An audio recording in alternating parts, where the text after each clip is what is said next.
How much do you remember of FRA? Jala? Am I live? Why is it not showing here? Okay, nice. Hello YouTube, good afternoon. A lot of motivation. How many of you are attending the third session today? कहाँ से आवाज़ आ रही है? बंद करो इसको. Okay, you've attended both of FRA, very nice.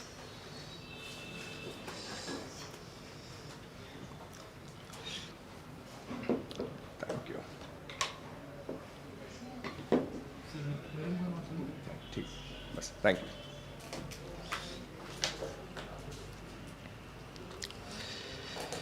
Hanji, so yes, hi, good afternoon. I can see a few names on the YouTube chat box now. I have Abhay here. Anirudh has been there, so that name is familiar. Deepak has been there, of course. Hi, Kshitij, how are you doing? Aman Singh Rajput official is there. Deepesh Shavla.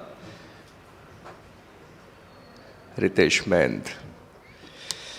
Okay, some discussion before we start with the syllabus. By the way, we have two subjects to deal with today. One is equity investments, which has total 8 LMs, and then we have corporate issuers. What I've done is I've created the whole summary of your subject on this one single chart.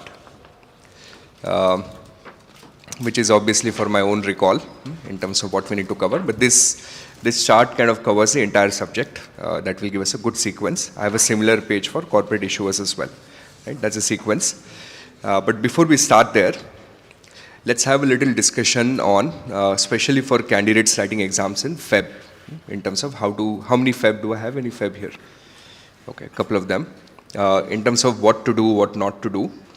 We will have some general discussion around that. All right, so I'm kicking off the session. My screen should be visible now. Let's create fresh set of notes for today. Okay.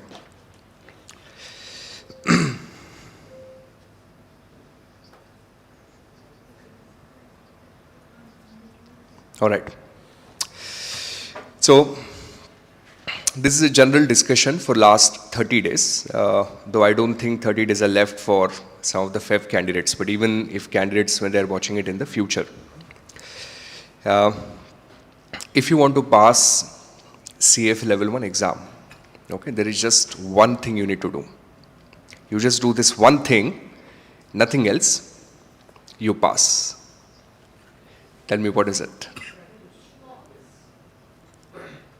Just one thing, one single thing you do, but you do it long enough, consistently, you pass, and that one single thing is practice. Okay, and that's why the learning system we followed at FinTree, right, which is LPR, which is learn, practice, and revise.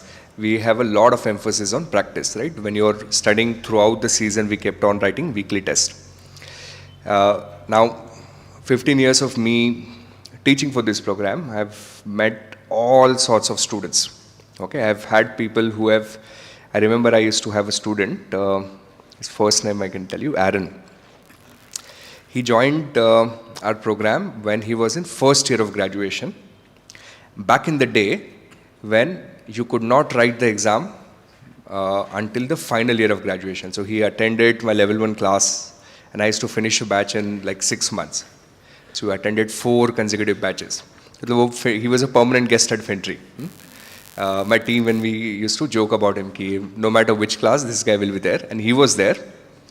And then he took the exam, he passed, right? So there are people like those. Over a period of time, I've also had people who have come to us a month before the exam. And not finance background, engineering background, some other background. And they have also figured out to pass. Right? So there are different ways in which you skin the cat. But one theme that I've seen across all the successful candidates is they spend a lot of time practicing questions. Okay? So that's your mantra. You get hold of the concepts. Of course, if you decide that I will not study not do videos or books and directly jump onto practice, maybe it will not work, right? You need some background. Therefore, a very fine framework for you is you spend some time on this crash course in the final 30 days, gives you a good idea of how the syllabus is structured, highlights all the important pieces. If required, you watch it twice. Once you're done with the crash course, then dedicate your entire time to practice. Okay, now there's a way in which you practice. Now, very broadly, I divide all practice into two parts. There is a preparation practice, and then there is a final, pre-match type of practice. Okay. Now, the prep practice is typically supposed to be vertical. And your pre-match, preparing for the game day, practice has to be horizontal. Now, what do I mean by vertical and horizontal? Let us say today, our job is to master two subjects from the CFA Level 1 curriculum, equity and corporate issuers. Let's assume you attend this session. By the end of the day, you'd be exhausted, but you would have good idea of where the subject is. Then you invest another 10, 12 hours and go and practice all the questions that you have at your disposal on one particular subject. That is called vertical practice. Okay. Now, what questions do you have? So obviously, you will have access to your learning ecosystem on the CFA portal, right? Within CFA curriculum, you have EOCs, you have blue boxes. All of them are covered in learning ecosystem. Some of you might have access to FinTree weekly test, right? So you make use of that. Some of you might have access to FinTree's Challenger Pack. How many of you have used Challenger Pack? Okay, so we have, it's in the works at the moment. We did a soft launch a month back. Challenger Pack, we've designed a question bank. Believe it or not, 9,000 questions on CFA Level 1. That's the largest question bank anywhere in the world, where every line of the CFA curriculum is tested. It's a reverse studying mechanism where you solve these questions and it forces you to read CFA curriculum indirectly. Okay? No matter what source you have, you practice. Now, when you do questions vertically, one of the things that I also practice is I would do it extremely conservatively. What do I mean by this? Let's assume I come across a question. I know the concept, but I'm not sure between A and B. Which one should I take? I will not take any of them. I will let it go wrong. That means not attempt. Why? Because when we practice questions, and once the practice is done, at the end of the practice, what do you review? The ones that you got it right or the ones you got it wrong? The wrong, right? Now, if you make guesses during practice, you're keeping those doubts open. Correct? So you want to be extremely conservative when you practice, and then every mistake that you find is worth of gold. And then what you want to do is you want to spend a lot of time in working on those mistakes. Now, luckily for you guys, there is a very easy resolution to work on your mistakes because you have access to ChatGPT, Perplexity. Some of you have access to our support teams as well, right? Where you've been WhatsApping us doubts. Now, once you find that mistake, then you spend a lot of time, even if it takes 30 minutes per question, it's worth it.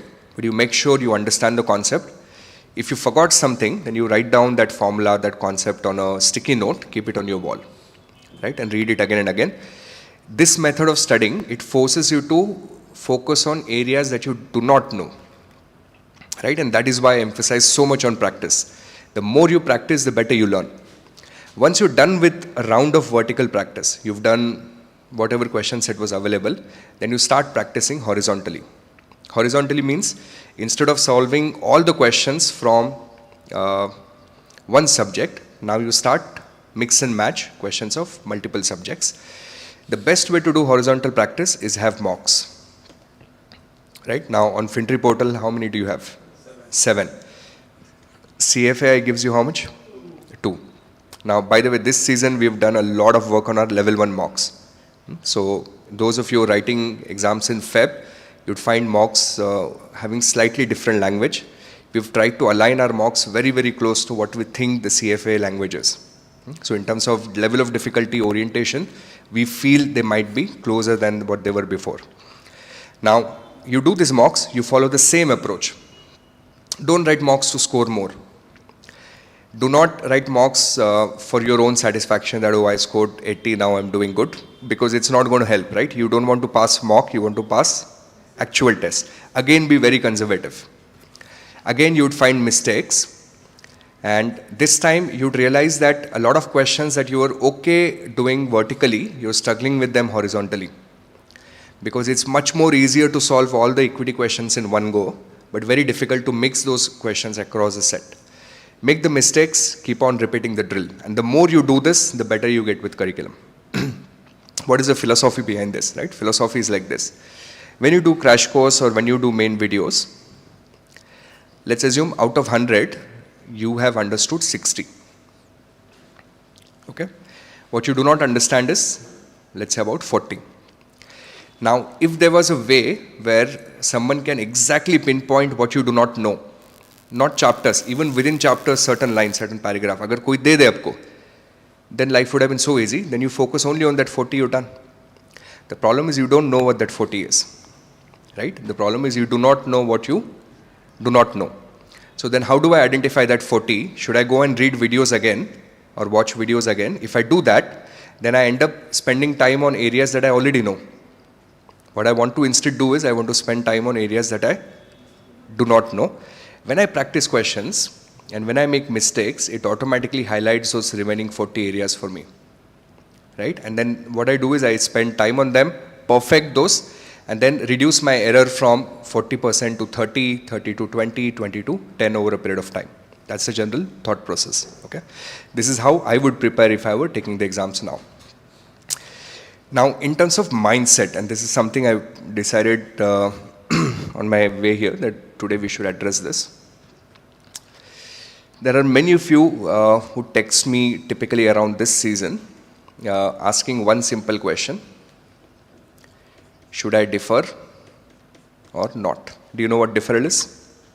You can pay some fee and defer yourself to next attempt, right? So many people typically would ask, should I defer my attempt or should I take the attempt?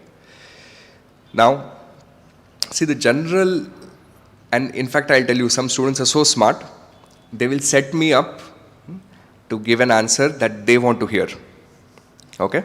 So when I'll pick up their call, they will say, sir, first, I was not doing good health-wise for last 15 days, plus there was a death in the family. Then I would say, who? He was like, uncle ke, wife ke, chacha ki, dadi chali gayi, you know? Then I have not been studying, I had dengue, I had this, I had that, I had college exams going on. They will have very good reasons. And then they will say, I took a mock, I scored only 40%. Now what do you think?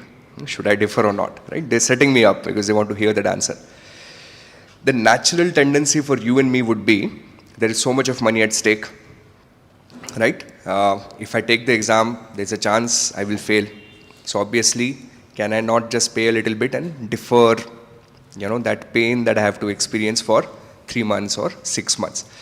So all of you at some point will have that question, that should I defer or not? Now, if you look at the CFA disclosed pass rates, there's a very beautiful trend there, that the candidates who defer the exam and then take it again, their pass rates are significantly lower than candidates who do not defer the exam and write it in the first attempt. It's kind of counterintuitive, because you would think that, okay, if I'm going to defer, then I get more time to study, then obviously I have a better chance, but data does not show that. Why is that? Because it's not talking about preparation, it's talking about the type of candidates. Okay, if you are someone who's not willing to take on, you know, that trouble and that fear, then you would automatically want to defer. So generally, if you're someone who's put in reasonable amount of effort, the answer to this question is simply do not defer. Okay, take the attempt, because everyone is going to feel the same. Unless you're someone who's a month before the exam and you've not done 3 subjects, right? Then it's a different story altogether. But you've done the subject, you feel I haven't practiced enough, you have 30, 25 days to practice. So practice. That's a general thought process on this. So mindset in these last few days becomes really, really important, okay, in terms of how do you approach. Now, some of the things that I have worked for me in the past, right, in terms of mindset. So the first thing is, if it's difficult for me, then it's difficult for everyone else.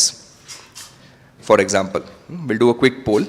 How many of you feel hypothesis testing in quant is difficult? Right? Now just look at around you. Come on, keep the hands up. I wish I could show, wait a minute. I want your hands up.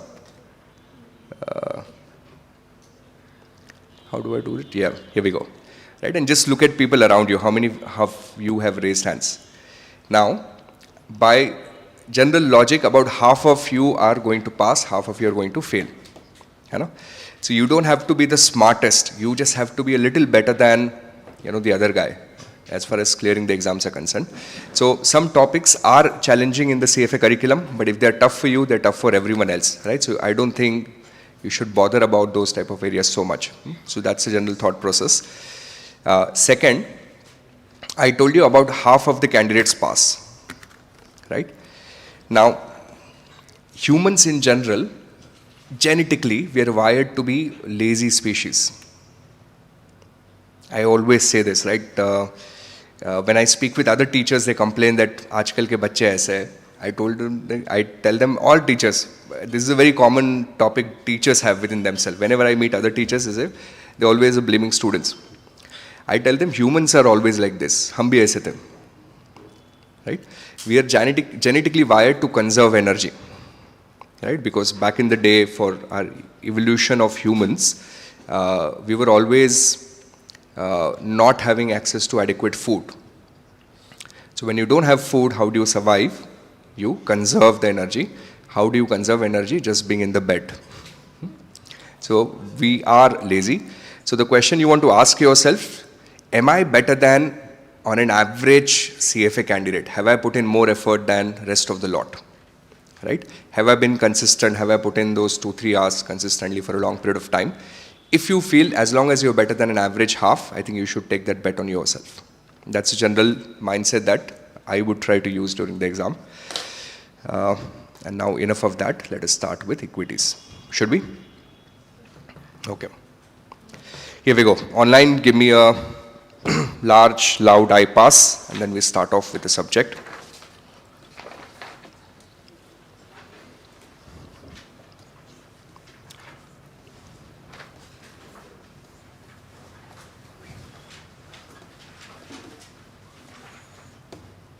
Okay. So we've total 8 LMs. The first one and the last one will take most of the time. First one is called market organization. The last one is called valuations. Right? The rest of the LMs are mostly theory. I'll be following the same sequence which is in the CFA curriculum. So we will start with LM1, which is your market organization and structure.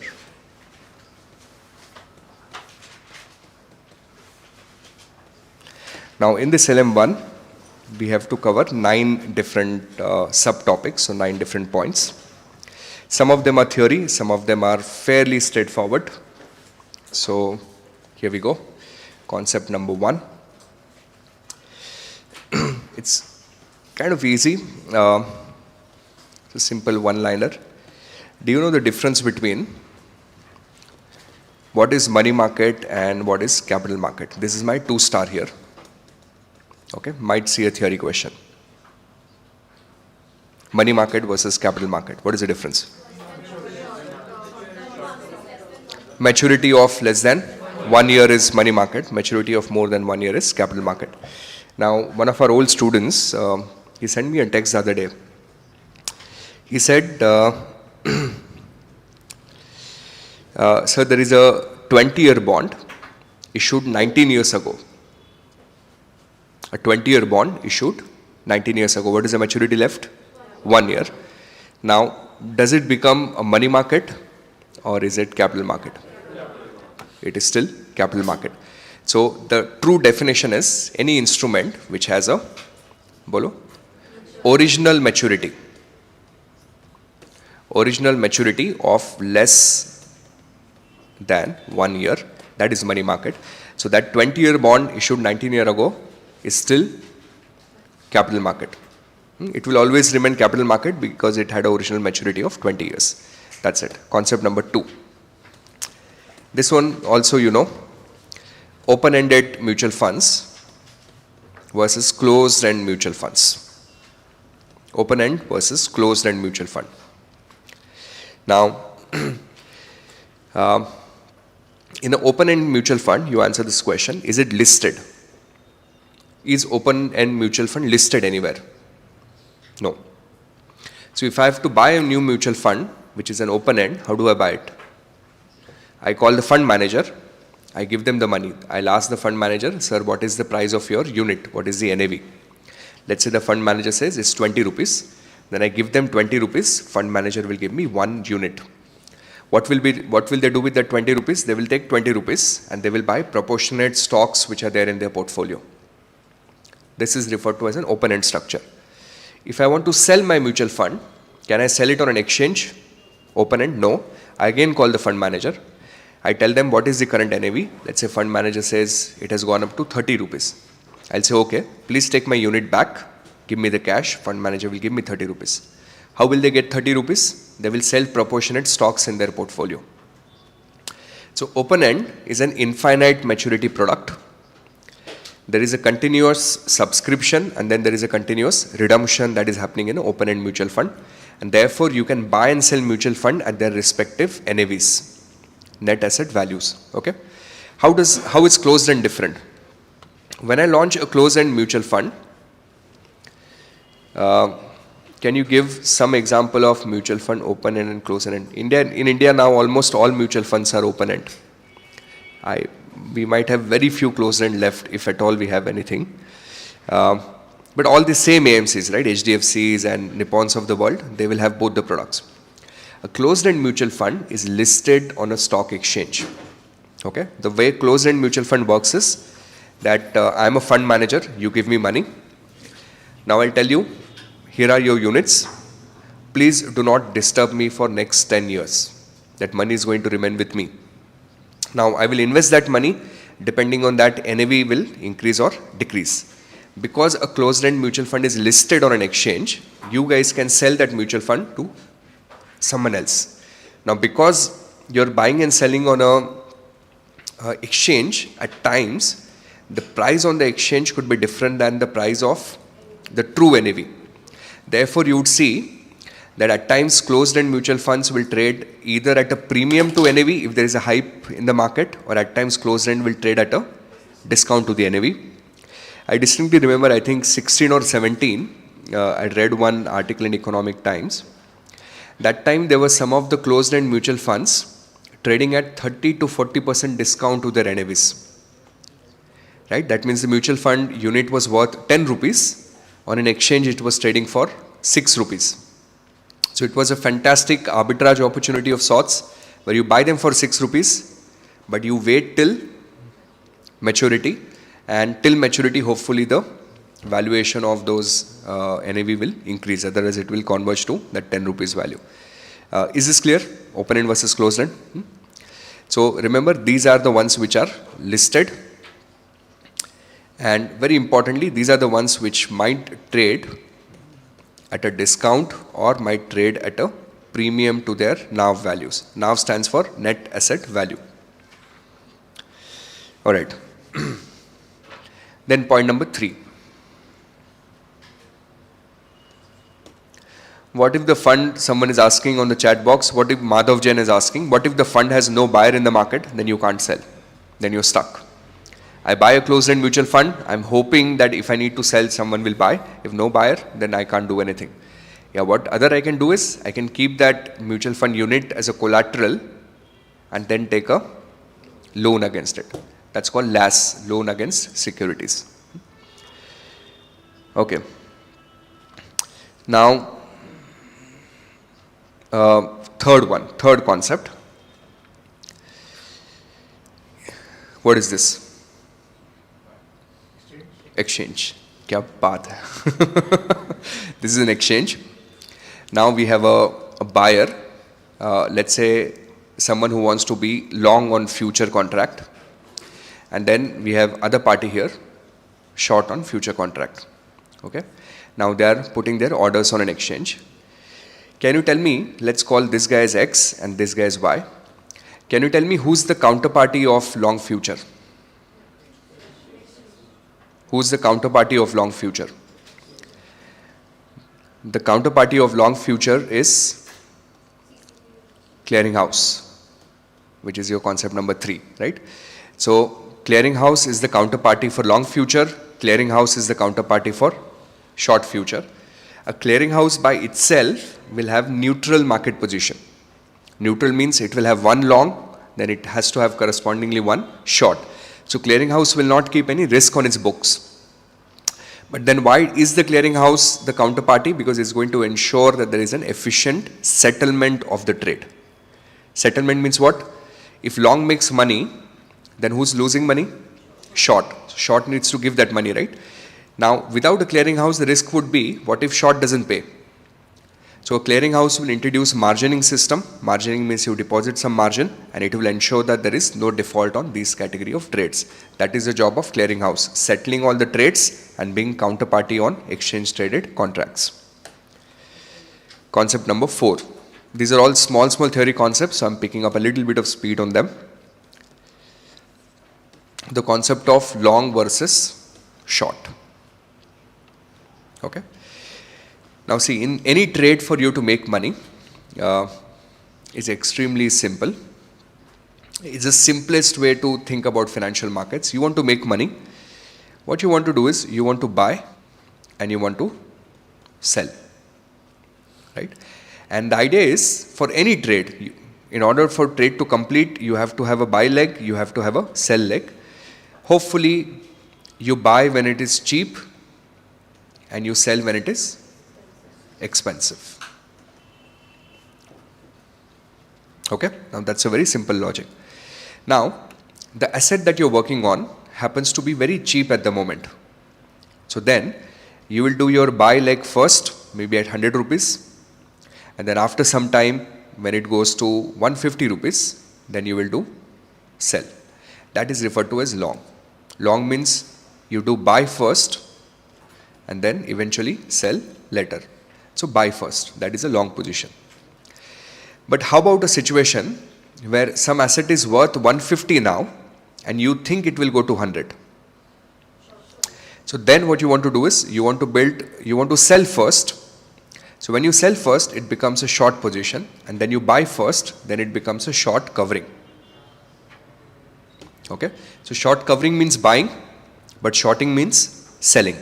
So the simple framework is, if some asset is expensive or higher price than what it should be, तो क्या करना पड़ेगा? I will sell now and hopefully then I will buy it back when the prices have fallen. If some asset is cheap now, then I will buy now and then sell it when the prices have gone up. Do you agree? If I buy now with an intention to sell later, then my position is called long. But if I sell first with an intention to buy later, then my position is called short.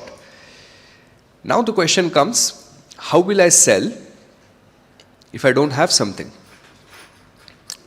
How can I sell something which I do not have?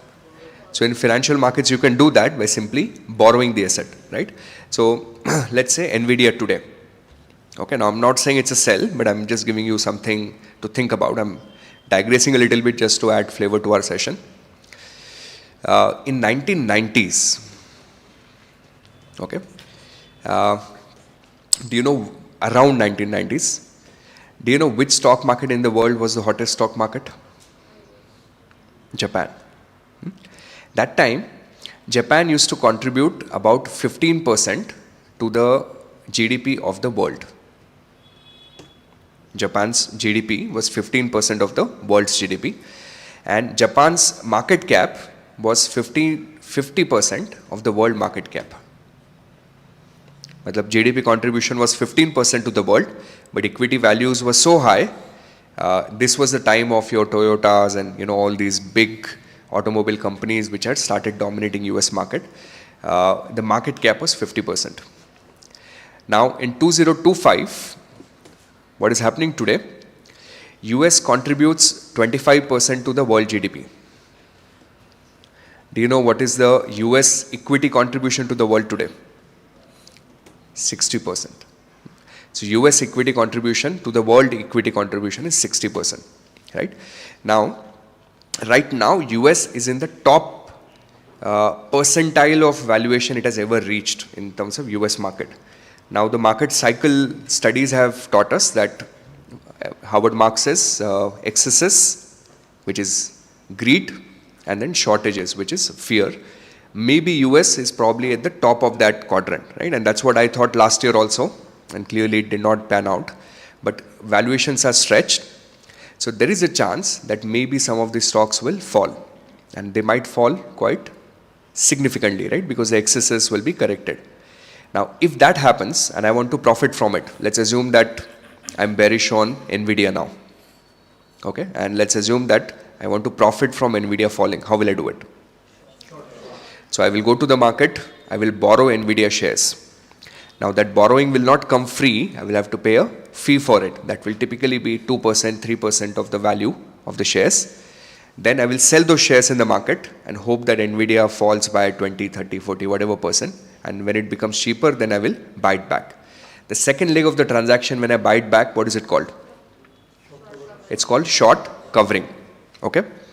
Now, this is a beautiful trade where I sell something for 200 rupees and let's assume I buy or cover at a price of 100 rupees, right? So this is referred to as short covering. This is ideally how a short trade should go. But once in a while, something very strange happens in the market. Okay, for example, silver. Now, sometime back, we knew that silver was trading at a price of $45. Okay. Now, there were some people who thought that it has risen too much, now the silver is going to fall. So, those folks decided to build a short position on silver. That means they borrowed and then they sold. And after that, unfortunately for them, silver kept on going up. I don't know what is the current price. Today it's corrected a little bit, but let's say, I don't know, maybe 7. Can anyone tell me what's the price now? So, about $70, $80, I don't know. Let's assume $70. Okay. Now, imagine you were the one who lent silver to someone and you took a small fee. Now, you're expecting them to give you back what, $45 or silver? Silver, right? So now around 70, you gave them a call. You said, listen, I lent you, but now I need my silver back. Now the short seller does not have a choice but to buy silver at the current valuation. Okay, someone just confirmed it's $75 now. The short seller does not have a choice but to buy it at a significantly higher valuation. This is, you're doing short covering at a very, very high price. Correct? Will you have losses? Yes. And short covering means buying, right? That buying might push the prices even higher.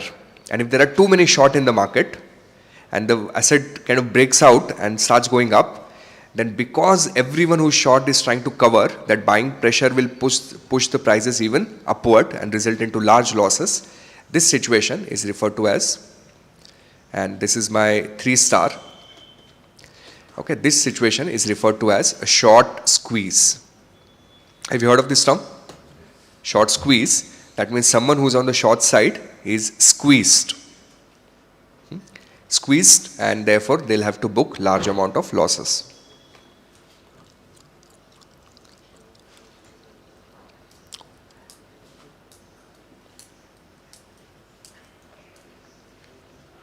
All right. Concept number 5. Is everyone okay with this? Can we pass on the mic to the lady, please? Who's got the mic here? Vishal, can we have the mic, please?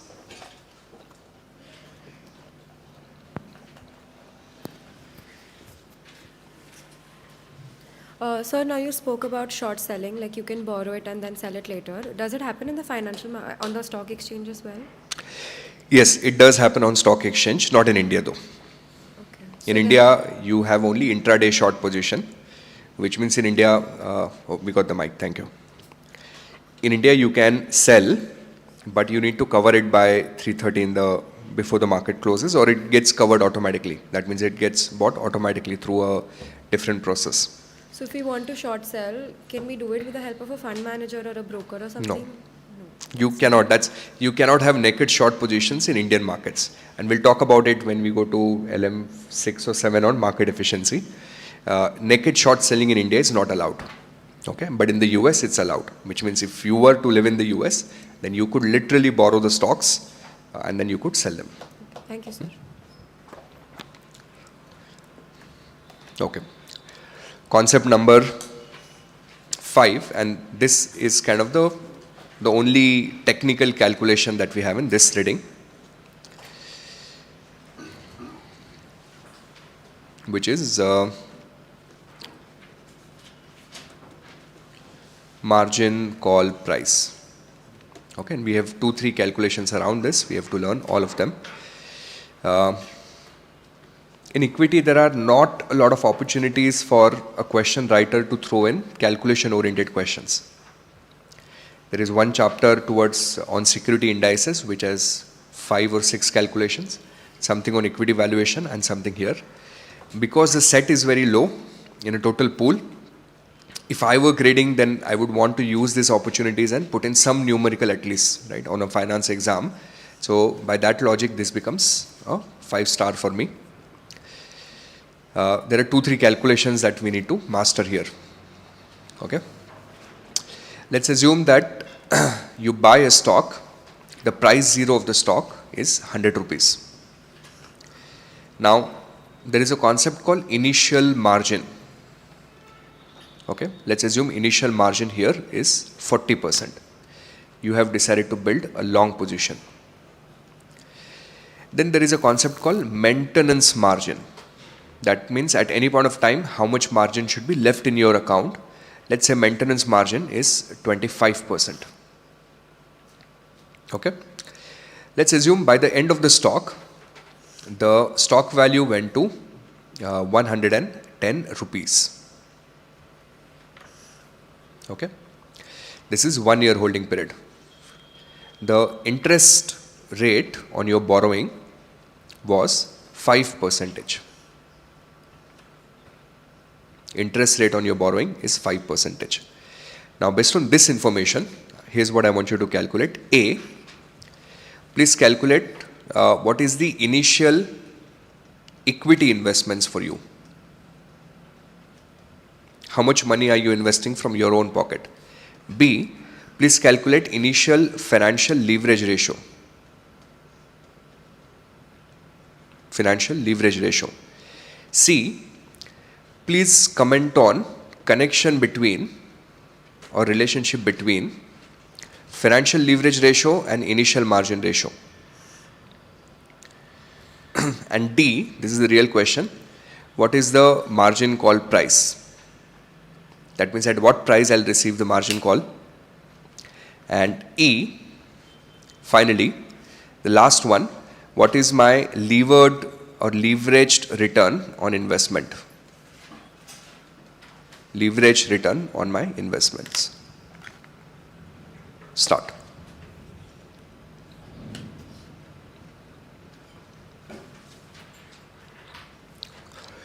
I'll recommend on the chat box, keep on posting.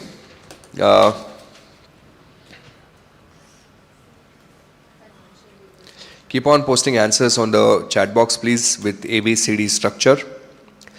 HSBN is asking, what time will I start CI? If everything goes well, I think by 6. I hope to start it by 6, but we'll see.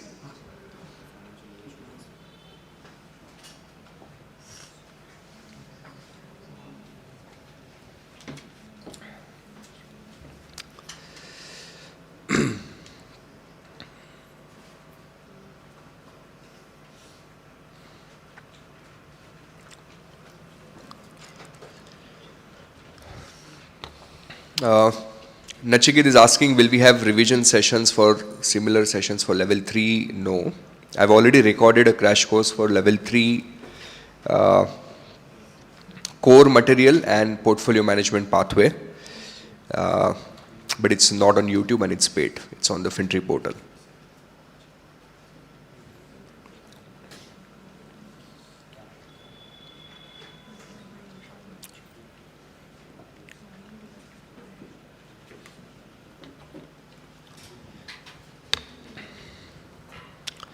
Come on, pick up some speed.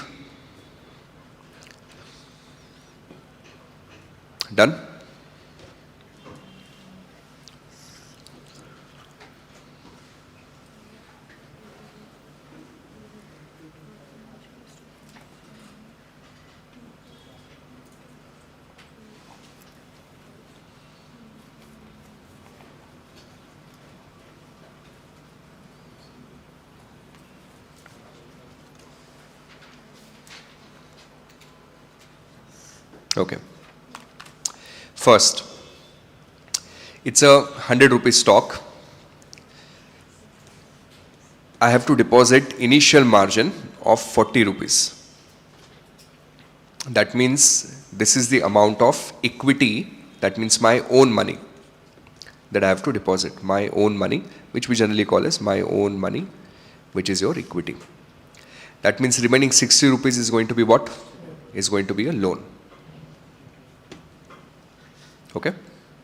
Now, what is the initial equity investment? Initial equity investment is 40 rupees, which is my initial margin. Now, what is my financial leverage ratio?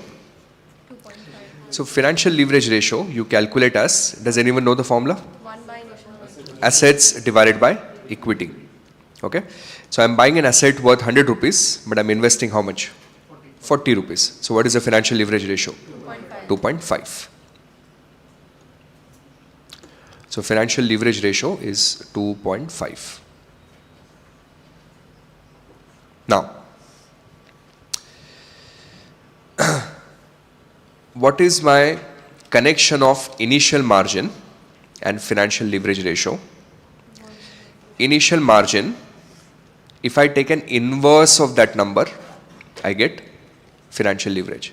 Financial leverage, I take an inverse, I get initial margin. So one way to trick you on the exam, they'll not give you initial margin at all. Right? If, for example, I can think of a question where I want to test this concept, but also throw in a little bit of, that twist, some fun element to the question. I will say there is an equity investment you want to make for 10,000 rupees. The initial margin will be kept at 2.5. Maintenance margin would be 20%. What is the margin call price? So you should be able to figure out if financial leverage is 2.5, then what is the inverse of 2.5? Karo calculator mein. 2.5 inverse, 40%. So my initial margin has to be 40%. If initial margin is 40%, inverse of that, financial leverage 2.5. Is that clear? Then how do you calculate margin call price? So formula we use for margin call prices, price 0 multiplied with 1 minus initial margin divided by 1 minus maintenance margin. Okay. So price 0 is how much? Price 0 is 100 multiplied with 1 minus 40% divided by 1 minus kitna hai maintenance? 25. So 1 minus 25%. Help me out. How much is this coming to? 80 rupees. So my margin call price is 80 rupees. Okay. Quickly help me understand, what does it mean? What do you mean by margin call of 80 rupees? Whenever the underlying asset values will touch 80, there is a margin call which will be issued to. Correct. Spot on. Just right. I'm just saving this file just in case. If initial price starts falling, then as and when the stock price falls, obviously my margin amount value will reduce. When the stock price has reached 80 rupees, the amount of margin left in my account will be exactly maintenance margin.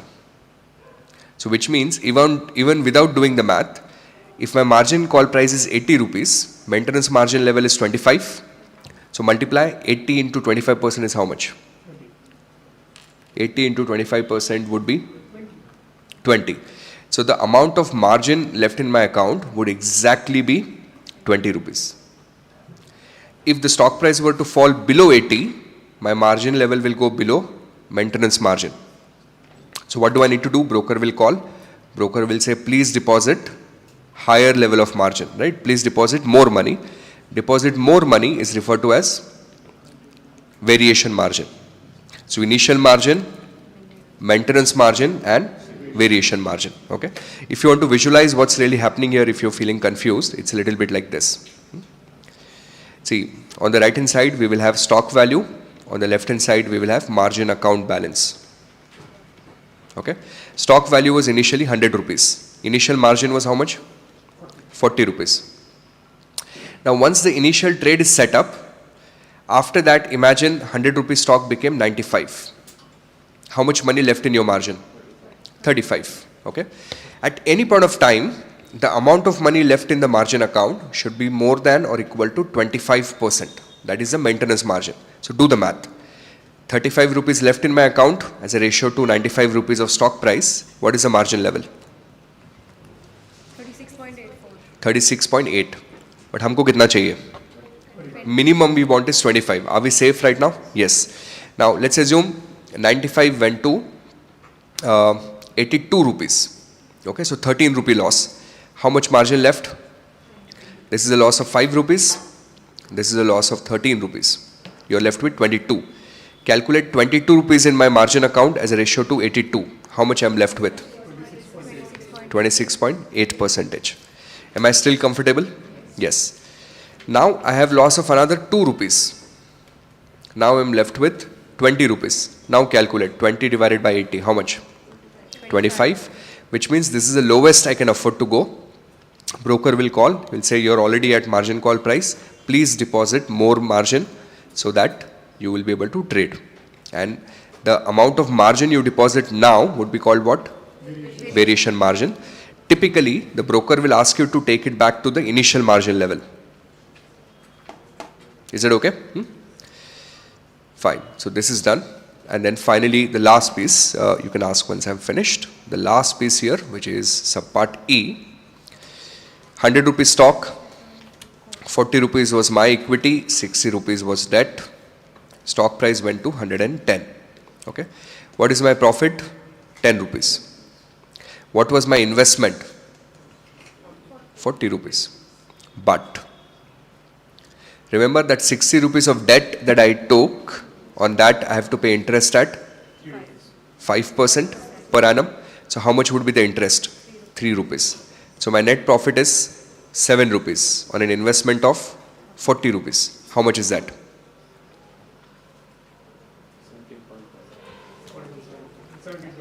17.5. This is called my leveraged return or levered return. Okay. Now in this question they might give you brokerage also. Let me add that. Let me say the brokerage on the brokerage value on the trade is 1 rupee paid at the end of the transaction. I'm just simplifying it. If brokerage value was 1 rupee paid at the end of the transaction, then you will deduct that 1 more rupee here for brokerage. And then profit will become 6 divided by 40, whatever that number comes out to be. Is this clear? Alright. Assuming you're comfortable, I'll do one question, then I'll take your query. This is a challenge question. If you do this, you deserve to pass, right? You deserve to be that charter holder. But again, I think you'll not be able to do it. But let's see if you can. The stock price today is 100 rupees. Initial margin is 40%. Maintenance margin is 20%. What is the margin call price?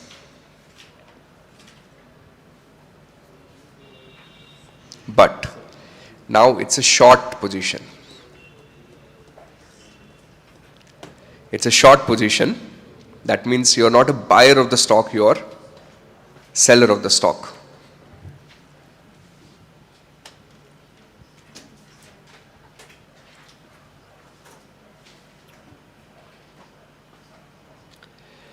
Come on, who can answer this?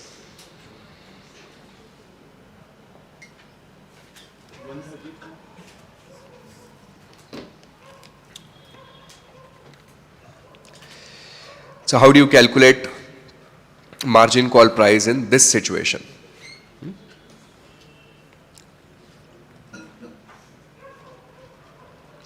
So margin call price in this situation is calculated as margin call price is equal to P0 multiplied with 1 plus initial margin divided by 1 plus maintenance margin. How is this formula different? The previous formula was 1 minus initial margin divided by 1 minus maintenance margin. All that you need to do for a short position is change the sign. That's it.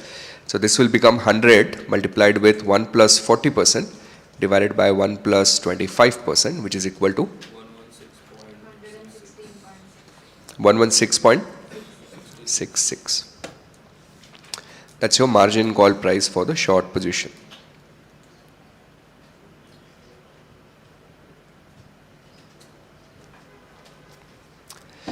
Got it, Vaishali. Sorry.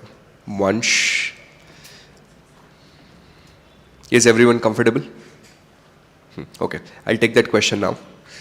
Can you pass on the mic to Ankit, right?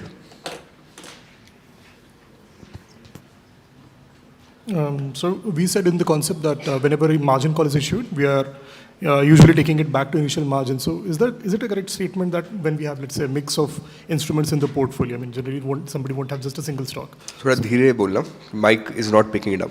Sure. Is it a correct statement that the value of variation margin would be delta of initial margin and mark to market, or simply we are raising it back to mark to market?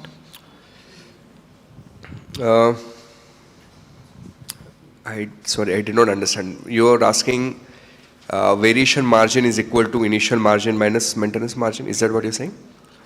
So what I'm trying to ask is, whenever a margin call is issued, the value of margin call or amount that I need to the deposit. amount, yeah. So the amount, will it always be equal to the delta from where we drop? So mark to market minus no. No, it will not be. In equity and in derivatives, it works differently actually, because you have similar variation margin in derivatives also. In equity, the way it works is the value of the stock is changing and the margins are given in percentage as a value of the stock. In derivatives, the margins are given as an amount as the value of the future contract. Okay, so here now my stock price has become 80 rupees. Initial margin was 40%. So 80 rupees into 40%, now the requisite margin in my books is 32. Right now my margin level is 20 rupees. So I need to deposit 12. Whereas the stock price has fallen by 20 rupees. Did you understand what I'm saying? Yeah. So because the stock price is changing, my initial margin requirement in amount terms will keep on changing because obviously it's some percentage of the current value of the stock, which is different in derivatives. So in practice, is there any, I mean, I don't know, maybe it's a bit hypothetical, but I would imagine that these prices are always at the close prices that we issue. But in intraday, do we see any kind of, these calls issued at intraday prices as well? So generally, all these brokers who do margin trading, they will generally have how much margin to take is a function of risk management system that captures the maximum fluctuation a stock is allowed to do within a day, because then we have circuit rules around it. Based on that, margin is kept in such a way that there would be no default. Because otherwise, and this has happened in India, by the way, again, don't want to digress too much, but in 2008 it happened. Indian margining system was very lax that time. There was not enough SEBI supervision around it. So back in the day, I remember how it used to happen is that if, let's assume margin call is triggered because you're doing margin trading.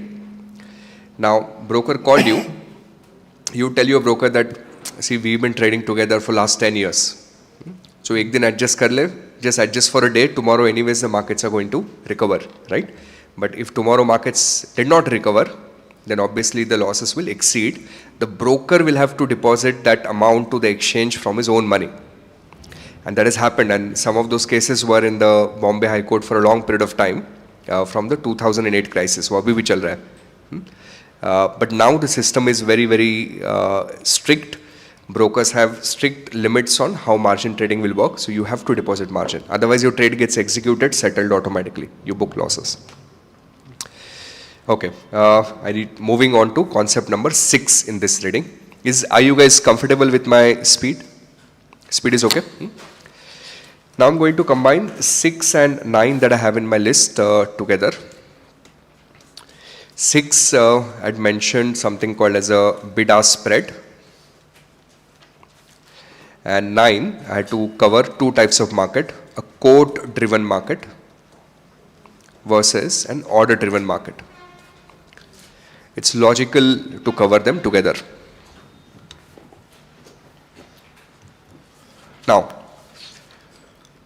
First, what is a quote-driven market versus what is an order-driven market? This is your exchange. Okay? This is a buyer. This is a seller. The buyer will go to the exchange and say that I want to buy, and I want to buy at a price of 99 rupees. And something called as a limit order. You'll learn that a little later. Now, exchange will have some sort of a order book, like just a price matching system, where this number will be saved. Now, seller comes and seller says that I want to sell at a price of 100 rupees. It will be saved in the exchange order book. Now, the trade will be executed only when the two parties agree that, you know what, at 99 and 100 trade is not happening. Either someone else comes or both of us agree to 99 and a half. Okay? So, there is a matching of order of buyer and seller. When there is a matching of order of buyer and seller, it is referred to as an order-driven system. Order-driven exchange. But there is a different type of exchange also. The second type of exchange works this way. This is again an exchange. But now in exchange, some of these, and my apologies for exaggeration, but I find this is the easiest way. We have some people who are sitting in this exchange. Okay, and they have their own baskets of, kya hai is basket mein? Stocks. Okay, or commodities or bonds, whatever that asset might be. These are called dealers. So this is dealer 1, this is dealer 2, this is dealer 3. Alright. Now this is a buyer who wants to come, and the buyer says that, hey listen, I want to buy, who wants to sell? Dealer 1 will say, listen, I am selling right now at a price of 99 rupees. Dealer 2 says, you know what, I am selling at a price of 98 rupees. Dealer 3 is actually selling at a price of 97.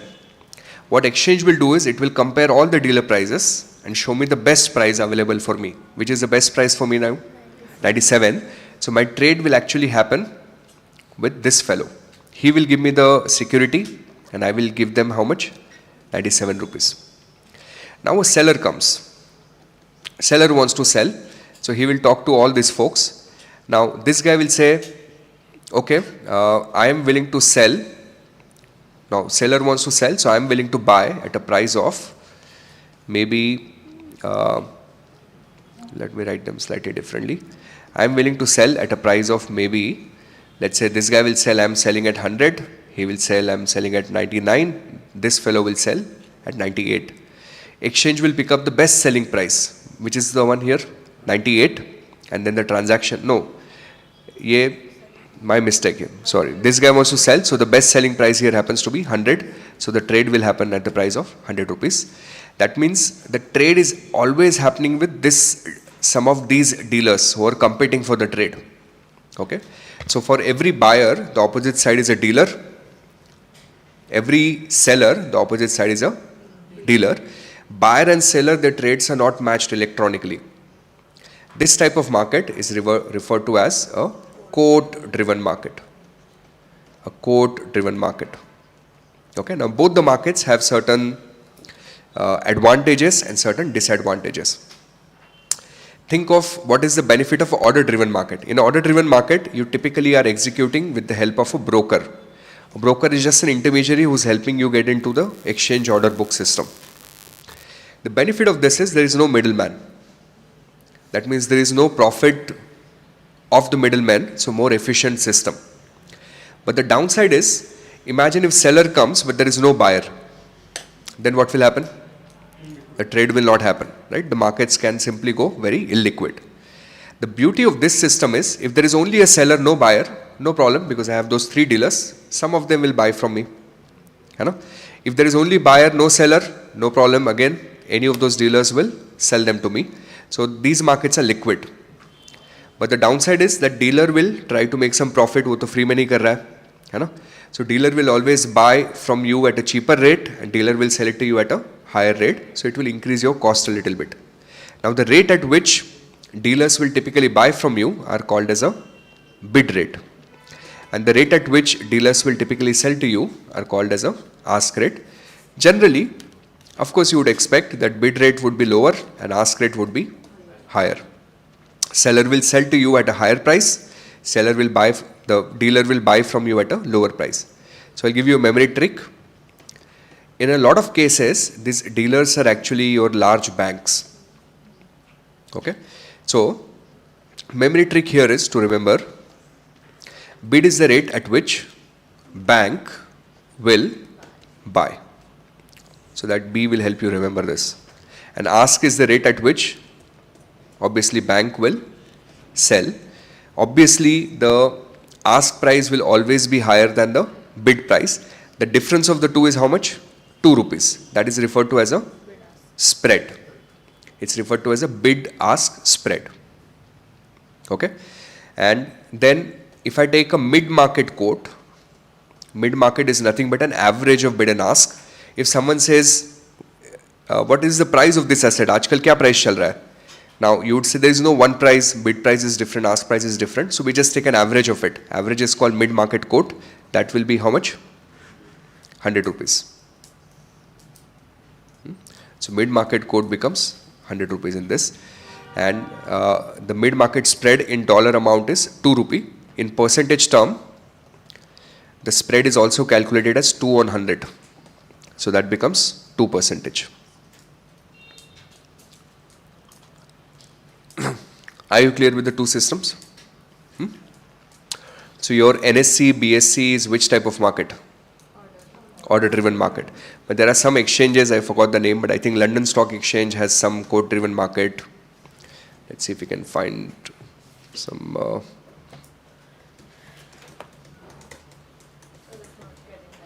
Okay, madam.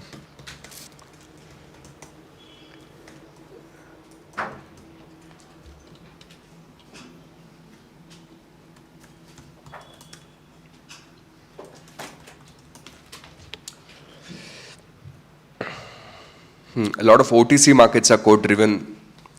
Majorly bond markets are quote driven, but very interestingly, NASDAQ is a quote driven market. London Stock Exchange is a quote driven market, or some parts of it. In fact, all the exchanges today are hybrid exchanges where there is some element of order driven, some element of quote driven. Okay. Now, for example, you must have heard of something called as an SME IPOs in India. SME means small and mid enterprises. Now the risk with these SME IPOs is, imagine I do an IPO. Now these IPOs can go liquid very fast. People will subscribe to your IPO and then they'll never be able to sell it. So after listing for some time, these companies are required to actually hire a market maker, a dealer. So that dealer sits in I'm not physically, but the dealer system is integrated with your NSE or BSE. And then if you want to sell and if no one is willing to buy, the dealer will have to buy. And if you want to buy and no one is willing to sell, a dealer has to sell it to you. So which means even in Indian markets, there are some elements of market which are quote driven. And then there are some elements of markets, most of the elements of markets are order driven. Is this clear? Okay.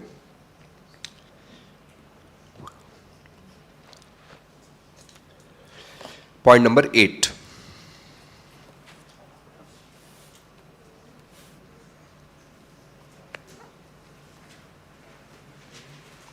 Anirudh, that's correct. Usually merchant bankers are doing that trade. That is right. Now, point number 8 will take us to the exchange order book. Okay, how does the exchange order book work? So, we'll have to take some stock. Give me a name of some stock. Let's take Reliance Industries.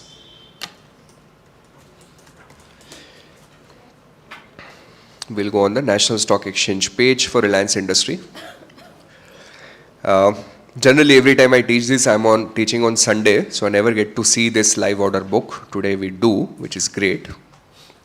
This is the live order book of Reliance Industry today. Okay, and something very interesting you will get to see here. I'll capture a screenshot for us.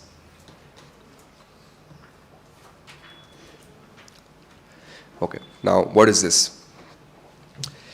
On the bid side, what you see is the top 5 orders given by the market participants who are willing to buy. So these are the folks who are willing to buy. On the ask side, you see people who are willing to sell. Okay. So if you go to exchange and you put in your order, I want to buy Reliance share, then what at this particular price, then your order book would be in this list, depending on what price you've given. Okay, na?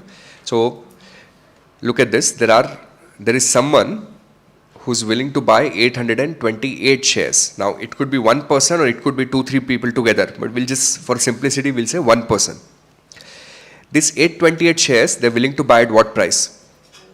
1471.50 rupees. But the trade is not happening. That's why it's still in the order book. The trade is not matched yet because the best seller, the lowest price seller, is available at what price? 60 paise, 1471.60. So there is a gap of 10 paise for which they are negotiating. One of the two needs to agree, right? If this guy agrees that I will increase by 10 paise, then the trade will happen. Or if this fellow agrees, the seller, that I will decrease my selling price by 10 paise, then the trade will happen. Now, there are 2 types of orders in the system. Okay, there is something called as a market order. And of course, this is a highly testable area, so I'm going to take it very, very slow. And then there is something called as a limit order. Now, in market order, how do you give order to the exchange? You say, listen, I want to buy 100 shares. Okay. Now, exchange will say, what price? Your answer is whatever, right? Whatever is the price. I'm just going to give you 100 shares. Meko kharidna hai, end of the story. So, in a market order, you just say, I want to buy 100 shares. You do not tell exchange at what price. Whereas, in a limit order, you will say, I want to buy 100 shares. I want to buy 100 shares. But at only if I get them at a price of, let us say, 1470 rupees. The moment you say I want to buy 100 shares at 1470 rupees, in exchange order book, your order will become, let's assume, the 6th one here. Not visible, but it's there in the system in the background. Exchange displays only top 5 bid and ask orders, and it will go to 100 shares at 1470 rupees. Okay? Have you understood the difference between market and limit? So think about it, that you have some information about some stock. Okay, you figured out something. You have some information and you want to quickly execute the trade. Will you put a market order or limit order? Market order. So curriculum calls this information motivated traders. Someone who has information, they will typically use market orders. But what is the risk of market order?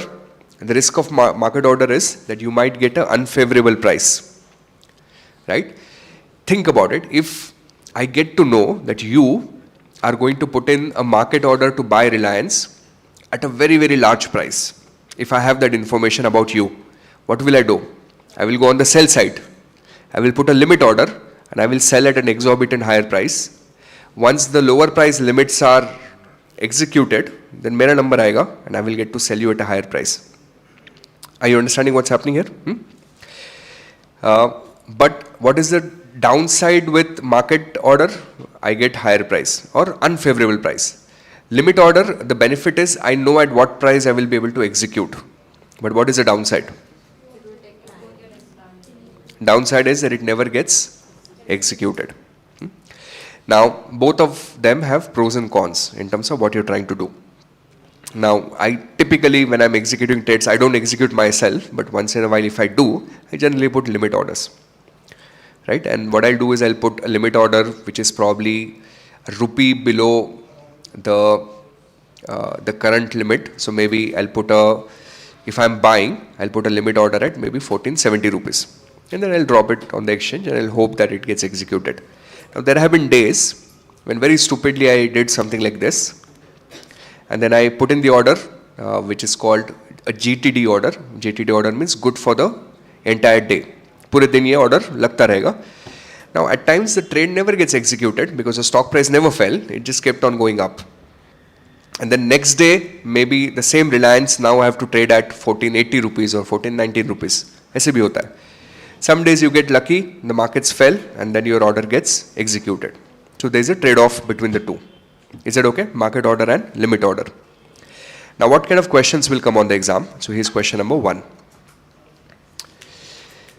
Let us say there is a new seller who's come. Okay. Who wants to sell?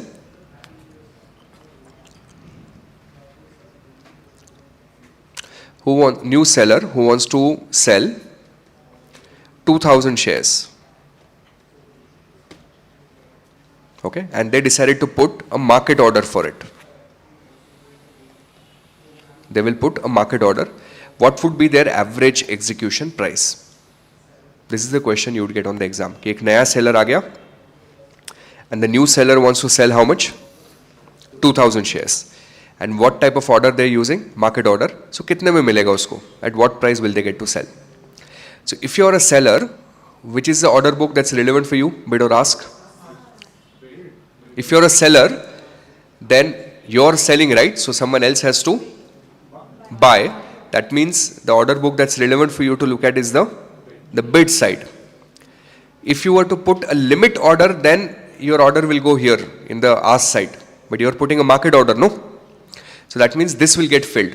So the moment you say that, what exchange will do? Exchange will say, okay, आपको 2000 share खरीदना है, no problem. I have someone who's willing to sell, who's willing to buy 828 shares. 828 shares, I'll give you at what price?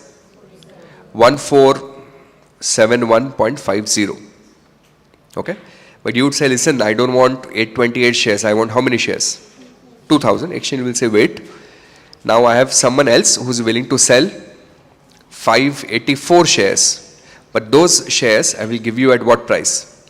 1471.40. 1471.40. Okay? And finally, how many shares are left? Can you please do the math? 2000 minus these two numbers. 588. Okay, 588. How is this calculated? This is calculated as 2000 shares minus 828 minus 584. So these remaining 588 shares you will get to sell at a price of 1471.30. So a weighted average of these three number is your average execution price. नहीं समझे शायद आपको ये? Did you understand this? So this is how a market order is filled. Okay? Imagine if there is a new buyer. There is a new buyer who comes in and who says, I will like to buy a market order to buy. Market order. I will like to buy, let us say, 5,000 shares. I will like to buy 5,000 shares. Now, because it's a market order, the exchange will start filling in the orders of all the sellers. So first 2465 shares, 2465 shares, you will get to buy at what price? You will get to buy them at 1471.60. Then the next 607 shares, you will get to buy them at 1471.70. So ये थोड़े महंगे मिलेंगे. The first ones you will get cheaper. Then next 1622, you will get to buy at a price of 1471.80. And then finally whatever is left, can you please calculate 5,000 minus these three? 806. Okay, 306. The last 306 shares you will get to buy at a price of 1471.90.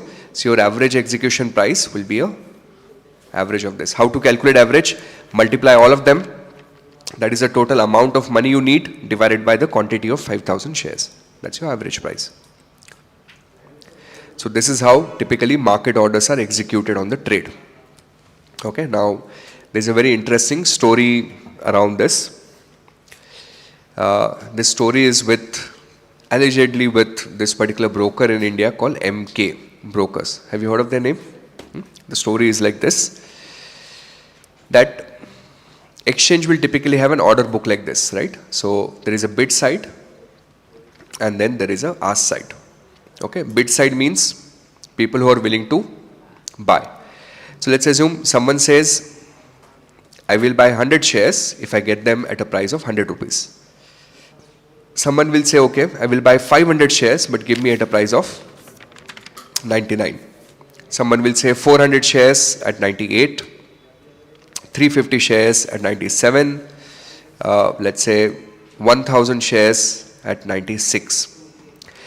Now, exchange is displaying top 5 bid for you, but iske niche bhi bahut hai. So let's say there are some people who are saying, okay, I will buy 200 shares, but I want them cheap, let's say 92 rupees. Now, back in the day, in the NSC order book system, there was no limit on what kind of order you can put. So you could go and put whatever stupidest order, right? So let's say some newcomer, he will say, I will buy 1 lakh shares, but I give them to me at a price of 1 rupee. Right? They never want to buy, but डालने में क्या जाता है ना? Now there would be a lot of these stupid orders at the bottom of the order book, never visible on the template. The one who's putting the order will also know कि कभी होगा नहीं, so they're not willing to buy, right? Now what happened in case of MK Broker is, in the morning they received an email from a client which said, please sell a basket, okay, 10 lakhs. Now basket means a predefined set of stocks, sell 10 lakhs. Now what the client meant was that sell 10 lakh rupees worth of shares. What the dealer thought, that we have to sell 10 lakh quantity of shares. So he went, and this is what I've heard from people. This story is not on the internet, but he basically went and he put in a market sell order, a market order and a sell order too with a quantity of 10 lakh. Now exchange logic works this way. The first 100 shares he sold at 100 rupees. So whoever put this order, उनको खरीदने को मिला shares कितने को? 100 रुपए को. This got filled, this got filled, this got filled, this got filled, this got filled. But it kept on coming down. Even this got filled. So on that day, some of these extreme value orders also got filled. Obviously, the client for whom the trades were executed booked large amount of losses, right? And then, again, what I've heard, that the client sued the broker, okay, and the broker sued NSC. Why? Because clearly it's a flaw in the NSC system also. So today, an NSC will not, you try this, right? You take some share, Reliance, and put in some random price. I will buy at 1 rupee. It will not accept the order. Now, today, if you want to give order, it has to be within certain price range of the current price. It cannot be too low or it cannot be too high. So now we have a more sanitized order. Is it okay? Now, ये समझा ना? Market order कैसे काम करता है? Now there is one more piece we need to learn here. There is some terminology around this order which I think can be tested. So, let's say you're a buyer.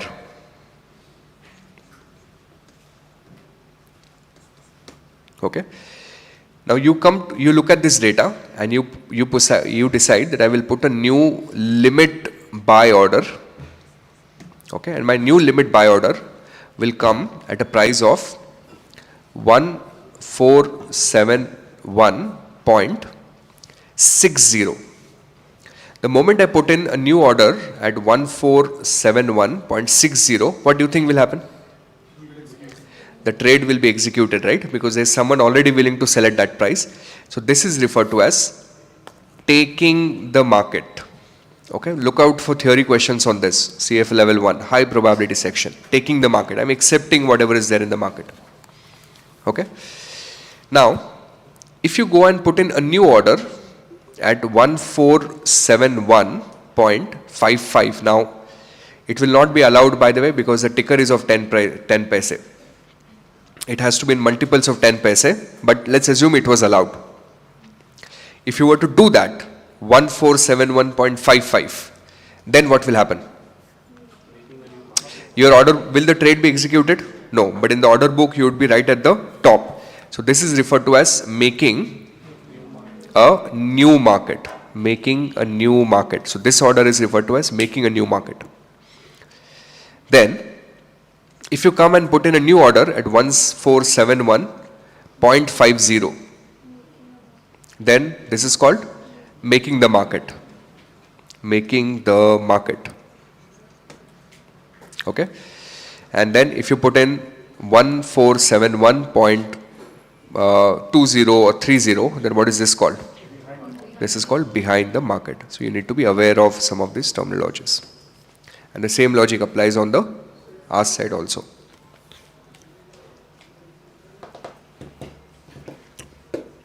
Is this okay? Make sense? Then, at times when you put in your orders, you can put in an order which is called all or nothing order. Have you heard of order like this? All or nothing? What does it mean?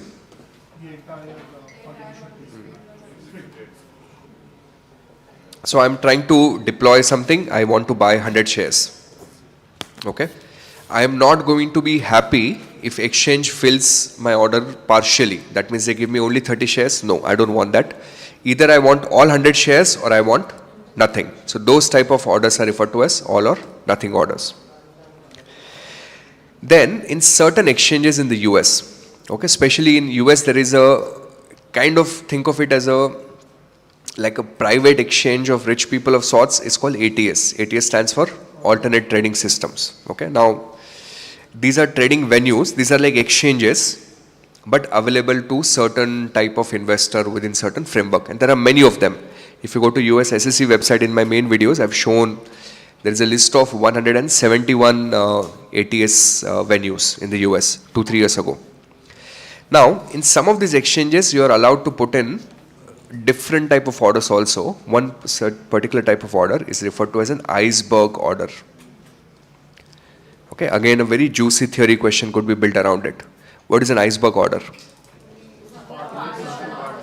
Yeah, like an iceberg, right? So we have water and there's a huge mountain of ice, but only this portion is visible, right? So you have a large order and your order is of, let's say, 100,000 shares, but in the exchange order book, only 200 will be visible. So you show the visibility of your order is very, very less. When the 200 gets executed, the next 200 comes in the iceberg, right? Why are you doing this? Because this order book also gives a lot of signal to the market. If any one of you is interested in reading an interesting story, there's a book, I think it's called Flash Crash. Okay, it's about an Indian kid, 21-year-old, used to live in the basement of his parents' home in London, in the suburbs of London. And this guy allegedly was responsible for crash in the US market. Okay, because he was doing certain trades, manipulating the order book. You can read, it's a conspiracy story. There's a movie coming on this, very, very interesting story. The name of the book is Flash Crash. But the traders actually spend a lot of time studying this market microstructure, right? Especially order books, because those order books will give you insight. Imagine on the buy side, suddenly you see a large volume of order. What does it tell you? That means someone big is coming to market. So there are algorithms that sense. Now, anyone who's big coming to the market, they will not put in a large order because they'll know, other people will know. So there are algorithms that will slice these orders. Okay? कि मैं एक साथ सब नहीं डालूंगा, मैं 500 करके order release करूंगा. But there are algos on the other side which will sense that someone big is coming to buy, and there is some algo working on the other side which is putting in, this piecemeal order. So this algo on the other side will take opposite position.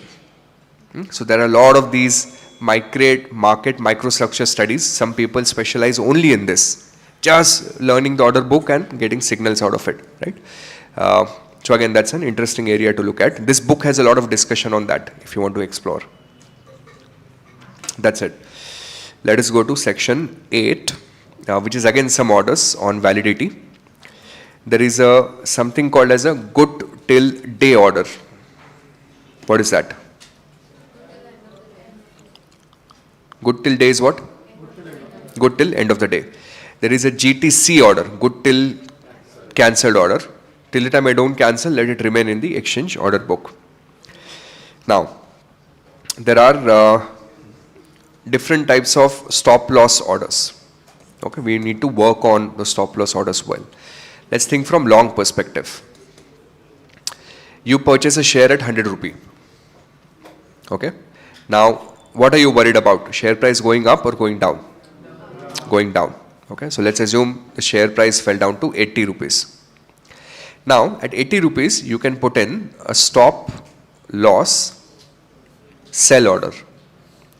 So what happens is the moment stock price reaches 80, automatically your broker will release a new order into the exchange book. Okay, what will be that order? That order would be a market order to sell. At what price? At 80 or below. है ना? तो अब इसमें risk क्या है? Think about it. The risk is in market we have something called as a concept of gap down and a gap up. A gap down means at times a stock price will reach 80 and suddenly it will go to 60. The next ticker or the next trade will happen at 60. If yours is a market order to sell, तो आपका stock कितने पे sell हो जाएगा? 60 rupees पे. Because 80 it got triggered, but at 80 there was no one willing to buy because it was a previous trade, no? Someone did transaction at 80, not you. Then your broker released your market order to sell. Now the next transaction happened at 60 rupees, so you sold at 60 rupees, right? So this is a very risky situation to be in. So what we generally do is we put one more layer. We say stop loss 80, limit 70. Means what? Which means if it falls below 80, please sell. But the lowest price at which you can sell is how much? 70 rupees. Is that making sense? So this is one type of order. Now second, let's assume you have a short position. You sold something at 100 rupees. Now what are you worried about? Stock price going up or going down? Going up. So at 120, you can put in a stop loss. Which type of order? Buy order. Because now you have to buy to cover your losses. But what if at 120, the market order to buy got released and then there was a gap up. Gap up means the next trade now is happening at 200 rupees. Then you would make a lot of losses. So then here also you can put a limit. So stop loss buy limit, and limit may be at a price of 130 rupees. Is that okay? Understood? In this case, what would be the maximum loss? Maximum loss will be 30 rupees. Okay, then there is another type of order called a fill or kill order. What does that mean? Fill or kill? Execute right now, otherwise kill the order. Typically very good if you're doing some scalping type of trades, if you're doing very short trades where you're trying to just trade on one tick or two ticks, आपको 10 पैसे कमाना है, 20 पैसे कमाना है, then these type of orders will work. Then good on close, and good on open orders. What are these? That good on close, your order will be released exactly on closing price at 330. A good on open, your order will be released exactly at opening price at 930. Okay, so order release at opening market or order release at close markets. Okay, sorry, one more concept, two concepts. Then next concept is shelf registration.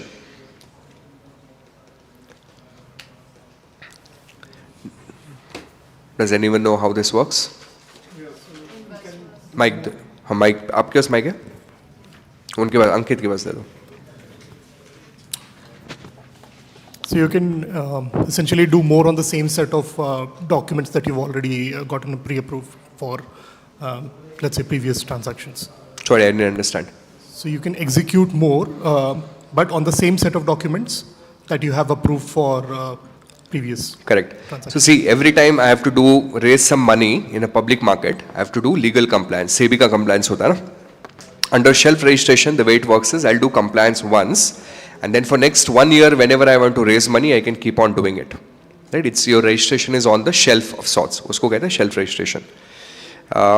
Then there are two types of market again. There is a call market and there is a continuous market. Okay, that's it. Now theory is done more or less. Call market, continuous market. Call market versus the continuous market.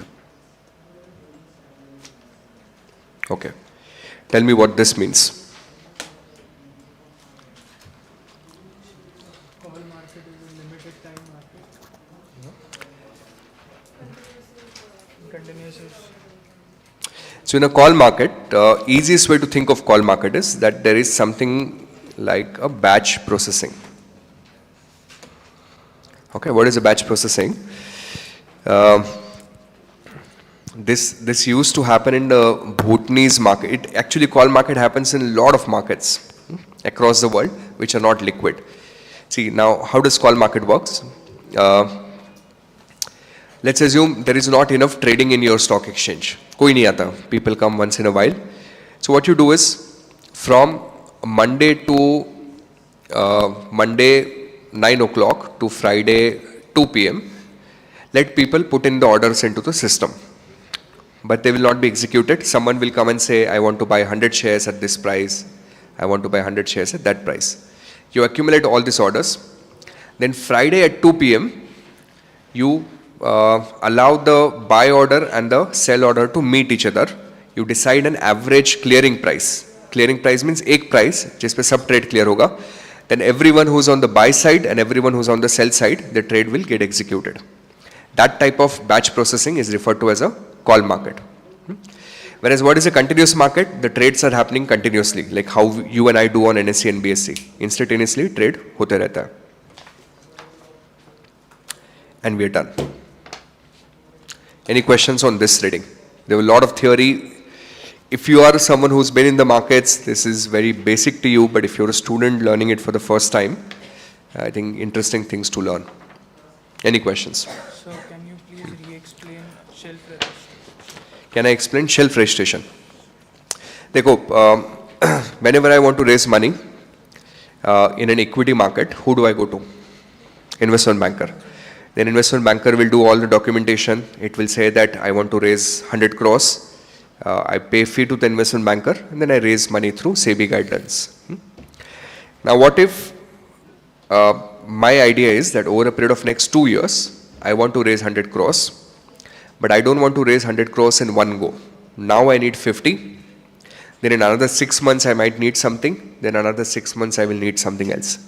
So I can go to SEBI and I can tell them, can I have one blanket registration for me to raise money over a period of next 2 years up to 100 crores, but not necessary in one go.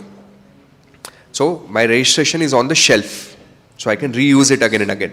उसको बार-बार use कर सकता हूँ. So I don't have to go and do regulatory compliance documentation again and again and again.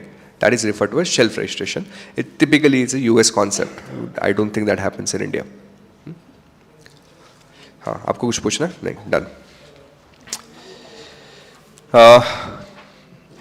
Someone is, okay, on the chat box I have a question. Is pre-opening in the market a call market? Yes.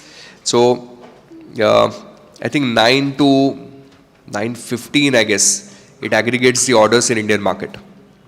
And then the trades are executed around 9:30, I think. So that becomes your call market. So the first 30 minutes in Indian stock market are also call market. After that, they convert to continuous market. See, easiest way to visualize call market is batch processing, where trades are not happening simultaneously. सबका order collect कर लो, फिर एक साथ उसको execute कर लो.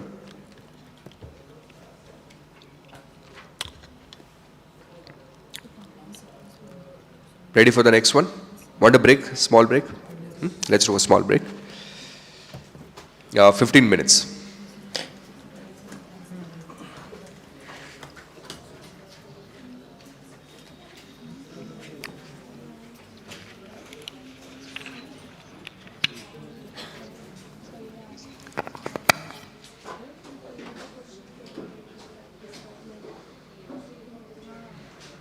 So the GTD or order is there for trading time of the specific day, right?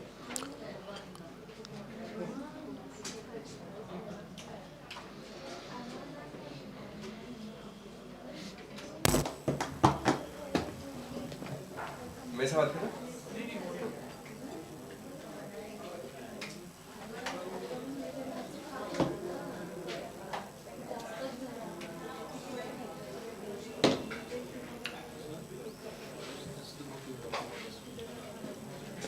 Correct. क्या नाम है इसका?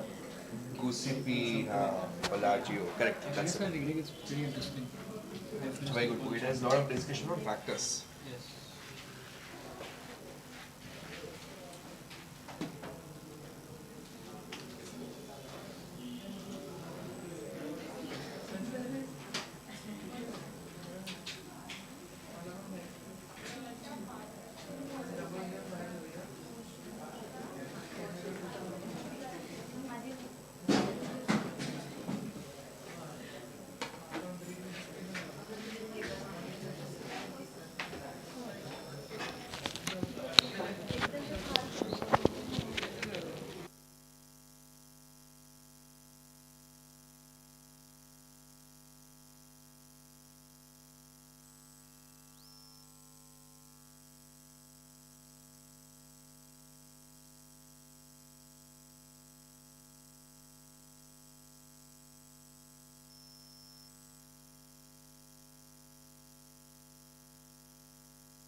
मुझे बोल रहा है विकास सर का एक्सेस चाहिए।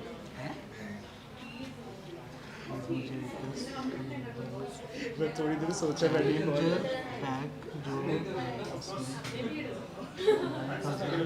इसका मैं बाद में देखने का विकास सर हो गया।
The 1495 pack that the institute offers with 5 extra mocks and 1,000 questions, is it worth taking that extra 300?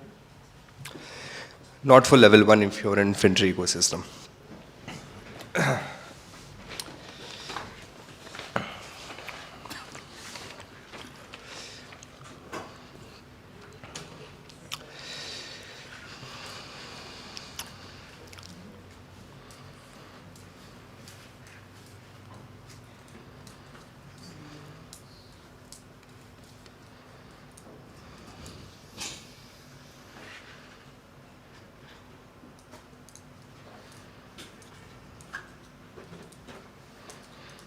What are we going to do now? Now we start with security market indices, LM2.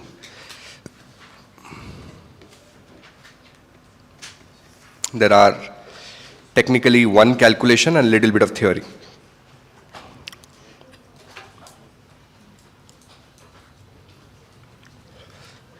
Question someone asked me is that additional pack of $1,400. I mean, $300 for level 1 worth it. So see, in general, any practice is good practice. If CFA Institute, if the practice is coming from CFA Institute, it's a great practice. However, we feel as far as level 1 is concerned, the FinTree ecosystem has now about 4 times more question than CFA ecosystem. So, and if you're writing in 2026, anytime after Feb, as in May, August, then we are working on a very large question bank that would be made available to you. So I don't think you need to pay additionally for level 1. Level 2, level 3, we've been recommending people to buy because our question bank is okay, but not that great. But hopefully by the time you reach level 2, level 3, we'll be able to cover that as well.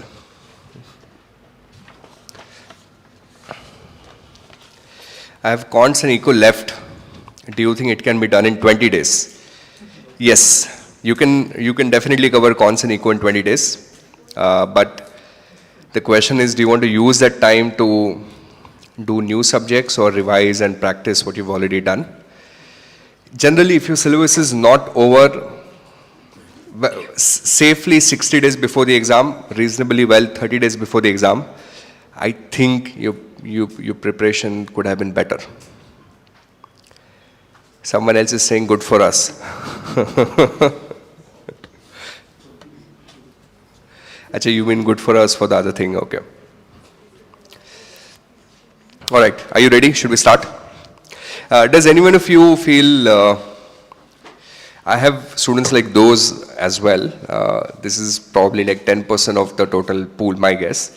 where people get so nervous on the day of exam that they lose points, just the performance anxiety that day, that they lose points. Does anyone of you tend to get very anxious with stress environments?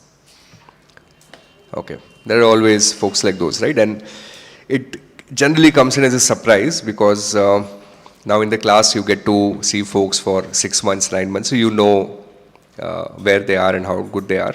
So when the results come, a lot of times in the past I used to be overconfident. So जैसे मेरे को phone आता ना, phone उठाते ही result के time पे, I'll pick up the phone and I'll say congratulations. I will not ask what the results are because I knew. And then every now and then there would be those surprises, right? So then we would sit and try to diagnose what has happened, and a lot of times is the anxiety or stress on the day of exam, where your heart rate goes up. If you're in that category, I think the best time to work on that is a few months before the exam, not in the final 30 days. The problem is not going to resolve itself, right? How to do that? There is a lot of material on the internet. Just go to YouTube and search how to deal with stress situation, exam anxiety. There are multiple ways in terms of how do you learn to deal with that. But deal with that now. Fortunately for me, I was never in that category where I was too nervous or too stressed. I think my category was I used to get hyper excited. So I had to curtail that excitement. I paid for it in my level 1 second half paper. So what I did is I took my level 1 exams in Nepal. And 4 days prior to the exam, I was just traveling. And stupidly or smartly, I was traveling in general class because I did not have the booking for the railways. And then a lot of excitement reaching up to the exam center. So I was already not revising or anything, so I went for the first part. It was raining very, very heavily. And the exam was in Kathmandu in some center. It was right next to like a nice small hill, mountain. और वो बारिश गिर रहा था, and that बारिश had a lot of noise, right? So I started the paper. And I looked at a few questions and I feel like, okay, I know this. I know this. So I started doing it, finished the paper, finished well in time, revised the whole thing. Then I had some more time, so revised one more time. Then I came out after 3 hours. Extremely confident, maybe a little cocky or overconfident. Then I met some other folks who'd come from Mumbai. Then we sat and then we started discussing on how was your paper, and that time I think I demonstrated a little overconfidence because those guys were talking about certain questions which we shouldn't have, by the way, but I was not. And I kind of understood that, I might have done something nice, and, so that excitement ki paper acha gaya. So when the second paper started, that excitement carried forward for first 30-40 minutes. उसी खुशी में कि पहला paper अच्छा गया. So you need to figure out what's your personality trait, especially if you're in the nervous category. People do really, really stupid things. One student who prepared for 2 long years, okay, took a bank loan to pay for his CFA fees. When he went to the exam hall this time, forgot to carry his passport. I had one more student, he was an extreme case. In Bombay, back in the day, I used to go to exam hall in the month of December. So I went to the exam hall, his name is Navin, this is my all-time favorite student ever. This guy is a very weird character. So, went to the exam hall, I reached to the exam center at 7:30 with all the students. Then I gave him a call, I said, Navin, kahan pe tu? He'd just woken up. So my phone woke him up actually.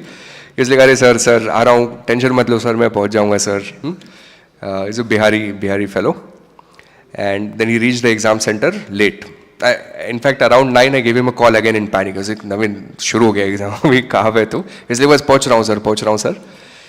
So he reached, and then apparently after a certain time, the security guards wouldn't let you in.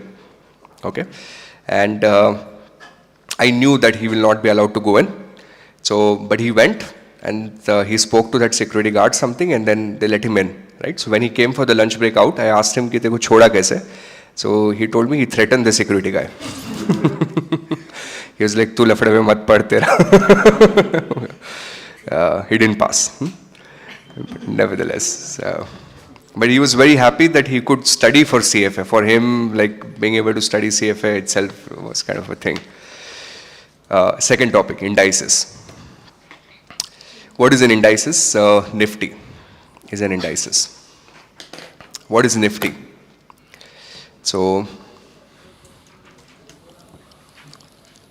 let's search for Nifty. I think we should take Sensex.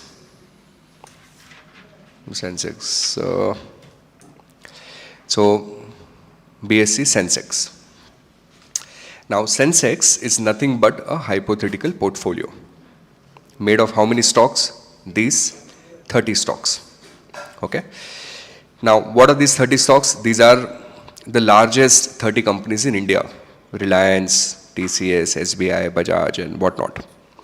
Will the same 30 companies remain in the index forever? No. Companies will keep on coming, companies will keep on going. In fact, back in the day, when I came into markets, the biggest contributor to Sensex used to be infra companies, because infra was a hot sector then. But times are evolving. Now, I think the biggest contribution is your Reliance and HDFC Bank and Airtel and so on. Right? I'm pretty sure right now, if you look at sectoral composition, if I just do Nifty sector weights, I'm just doing this to give you a little background. Look at this. Biggest sectoral contribution to Nifty today is actually banks. About more than, if I take the whole BFSI space, it's almost 30-40% of Sensex today. Surprisingly, and I'm always amazed with this, that pharma has a very, very low contribution of just 3 to 4%. Okay, maybe 10-15 years out, if Donald Trump doesn't have big shocks for us, though we had one in the morning today, I guess, then maybe healthcare will become 5-10%, right? These are your sectoral contribution. How is this index made? And how is the value determined? That's what this reading teaches you. So, there are 3 types of indices, broadly. In fact, there are 4. Okay, and we'll make a list of them. The first type of indices is called a market cap weighted indices. So Nifty, Sensex, most of the indices that you might be aware of, those are market cap weighted. Then there is an alternate type of indices which is called price weighted indices. Okay, I'll show you some examples today. Then once in a while, in some cases, you'll also come across a different type of indices called equal weighted. 2-star exam question. Which indices are generally useful for hedge funds? Equal weighted. Okay, so if you see some sort of a, no, it's not volume weighted, Prashant, it is market cap weighted. If you see some sort of a question on the exam that you're trying to build an index for hedge fund, which methodology would you prefer? Market cap, price equal? Your answer will be equal. If you're building an index for private equity, which index will you prefer? Answer, equal. Okay. Why is that? You'll understand when we get into calculation methodology. But generally for most of the alternative investment as a group, equal is preferred. Okay. And then there is another one called fundamental weighted. Okay, where you give weights based on certain other metrics. So fundamental weighted index. Now, from a calculation perspective for level 1 exam, we have to learn market cap, price, equal. There are 6 calculations. Okay. Within market cap weighted, there are 2 sub variations. How do you calculate return? So you calculate either a price return or you calculate a total return. Okay, price return, total return. Price return, total return. These are your 6 potential calculations that might show up on the exam.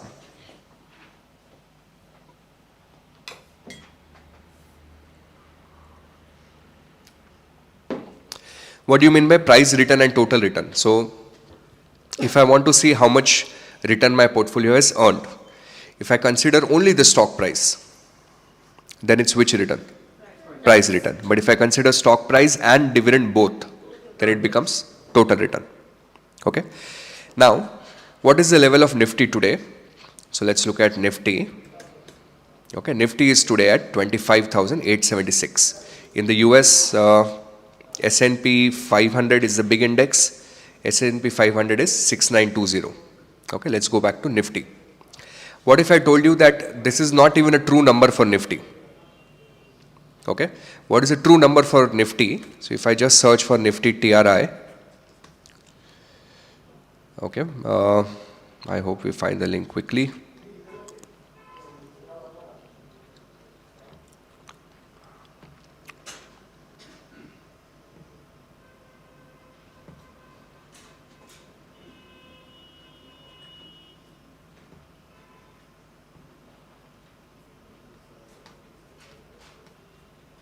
Okay, is my screen not visible? Okay, sorry, wait a minute.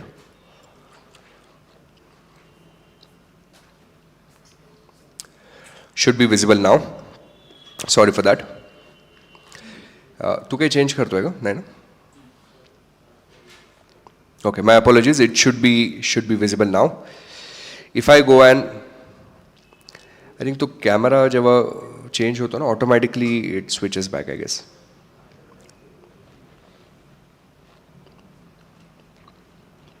If I look for Nifty TRI level, total index level, okay, it's actually, look at this, Nifty total return index is actually at 39,000, which means that 25,000 price that you saw, that was the increase in the Nifty, but only considering what? Stock prices. What were we ignoring? Dividend. Had I also considered dividend, Nifty value would have been how much? 39,400. Now, what do these numbers really mean? Like, what is the meaning of that 25,000 or 39,000? Does anyone know? Okay, what it means is, let me show you Nifty index base value. Okay, the base value in Nifty index was 1,000 rupee.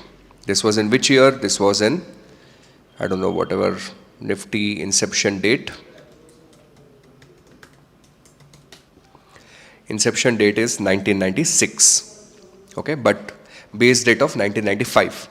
So in 1995, if you had invested 1,000 rupees in Nifty, that is the meaning of this base value. Then today, those 1,000 rupees, considering only the price return, would have become how much? 25,000 or 26,000. But if you also take the benefit of dividend, then it would have become how much? 39,000. Is that a big difference? And with time, the difference will keep on increasing because every year, the dividend return is roughly about 1.5%. Okay. Now, in price return, we ignore the dividend. In total return, we consider the dividend. With time, that 1.5% compounding will cause the two indexes to kind of look very different. Now, how to calculate those returns? So, those returns are calculated here.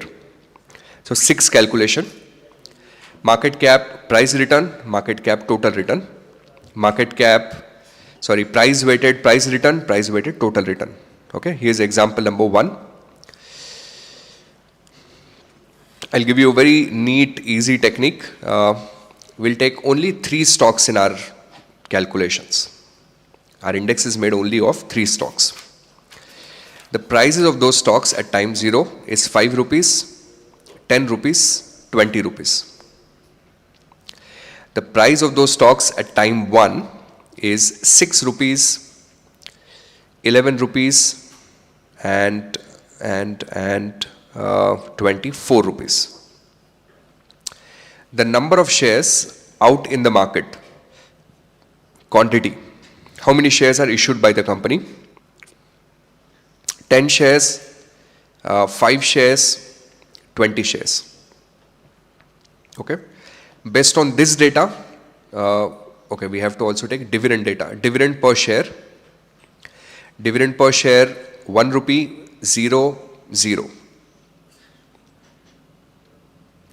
Now based on this information, please calculate the following 6 items.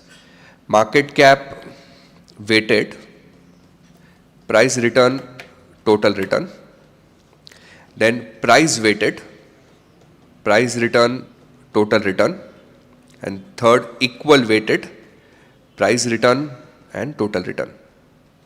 Okay, we will do total of 2 examples. One I will solve for you, second one you will have to solve. Okay, so we just look at the screen very carefully. In order to be able to calculate that, what I need to do is I need to first calculate market cap of time 0, and then I need to calculate market cap of time 1. How do I calculate market cap? Price multiplied with, help me out, price multiplied with number of shares, quantity. So 5 rupees is the price per share multiplied with quantity of 10, how much? 50 rupees. Price of 10 rupees multiplied with 5 shares, what is the market cap? 50 rupees. 20 rupees with 20 shares, what is the market cap? 400. Which stock has the highest market cap? C. So C will more or less dominate the index in a market cap calculation. In India, those stocks turn out to be HDFC, Reliance Industry, maybe your top 2 or 3, right? That is why at times you'll hear that news. I'll quickly show it to you. So look at the composition of Nifty. The biggest stock in Nifty, based on their market cap, the first one is Reliance Industry, then HDFC Bank, then Bharti Airtel, then DCS. When these 4 or 5 stocks move, they have influence because their market cap weight is very, very high, right? Reliance has a market capitalization of almost 20 lakh crore. So the biggest company in Nifty is 20 lakh crore. The smallest company in Nifty is 1 lakh crore. So the biggest company is 20 times bigger than the smaller company, so it will have a lot more weight on how index behaves. So a lot of times, and this is what we've seen in the market today, of lately what you might have seen, except maybe last couple of days, the Nifty is going up but your portfolio is making losses, right? And that will typically happen when some of these top 2-3 guys are pushing the index up. Are you getting hang of it? So how does this calculation work? This is market cap. Let's look at market cap 1. 6 rupees into 10, how much? 60. 11 into 5, 55. 24 into 20, 480. Let's take a total of the market cap. This is 500 and this is 595. Okay. I need to create one more table for dividends. Let me create total dividend table here. 10 quantity into 1, 10, 0, 0. Total dividend received, 10. This is total dividend. Is everyone with me on this? Okay. Now, ये चीज़ ध्यान से देख लो please. Most of you know it, but still just to be on the same page. If some asset is trading at 100 rupee and that asset goes to 105, it has gone up by how much? 5%. Now, how do you calculate that 5%? So you would say 5 divided by 100. That's one way to do it. Or closing value divided by opening value minus 1, which is 105 divided by 100 minus 1 will also give you 5%. Everyone understand this logic? Okay. Now once you're okay with this, then let's calculate market cap weighted, price return and total return, and it's very, very simple. Earlier my market cap was how much? 500, so that's my opening value. By the end of the year, market cap became how much? 595, so that's closing value. 595 divided by 500 minus 1, khatam. That's it. How much? 19. So 19%. Okay. How would you do total return? I will say 500 in the denominator, 595 in the numerator, but plus, this time we will also consider that dividend of 10 rupees. So 595 plus 10 divided by 500 minus 1, 21%. This is your market cap weighted total return index. Can you give me a hand raise if you feel you've understood this calculation? Okay, fantastic, 10 on 10. So you would say, okay, but ये तो return है. This is a return. How does Nifty value get calculated? So remember what I told you. Nifty started with a base value of 1000 rupees. Now, if this period your return is 19%, then the Nifty value by the end of the period will become 1190. That 1000 rupees will become 1190 rupees. आ रहा है समझ में क्या हो रहा है? So you just increase the base value by the requisite percentage. That's how Nifty is calculated, saying that if you had invested 1000 rupees, then it has gone up by 19%. So 19% increase in 1000 becomes 1190. So Nifty value हो गया 1190. If your base value was 100 rupees, then the ending index value will be how much? 119 rupees. Is everyone with me? On the exam, they'll give you some random base value. Let's say they'll tell you that base value was 25,000 at the beginning of the period. So what will be the index value at the end of the period? Your answer will be 25,000 plus 19% of 25,000, whatever that number is. Okay? So 2 calculations out of 6 out of the way. Market cap weighted. Second, let's do price weighted. Price weighted index. Price weighted index, we have price return, we have total return. How do you calculate this? So in a price weighted, the weight is not based on the market cap, the weight is based on the price of the stock. Okay? I feel this is a very, very stupid index. I genuinely feel it's a very stupid index because that absolute price actually does not mean anything. Okay, because some of the stock prices are just absurd. If you put them in your index will be dominated by them. Look at Berkshire Hathaway stock price. Class A.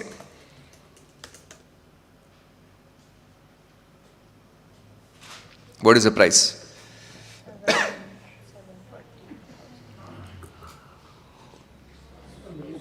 One stock will cost you about $750,000. So imagine you decide to create a price index of 2-3 stocks. One is Berkshire Hathaway and some other stocks which are $100, $50. Then the whole index will be dominated by whom? Berkshire, because its price is very big. But if the Berkshire decided to split it, then the price will become lower, no? So using price as a basis for creating index to me does not make sense anywhere except in one situation, which you can ask me, I'll tell you where. How to calculate this? Extremely easy.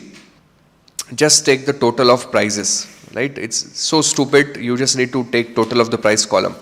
5 plus 10 plus 20, how much? 35. Then 6 plus 11 plus 24, 41. And total of the dividend column per share, 1 rupee. Not 10. Per share, 1 rupee. Okay? Then you would say, you know what, earlier my portfolio was made of 35 rupees and now my portfolio is made of 41 rupees. So 41 divided by 35 minus 1, done. How much? 17.1. 17.14. So if your index was 100 rupees in the base value last year, this year index will become how much? 100 रुपए का index था शुरुआत में, now it will be how much? 117.14. So we'll say Nifty has become 117. That's how Nifty would have been calculated had Nifty been a price index. Okay. Then what will I do in total return? I will say same, but in the numerator I will add 1 rupee. Not 10. 10 was the total dividend. Now I'm just doing per share. How much is this? 20%. 20%. So what can I ask you? Oh. So the Berkshire Hathaway, there was class A, class B. No, that's not relevant now. So in which situation price weighted makes sense? If you have an investor with you, and kind of a stupid investor, the investor says, I will come to stock market, but I have a rule. Okay, what is the rule? मैं सब company के एक एक share खरीदूंगा. I will buy one share each of every company. Think about it. If you buy one share of A, one share of B, one share of C, your portfolio will be worth how much? If you buy one share of A, one share of B, one share of C, your portfolio will be worth how much? 35 rupees. Then by the end of the year, portfolio will become how much? 41 rupees. So your gain will be how much? 17.14. So price weighted index is nothing but buying one share each. Okay. Now, unfortunately, if one of the three shares happen to be a Berkshire Hathaway, then one stock for almost $1 million, second stock for $100, third stock for $10. The entire portfolio return will be determined by the one which has the highest price. Highest price becomes highest weight under this method. Does it seem logical? No. Right? So, in rare situations where you think it makes sense to design portfolio in such a way where I buy one share each, then you go and create a price weighted index. Okay, now it does not have to be one share. I can buy 10 shares each. Same concept, no? फिर भी weight price ही बनेगा. 100 shares each. Same concept. So when I'm buying equal number of shares across the stocks in the portfolio, then the appropriate index for me is price weighted index. If I'm buying shares in proportion to market cap, that if it's a large company, I will buy more shares. If it's a small company, I will buy less shares. Then the appropriate index for me is market cap weighted. Okay. Now the third one and the final one, which is equal weighted. Equal weighted index. Now we have price return and we have total return. Okay. Now we had three stocks. The first stock went from 5 rupees to 6 rupees. The second stock went from 10 rupees to 11 rupees. And the third stock went from 20 rupees to 24 rupees. Correct? Now, 5 rupees to 6 rupees, that's a appreciation of what percentage? 1 rupee matlab kitna percentage? 5 rupees to 6 rupees, that's increase of how much? 20 percentage. करके देखो ना, 6 divided by 5 minus 1. करो calculator पे. 6 divided by 5 minus 1. कितना? 20%. 10 rupees becoming 11, that's an appreciation of what percentage? 10 percentage. 20 rupees becoming 24, appreciation of what percentage? 4 रुपया बढ़ गया. That would be 20 percentage. Now what is the price return here under equal weighting system? You take these three numbers, 20, 10, 20, and very stupidly, you just calculate an average of the three numbers. So 20 plus 10 plus 20 divided by 3, 16.67 khatam. Now, CFA curriculum has some very complex formulas for this. Please do not use them. Just do it with this logic, you'd always get your answers right. Is this easy? Now, how will my calculation change for total return? So remember, the first stock gave a dividend of 1 rupee. So all that I need to do is, I need to say, listen, 5 became 6 plus 1. It gave me a dividend of 1. Then 10 rupees became 11, didn't give me any dividend. 20 rupees became 24, did not give me any dividend. Return of how much here? 40. 30 or 40? 40%. So return of 40% here, same 10% here, same 20% here. Please take an average of the three numbers. 23.33. Please take an average of the three numbers. How much is that? 23.33. 20? 3.33. 3.33 percentage. This is your equal weighted total return. That's it. This is the heart of this reading. If you understood this, more or less the reading is done. Now, how is equal weighted portfolio looking like? So, in the investment world, there is a lot of discussion and debate on something called as position sizing. Have you heard of this concept, position sizing? Position sizing means, if you talk to some savvy investor, you ask them, how do you size your positions, right? It means, once you find some stock, फिर आप कितना खरीदते हो? If you like that stock, do you buy that for 100 rupees or 10,000 rupees or 1 crore or 10 crore? How much do you allocate to that one stock? Different people have different philosophies. Now, in COVID, I think 2022, I was doing a podcast with Deepak Shinoy from Capital Mind. Now Capital Mind has a new mutual fund company also. They've recently launched mutual funds in India. And that time, Deepak was running a PMS, a portfolio management service. Some of the people working in his team were our students, and that's how we got introduced. So we were having that conversation on YouTube. And then I asked him, okay, what is your thinking on position sizing? Now he had a very interesting take. He said, there are a lot of theories floating around on how to size position. A lot of people will tell you, size your position based on conviction. Conviction means आपको कितना भरोसा है. But then the question is, if you never have 100% conviction, because if you had conviction, you had bought only one stock. You know? So he said, I don't fall for that trap.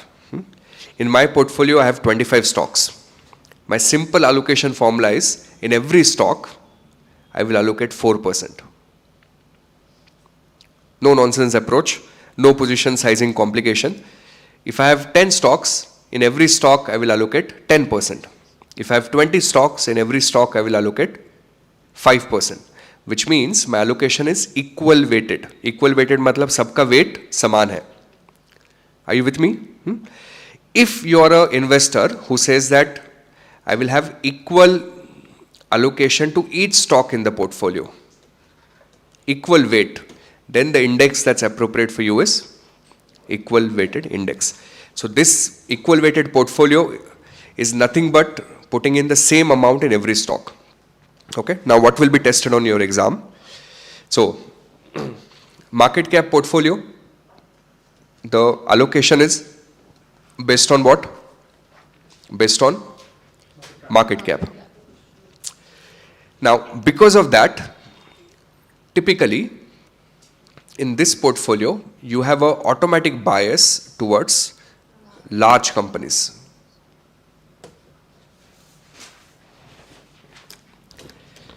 Okay? Obviously, the one which is larger, you will put in more money. The company which is smaller, you will put in less money. Automatic ho jayega, hai na, if you are doing market cap investing. In a price weighted, what you are doing, you are buying equal quantity of shares of every company, irrespective of price. So I will buy 1 share each of all the 3, or 5 shares each of all the 3, or 20 shares each of all the 3, equal quantity. And in equal weighted, you are allocating equal amount in all the 3. So if I have 200 rupees, or let's say if I have 60 rupees and 3 stocks, then 20 each. If I have 90 rupees, then I will allocate 30 each. फर्क समझ में आ रहा है? So I'll tell you allocation formula, you tell me which index it is. What if I'm putting in 100 rupees in stock A, 100 rupees in stock B, 100 rupees in stock C? 100 rupees in stock A, 100 rupees in stock B, 100 rupees in stock C. Which weighted? Equal weighted, because I'm putting in the same amount, so my weights are equal for all the 3. What if I buy 10 shares of stock A, 10 shares of B, and 10 shares of C? Price weighted. And what if I buy based on their market caps? Then market cap weighted. Is this clear? Now, one is creating an index, but now the second problem is maintaining that index over a period of time. अब उसमें क्या दिक्कत आएगा? Think of equal weighted, how complicated this mechanism is. So going to the same Deepak Shenoy's conversation, that time in his portfolio he had 25 stocks. So in each stock, allocation will be how much? 4%. Let's say I set up the portfolio, I put in, I have 100 rupees, 4 रुपए के सब stock खरीद लिए. But what after that? After that, first stock of 4 rupees might go to 6 rupees, some other stock from 6 rupees might fall to 2 rupees, है ना? तो गिर सकता है ना? So then what? So then, in this index portfolio, you do rebalancing. Rebalancing means adjusting the weights again. And because at any point of time you want to keep the weights equal, this portfolio will require most frequent rebalancing. Okay, so equal weighted will continuously require rebalancing.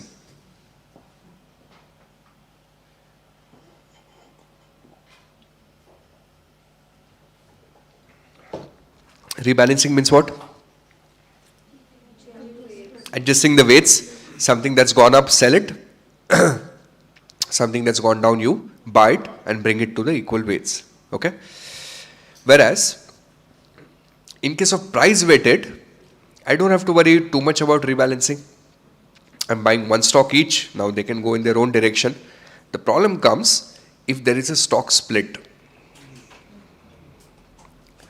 Then what? Then if I don't do any adjustment, my index will look really, really stupid. So in case of stock split, you need to do something called as a denominator adjustment. You need to adjust your denominator. I'm going to do an example that will show you how denominator adjustment works. Dekho. So let's do that example here. Denominator adjustment. Let's assume in my portfolio I have two stocks, one for 100 rupees and one for 200 rupees. Okay. So what is the average price of the portfolio right now? Or in fact, this is 300 divided by 2, 150. Okay. Now what happens is, stock price do not change, but the second stock of 200 rupees, that has been split, okay, and it has been split into, let's say, 5 parts. So now what will happen? This stock is still 100 rupees, but ये 200 के अपने 5 टुकड़े कर दिए. You broken it down into 5 parts. So now the new price will be how much? 40 rupees. Divided by 2, now my index will look how much? 70. It will look like index has fallen by half. But has it actually fallen? No. Then what has happened? It's a stock split, right? But because there is stock split, there is no investor loss here, no? Investor का तो portfolio उतना ही है. So my index value should not change. That means my average should not change. My average should remain 150. So what do we need to do? We need to do some reverse engineering, where we say my average needs to come to 150 by changing what? By changing the denominator. So what should be the x here in the denominator in such a way that average will still be 150. Okay, now how will I calculate that x? So 100 plus 1, so 140 divided by x should be equal to 150. Can you find out what should be the value of x? करो ना 140 by 150. How much is the new x now? 0.93. So now, even though I have 2 stocks in the portfolio, the denominator of my calculations will become 0.93, so that average value will come same as before. This is called the denominator adjustment for the price weighted index. We do this in what situation? A, in case of stock split, B, in case of bonus shares. Okay? I think we're done with calculations. Now there's a little bit of theory we need to do here, especially with fixed income indices. And okay, there are 2 theory points, in fact, I have in my list. Let me show you those. One I've already shown you. In case of private equity, in case of hedge funds, which index will you recommend? Equal weighted. You will recommend equal weighted. That's one point. Now, Second point, uh,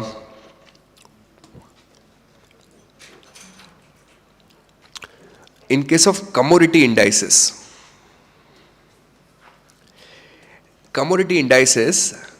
uh,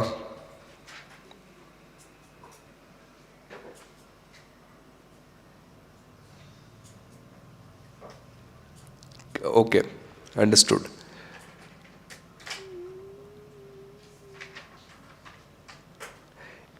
In case of commodity indices, we generally create index using not the spot price, but the future price from derivative markets.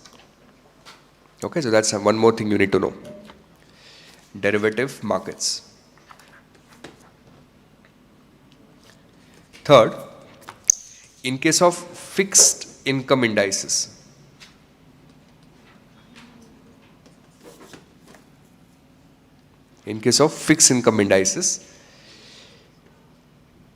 there is generally a very high turnover. Turnover means securities come in, securities go out. One of the reasons why there is a high turnover is because, anyone knows? Fixed income indices or securities have maturities. So imagine my index mandate is to have all the bonds between 5 years and 10 years. Now I bought a bond last year in my index which had a maturity of 6 years, but now it has got 5 years or less, right? So I'll have to sell it. So therefore, because they have limited maturity, there's a higher turnover in the fixed income indices. And we are done. Are you ready for the next reading? LM3.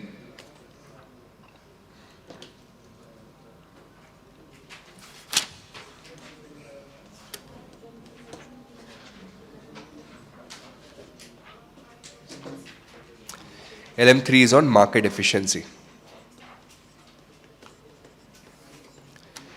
Very broadly, what does market efficiency mean?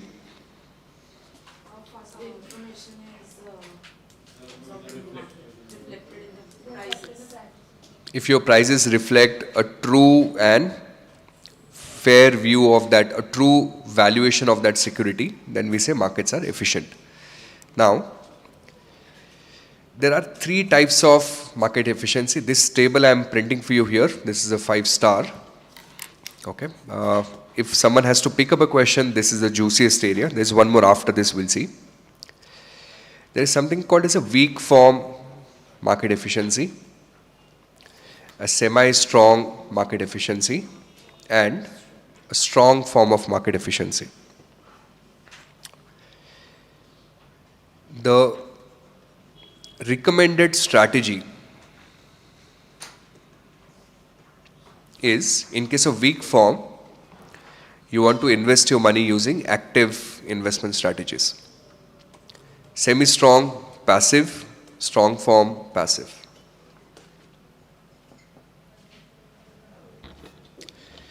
I have a question for you. Let's see if you can answer it. Let us say if I buy Asian Paint stock today, put in all the amount that I have into that one stock, and wait for next 30 years, not do anything. Am I an active investor or a passive investor? If I buy Asian Paints and keep it in my portfolio for 30 years, am I active or passive? How many of you think active? Give me a hand raise. How many of you think passive? Give me a hand raise.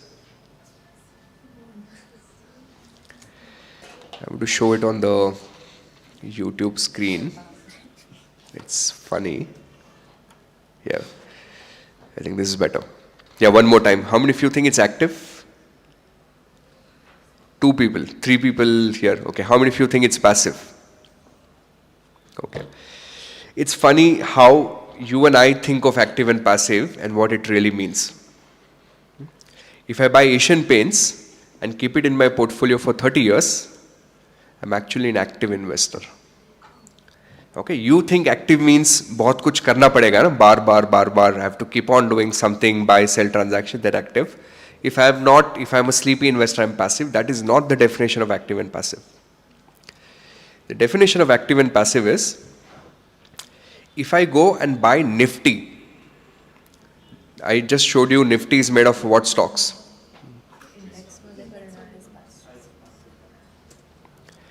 Nifty is made of those 50 stocks, which is here. If I go and buy these 50 stocks in the same proportion as in Nifty through an ETF, then I would be called as a passive investor, where I am replicating an index. Okay? But when I told you I am buying Asian Paints, I have an active view on Asian Paints. I feel compared to rest of the companies, Asian Paints is the smartest. And because I just buy one stock, in fact, I am a very high degree of activeness in my portfolio. Very aggressive portfolio. I am actually a very, very active portfolio manager. Are you getting hang of it? So active and passive का difference क्या है? Passive means if I simply buy index, ETF, typically executed through ETF. Why? Because I don't think any fund manager is smarter than Nifty. If you believe that, then I will buy ETF, my fees will be just 10 paise or 15 paise. But if I feel a fund manager is smarter than Nifty and they can choose out of this 50 maybe 20 good stocks for me and remove remaining 30, then I am which type of investor? Active investor. So under weak form of market efficiency, the recommended investment strategy is active because markets are not efficient. They're very weak, right? But under semi-strong and strong form, recommended strategy is passive. Okay? Passive means what? Passive means no job for you and me. Because there is no benefit of equity research. There is no benefit of finding out that Asian Paints is a better stock or HDFC is a better stock. I will simply buy index. So no role for equity research analyst, which means you should pray if you're a CFA student that markets remain which form? Weak form. If the markets were semi-strong or strong form, then no jobs for equity research whatsoever. The whole research industry will be zero. The thing is, no one really knows where the markets are. And that's a constant debate. There are some investors who are on extreme right-hand side who believe markets are strong form efficient. They will put all their money in ETF. And some of them are respected investor. Maybe Warren Buffett a few years ago wrote a letter to his wife. Okay, that letter was made public it was published in his publications. It said, after my death, all these, he used the word vultures for hedge fund manager. He said, all these vultures will flock around you asking for money. Don't give them. Please put money in S&P 500 ETF. So his advice to his wife is that these hedge fund managers cannot make more money than S&P 500. So please become a passive investor. But if you go and look for a mutual fund manager for you, if you are doing research on which mutual fund is good and I will put in my money there, then you are what type of investor? Active, because you are finding someone who's going to allocate differently than Nifty.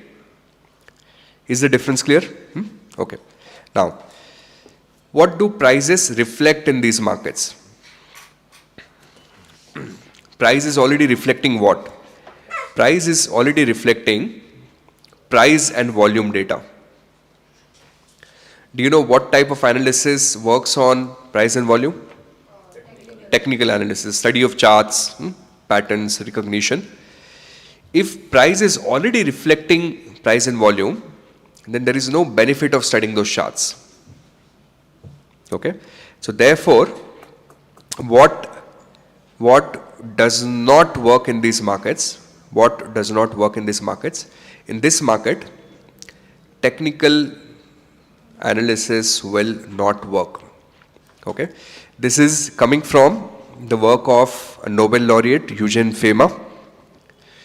The authors of this paper were given a Nobel Award in economics. They classified market into 3 categories. And even the lowest category of market efficiency, their view was that technical analysis does not work. So, weak में ही काम नहीं कर रहा है, semi strong में तो कोई scope ही नहीं है. So all the fans of charts. Then technical analysis works where, so they created one more category of market. It is called weak form inefficient. अभी कौन सा market है? Weak form efficient market. Technical analysis will work where? Technical analysis will work in weak form inefficient market, where prices are not reflecting price and volume, and then only technical analysis will work. Is it okay? In my level 3 class, I think last session we had a very heated debate between students, including me, on whether trading works or not. We have a trader in the class. I'm going to release that video on YouTube. Maybe when that comes, you should see it's interesting. But again, there is a lot of evidence that indicates that technical analysis works in certain markets for certain period of time, but it does not work in all markets all period of time. Right? Now, how about semi-strong? What does semi-strong indicate? So price reflects price and volume, and it also reflects all the fundamental information. Okay, that means all the public information. Therefore, in this market, what will not work is typically technical analysis and fundamental analysis.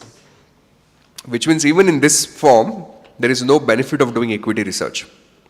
Therefore, recommended investment strategy is passive. So the only place where fundamental analysis is working is which type of efficiency? Weak form. And then finally, what does price reflect here? Price and volume, all the public information,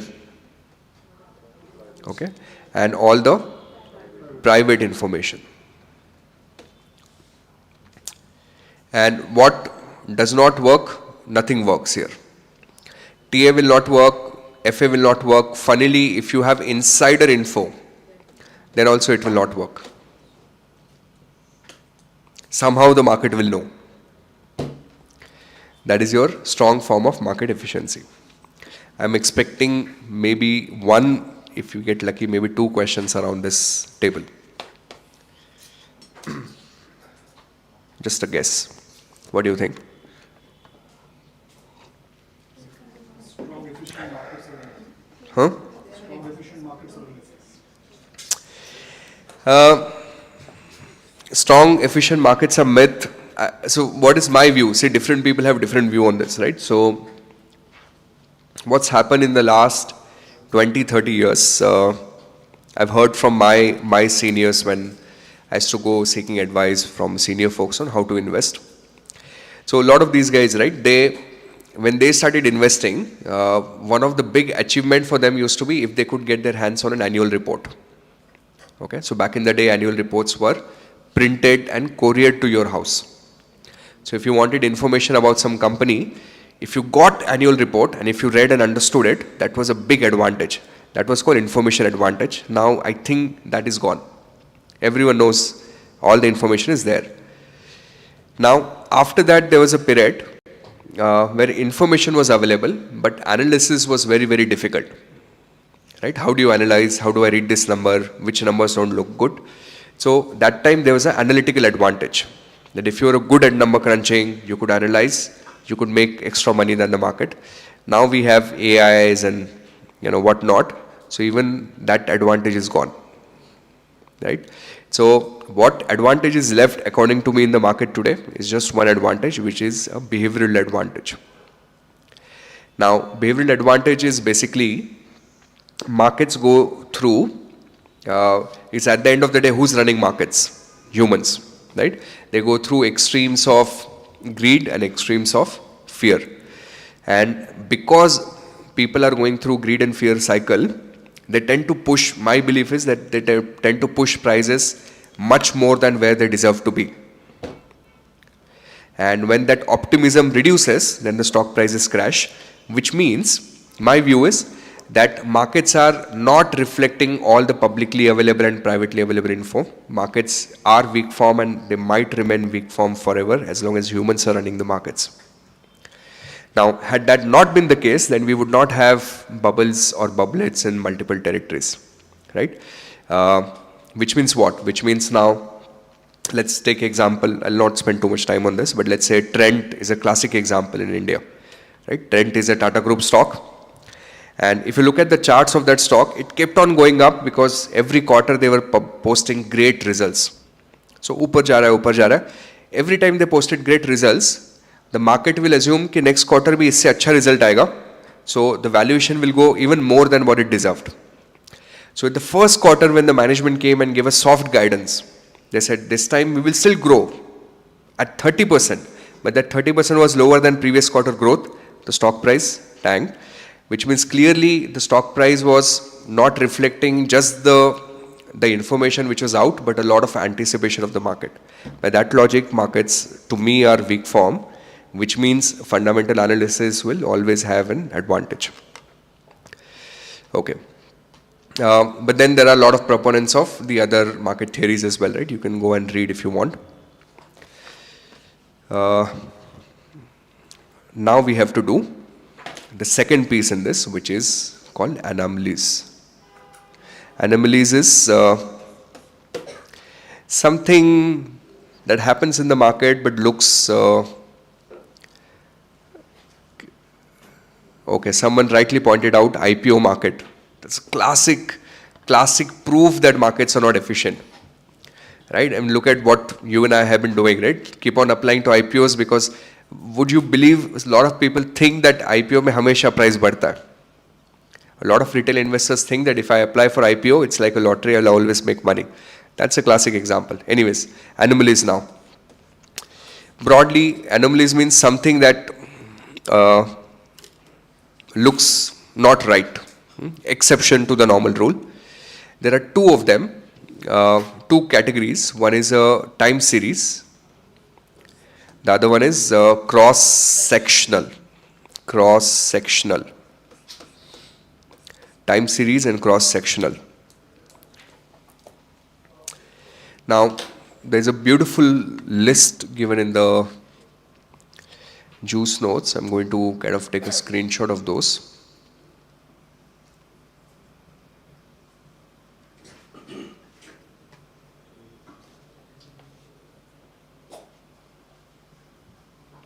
Okay.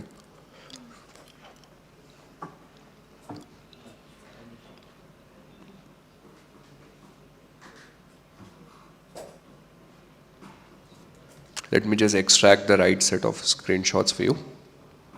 I'll be putting them in the juice notes, the class notes if you want to refer to them later on.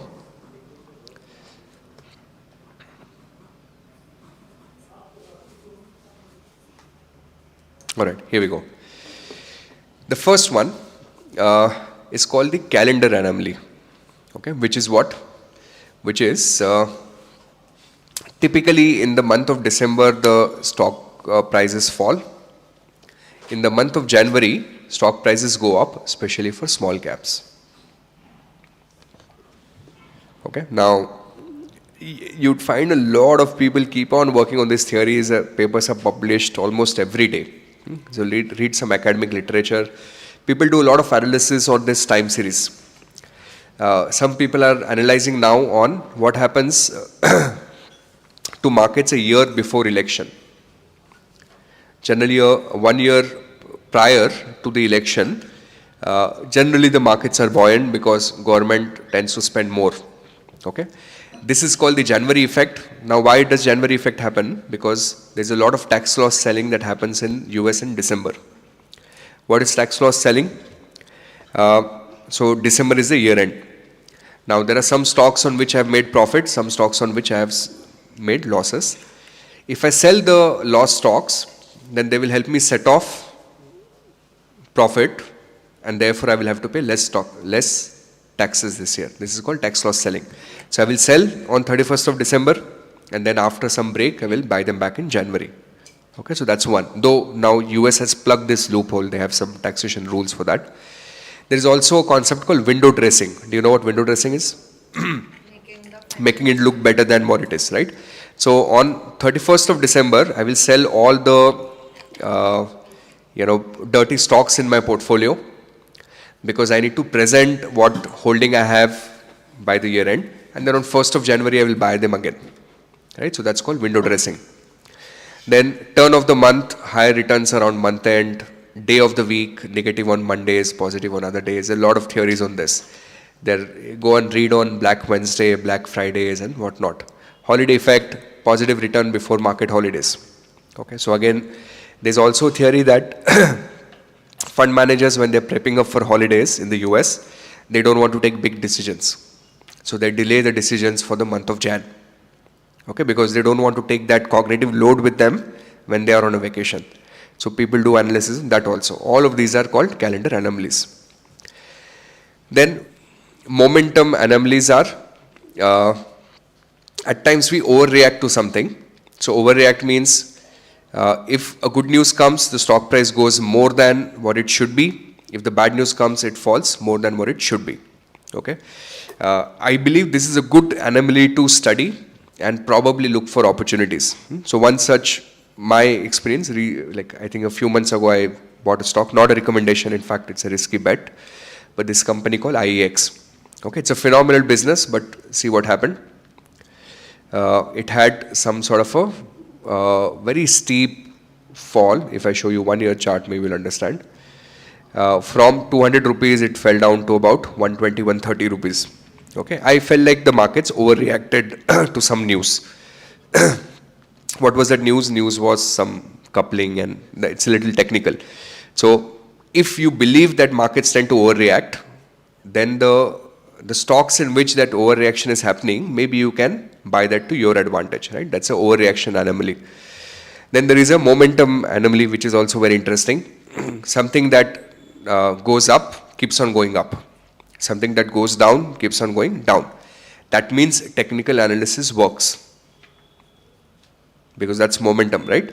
So if you believe momentum, then to some extent you believe technical analysis. That means this is in contradiction of weak form efficiency, because what did weak form say? Technical does not work, right? So you need to again know this. Then there is a size anomaly in cross-sectional, which is small cap tends to outperform large cap.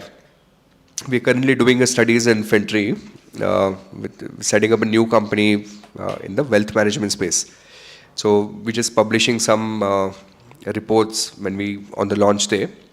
One of the report that we're working on is we're calculating 25-year returns across different asset classes in India. And I found something very interesting, that for a 25-year window in India now, the return on mid caps are actually higher than the return on small caps. Okay, that's of course because of point-to-point difference of when you start and when you end. But the return on mid cap and small cap as a category are substantially higher than returns on large cap, right? Why is that? So maybe that's an anomaly, because return should be same, there should be a function of business performance. Then there is a value effect. Generally value stocks tend to outperform growth stocks. Okay, and if that is the case, it is violating semi-strong efficiency, because what did that tell you? Fundamental will not work. But this is telling you that fundamental analysis is working. That means we are violating semi-strong market efficiency logic here. Is that okay? Done. So this reading is over. There is some behavioral finance here, but we'll do that in portfolio management directly.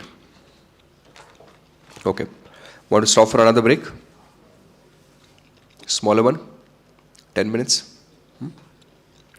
Let's do 10 minutes. After this, we have क्या है इसके बाद? Overview of equity, which is short topic. I think next 3-4 are extremely short. Then we just have to spend time on valuation. Revised timing, I think I'm looking at another 90 minutes to finish equity. So by 6:30 we should be done.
LM4. Now we'll be able to do it super fast, which is overview of equities. There's honestly nothing in this reading that's technical. First, there's some discussion on preference shares and different types of preference shares. What could be different type? We can have cumulative versus non-cumulative preference shares. Then we have participating, not participating preference shares. Then we have perpetual versus redeemable preference shares. Then we will have convertible or non-convertible preference shares. These are some of the variations. Now, if you invest into a preference share, do you get a fixed rate or a variable rate? Like your returns, are they kind of fixed or not?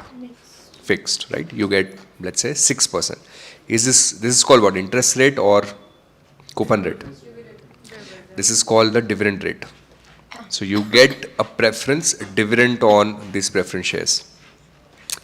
Now, the rule with dividend is you earn dividend only when company is making profits. If there are no profits, then there are no dividends. You know? Now, what if you buy the preference share this year and company made no profits? Next year, will they pay you for previous year and this year, or they will pay you only for the current year? If it's cumulative. Correct. So depending on whether it is cumulative or non-cumulative. If they are cumulative, then your preference dividend will accumulate. So whenever company makes profit, they'll pay you dividend for all the previous year. If they are non-cumulative, then the dividend will lapse. What do you mean by participating? They'll participate in certain profits. Perpetual. They will not have any maturity. It's not a 10-year preference share. It will remain forever. Unless otherwise mentioned on CFA exam, this is your default assumption, that preference shares are perpetual. And finally, what do you mean by convertible? You can convert preference shares to common shares. Okay. Then some discussion around ADRs. ADRs, then GDRs. What's an ADR? American Depository Receipt. What does that mean really? You can trade shares of another country. Basically, you're raising capital in US from another country. Correct. Imagine if I am an Indian company and I somehow want to access US capital markets. I want to raise money, and I feel I want to remain listed in India, but I want some shareholders from the US to buy shares of my company. Then I can raise money through ADRs, American Depository Receipts. Now, if an Indian company raises money in the US, for example, let us say Infosys, then in Indian markets, Infosys shares will trade. In the US market, Infosys ADR will trade, American Depository Receipt. There are two types of these ADRs. Sponsored and unsponsored. Okay. Now, what is sponsored? So imagine Infosys will reach out to JP Morgan. Okay. Infosys will say, listen, I'm thinking I want to raise some money from US investor. So can you please run a ADR for me? Okay. JPMC will say, sure. Infosys will give 100 shares to JP Morgan. JP Morgan will in turn sell those 100 shares to different retail investors. Okay. Now, practically what's happening is, it's not selling those 100 shares. JP Morgan is actually creating a container. It's putting those 100 shares into those container. And then the right of that container is actually sold to each of this. So it's almost like a mutual fund, but of only one stock. Okay. Now, if Infosys share price in India go up, will the price of that ADR in the US go up? Yes. But if Infosys share price remains same, but Indian currency fluctuates, will it have impact on that ADR in the US? Yes. So that ADR is affected by two things. One is the value of the underlying share, but it's also affected by the currency exchange rate, right? Now, if you're living in the US and you're considering buying ADR of an Indian company, my recommendation will be, please don't. Tell me why. Currency is depreciated. Because last few years, every year we've seen that Indian rupee has depreciated by 5 to 6%. So even if the stock were to go up by 10-15%, about 5 to 6% you will have losses because of depreciation of rupee. Okay. So only those cases where you expect some stock to go up by 30-40%, then it makes sense, then 5% currency depreciation you can absorb. What is unsponsored? So let's say in India we have some hype company. Let's say right now, which is a hype company in India? Okay, let's say Eternal. Though it's come down a little bit now, but yeah, we can surely, let's say Eternal. A very unique business model. By the way, this quick commerce has worked nowhere else in the world except India. They're trying it out and different variations of it in Southeast Asia, but it's not worked anywhere. So it's an Indian gift to the world of sorts, right? Especially the whole operational efficiency. Quick commerce means you order groceries within 10 minutes it will come to your house. Now, let's assume that there are a lot of American investors.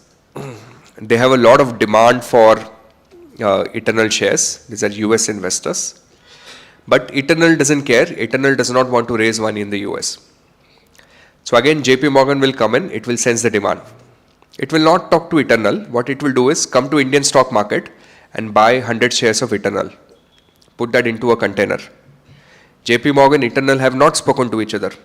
But it still went, bought 100 shares of Eternal, created a mutual fund of sort, and sold it to all the retail investors. And for that, they charged a fee. This type of ADR is called unsponsored ADR. Structurally, if you notice, they are same. They're same. Then what is the difference? The difference is the voting rights. That who gets to vote when the company is taking a decision.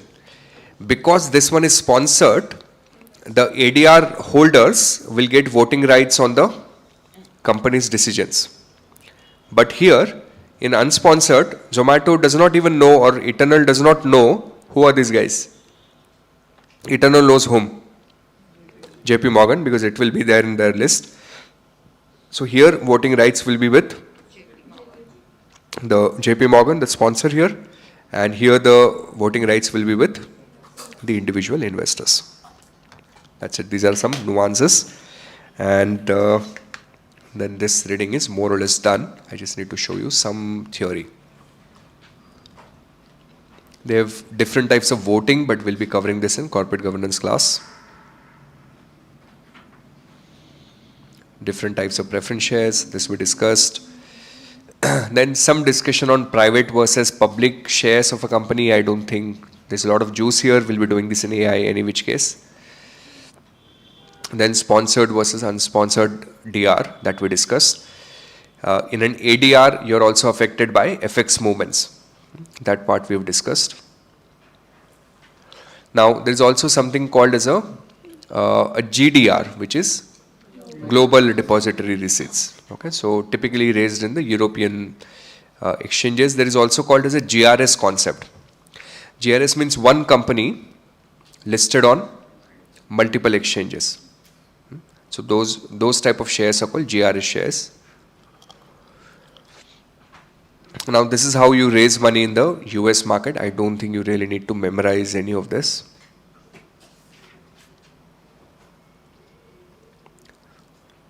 This part gets repeated elsewhere, so I'm not doing it here. Repeated elsewhere, not doing it here. We're done. Ready for the next reading. This reading now, it's called LM5. Company analysis. How do you analyze a company? So the curriculum goes on and on about characteristic of a company. When you write research report,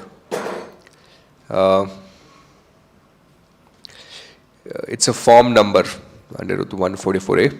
When you write a research report, you do company past and present analysis, industry analysis, and then you do forecasting. These are the steps. Okay. Now, when you write a research report, what do you need to write? So on the front page, what do you write? Then you write recommendation, you write company's description, which industry they are from, financial analysis, valuation, ESG, and risk. Then, when you're studying business model, you look at how do they price, who are the customers, what is the business model, sources of information, and so on. There's a lot of just very trivial discussion. You can read through it. I don't think there would be some technical questions here. There is one piece here that we need to work on. Okay, and then of course after this we have a follow-up concept. So let me show that to you. When I look at cost of a company, the concept we are studying is called contribution. When I look at cost of a company I can break down into two parts. I can say any cost can be looked at either as a fixed cost or at a variable cost. At times some costs are hybrid of the two, but generally fixed or variable. Fixed means what? Doesn't change on sales increase. Fixed cost, right? Now, when I take my sales minus the variable cost, it's a slightly different looking calculation than your income statement. So when I do sales minus variable cost, what do I get? I get a number called contribution. Okay. Now this contribution has a lot of importance from a decision making perspective. Let me show you some example. Let us say you have a shop, you're paying rent of 100 rupees. Okay. During the day, you're going to sell quantity of 20 cups of tea. If you sold 20 cups of tea and you're paying rent of 100 rupees, what is your fixed cost per unit? Fixed cost per unit is how much? 5 rupees. Okay. Let's say your variable cost per unit happens to be 4 rupees. What is variable cost per unit? Your milk, tea powder, sugar, whatever you want to add to it. Now, what if I told you that your selling price of the tea at the moment is, by the way, what is your total cost? Fixed cost of 5, variable cost of 4, 9. What if I told you your selling price is 6 rupees at the moment? Should you Sell or should you not sell?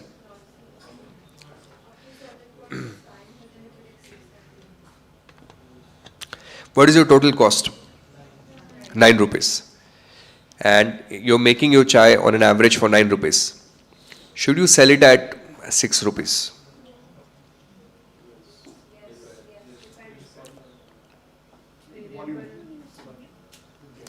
Right now I'm selling only 20 cups.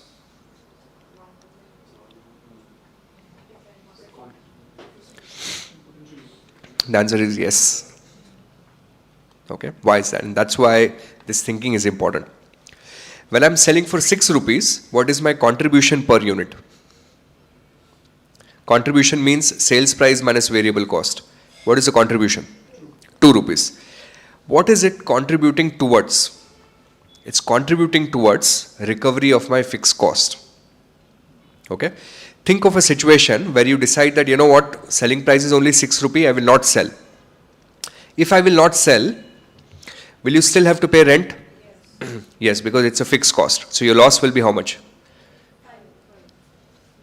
Total loss will be how much? 100 rupees. Total loss is 100 rupees. Now, imagine you decided to sell at 6. Now, what would be your sales? 6 rupees into 20 cups. Bolo kitna? 120 rupees. What is your variable cost? 6 rupees. Sorry, variable cost is 4 rupees into 20, 80. What is your contribution? 40. What is your fixed cost? 100. What is your net loss? 60. Had I not sold, what would have been my net loss? 100 rupees. By selling, what's my net loss? 60 rupees. So at least in the short run, my decision making is not looking at total cost. In the short run, my decision making is to look at variable cost. So as long as my contribution is positive, contribution means what? Selling price minus variable cost. It's going to contribute a little bit towards recovery of my fixed cost. The decision is yes. In the long run, when you can negotiate the rent agreement, then you can say maybe I should shut down the business. But in the short run, you should keep on doing the business. Did you understand this? So this is your concept of the contribution. Now, this leads us to extremely powerful investment concepts of a DOL, a DFL, and DTL. Just what you have on the screen here, if you just nail these concepts, you can build a fantastic career as an investor. If you just champion these 3 concepts, DOL, DFL, and DTL. DOL stands for degree of operating leverage. DFL stands for degree of financial leverage. And DTL, degree of total leverage. Okay. What does DOL mean? It shows you connection between sales and operating profit. Okay. So if I told you that some company has a DOL of 3, what does it mean? It means when their sales go up by 10%, only 10%, because of operating leverage of 3, their operating profit will go up by 30%. It shows impact of increase in sales on operating profit 3 times. That's the degree of operating leverage. It's a crazy thing if you understand how it works. What is degree of financial leverage? It shows connection between operating profit of a company and the net profit of a company. If I told you that some firm has a degree of financial leverage of 2, a 10% increase in operating profit will result in 20% increase in net profit. Okay. A degree of total leverage or combined leverage is actually 3 multiplied by 2, 6. It shows a direct connection between sales and net profit. Imagine if you happen to invest into a large total leverage company. You don't need their sales to go up by a lot if their sales go up only by 10%. the net profit will go up by how much? 60%. That's the concept of degree of total leverage. Now, why does it happen? This happens because of existence of fixed cost. Okay. In case of degree of operating leverage, it happens because of existence of fixed operating cost. In case of degree of financial leverage, it happens because of existence of fixed finance cost. What do you mean by fixed finance cost? Interest. And of course, total is because of both. The formula for degree of operating leverage is, how do you calculate degree of operating leverage? EBIT divided by, उल्टा बोल रहा हूं मैं,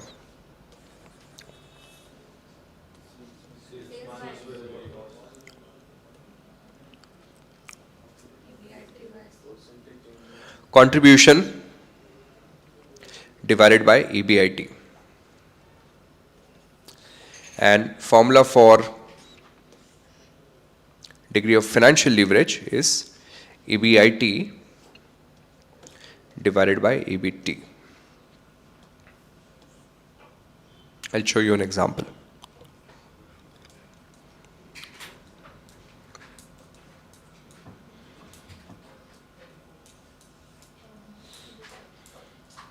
Okay, let's do an example. Done writing? Okay, so observe now. Even on the exam, I'm guessing on this you'll have mostly a theory question, but it's good to know this concept. Let us say we have a firm which is making sales of 100 rupees. This firm has a variable cost of 40 rupees. So it will have contribution of how much? 60 rupees. It has a fixed cost of 40 rupees. So it will have operating profit of how much? Operating profit of 20 rupees. Then it needs to pay interest of 10 rupees. So it will have earning before taxes of 10 rupees. Let's say tax rate is at 50%. Okay. So tax rate at 50% means how much tax you pay? 5. What is your net profit? Net profit is 5 rupees.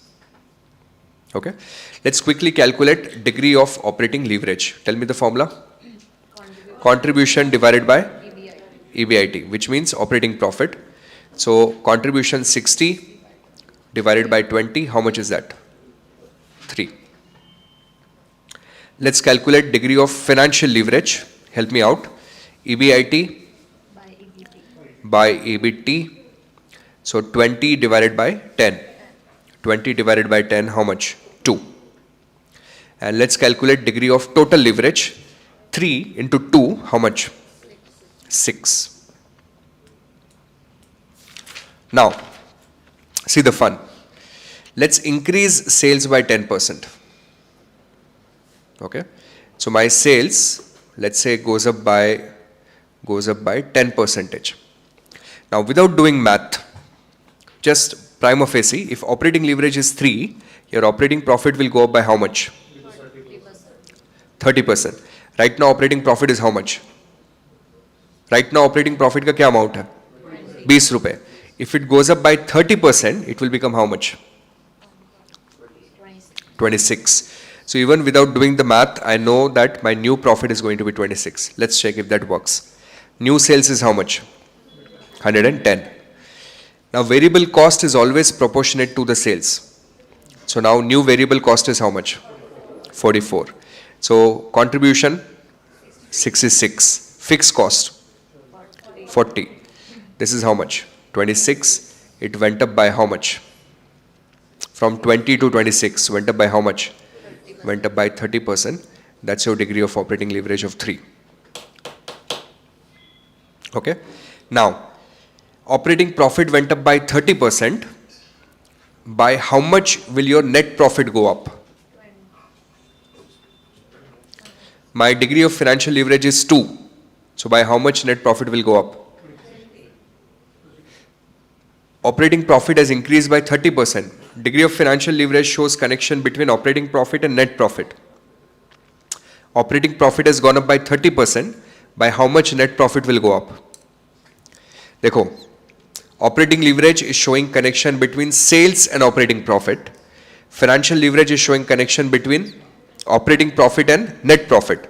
So if my operating profit has gone up by 30%, by how much net profit will go up? 60%, 2 times. 60% of 5 means how much? 3. So my new net profit will be how much? 8. Let's cross check.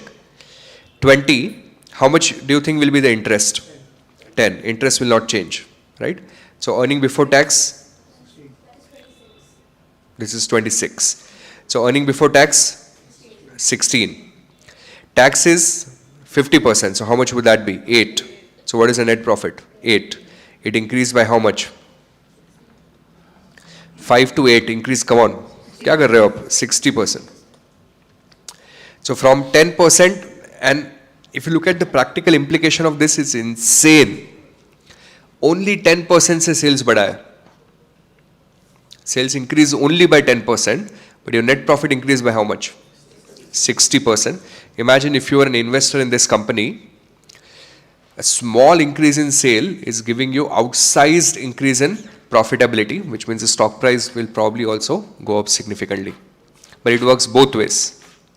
A 10% decrease in sales, net profit will decrease by 60%. Okay. So which companies have high operating leverage?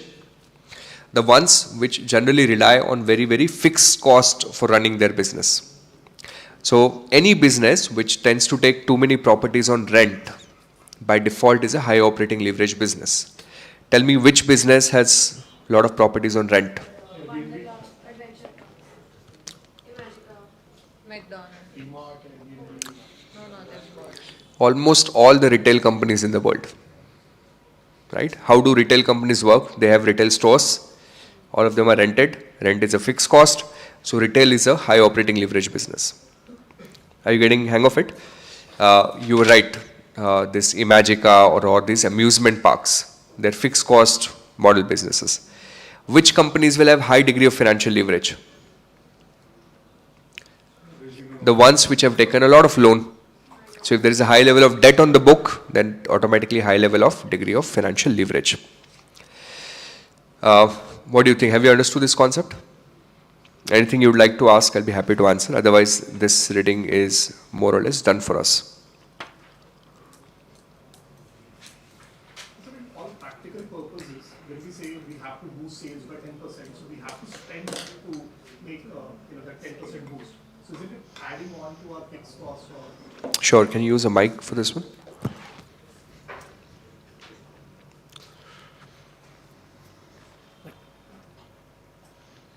Is it on? Oh, okay. So when we say we want to boost the sales by 10%, we'll have to spend to Get that additional sales. Yeah. So won't that add to your fixed, probably fixed or variable? I don't know how you categorize marketing, but that would.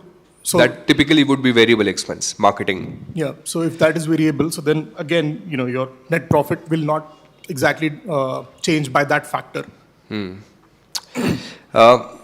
So if you think a little deeper on how to increase sales, how do we calculate sales? Sales ka formula kya hai? Price into quantity. So either I sell more volume or I sell it at a higher price. Very interestingly, at times you would find those rare opportunities in the market where you feel that these companies might not increase volume, but they will be able to increase price. Okay? A classic case in point today, Airtel. Now Airtel today, just think about it, all of us are paying, how much is your monthly mobile phone consumption now? 350 rupees. But 5 years ago it was how much? 120 rupees. Jio kind of made it free. Now 5 years from today, I'm very confident this number will look something like 500 rupees. So think about what will happen to Airtel. Their fixed cost will not change significantly. Same towers, same radio network, but price will increase. Now when that price will increase, the sales will increase. Sales will increase because it's a very high operating leverage business. Sales increases by 10%, operating profit will increase by maybe 20 or 30%. If they have debt on the books, financial leverage, net profit will increase by 40, 50, 60%. Right? So, it happens in a lot of cases. So, if you watch my main videos, I've given an example of this business. नाम भूल गया, बोलो कौन सा है? Amusement park कौन सा वाला है? Wonderla. I've given an example of Wonderla. What is Wonderla? It's I think people in South India might have heard of this. It's a simple amusement park. Now, this is a classic operating leverage business.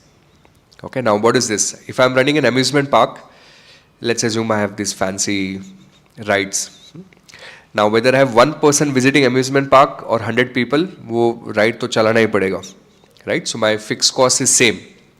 When more people come and they use this amusement park, what will happen?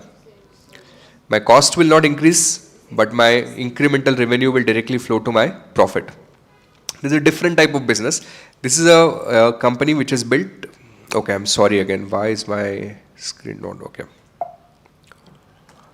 Yeah, this is Wonderla. I'll show you another type of business. This is a business of physical infra. You build a physical infra, you build leverage. There's another company, I was invested, then I sold at loss, and I'm now waiting on the sideline, hoping to buy someday. This company is called Traction. They are a database for private markets. Like how Screener is for stock market, this is a database for private market.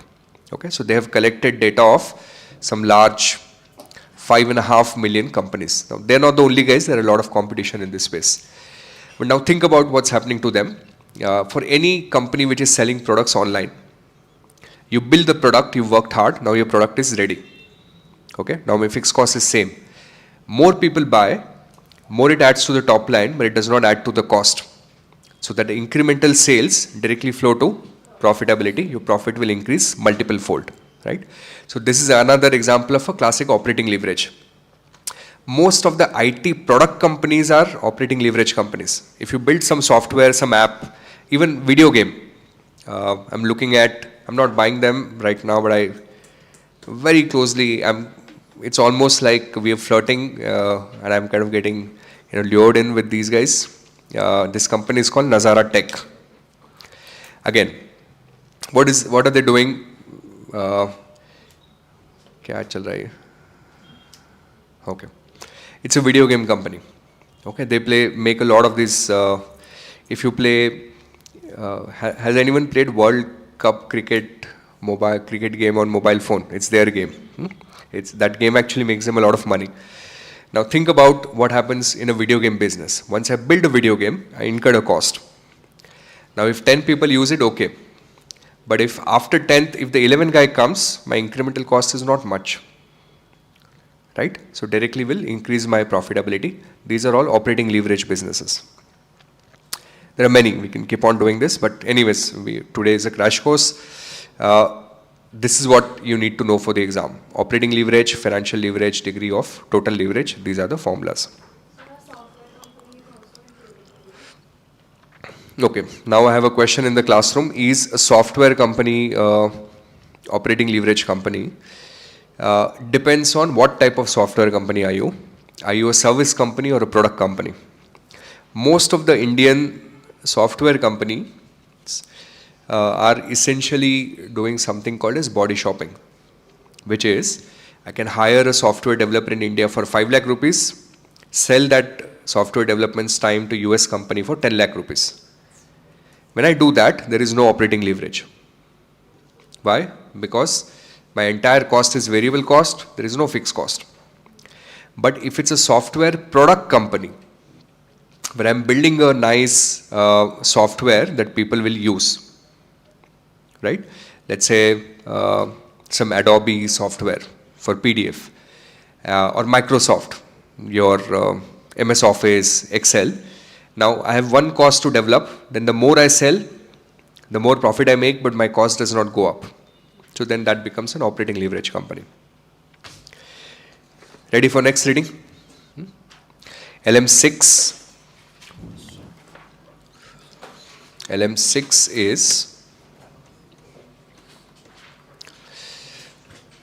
industry and company analysis. This is mostly industry analysis though. There is a lot of theory in this reading. The first point of discussion is on something called as an industry classification system. Industry classification system. What do you mean by this? If I ask you a question, in India, how many industries do we have? What will you tell me?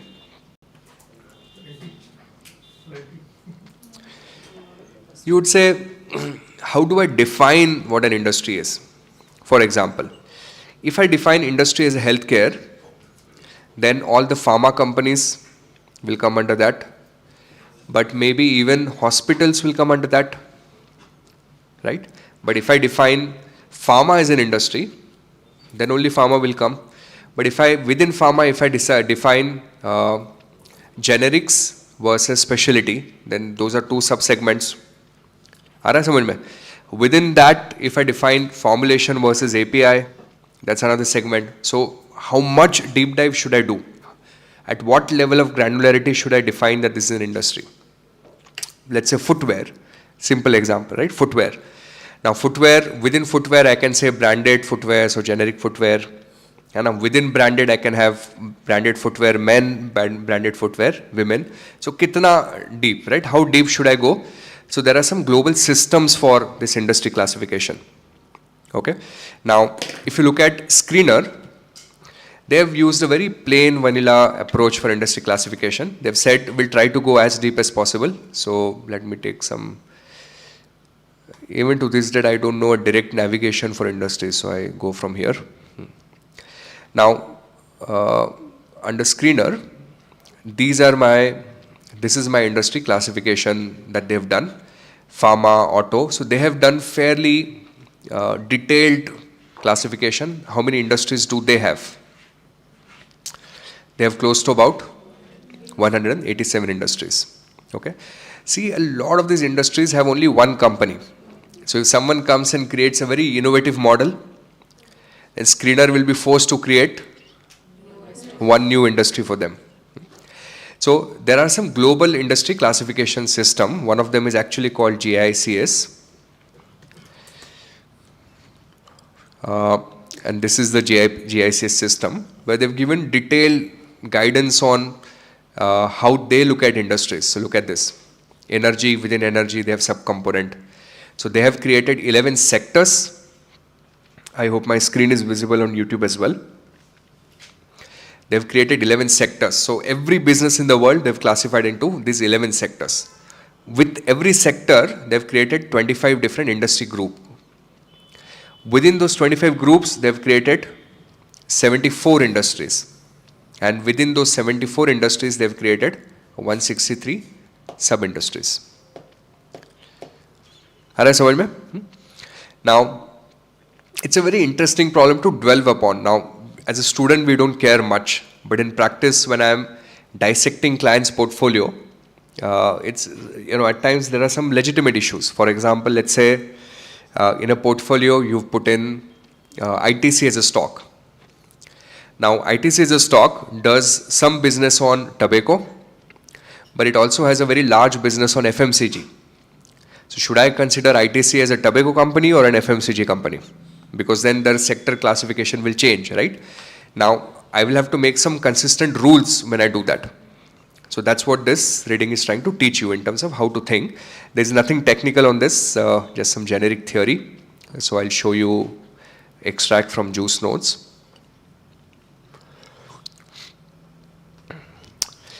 There are two types of classifications. One done by the government. So even Indian government has industry classification, and one done by private companies. Okay. Now, these are some of the global, the one that we just saw was GICS. We saw that they have 163 sub-industries. There is one more called ICB, by FTSE Russell. They have 173 subsector. Then there is one called TRBC. They go extremely nuanced. They have one more layer below industry, which is called activities. So मतलब IT में भी उन्होंने 50 type के activities बना के रखे हैं, है ना. Activities towards let's say AI center, IT towards automobile company, IT for automobile engineering. So they have 898 different classification. Now what do you need to know for the exam? You need to know for the exam something which is very, very simple. If you look at most of the curriculum question, there are questions on government classification system versus commercial classification. Commercial means you have to pay for them. Commercial classification system. And there will be questions around that. And what you need to know is that government classification will work similar to everything, how everything works in government, which is that they are slow to respond, slow to change, they are not updated. They consider profit making as well as non-profit making industries both. So someone who's operating in a non-profit sector, that would also be combined under the government sector. Whereas commercial, you expect I'm paying for it, so everything that's updated frequently and all of it is commercial. So that's your one set of testable question. Then second set of questions, and very interesting, is on something called as an industry concentration metric. Industry concentration metric. Now what do I mean by this? It's interesting. If I were writing your paper, मैं इस पे 4-5 सवाल डाल देता. Because I believe as a student of finance, you need to understand this thing really well. Now what do I mean by industry concentration, right?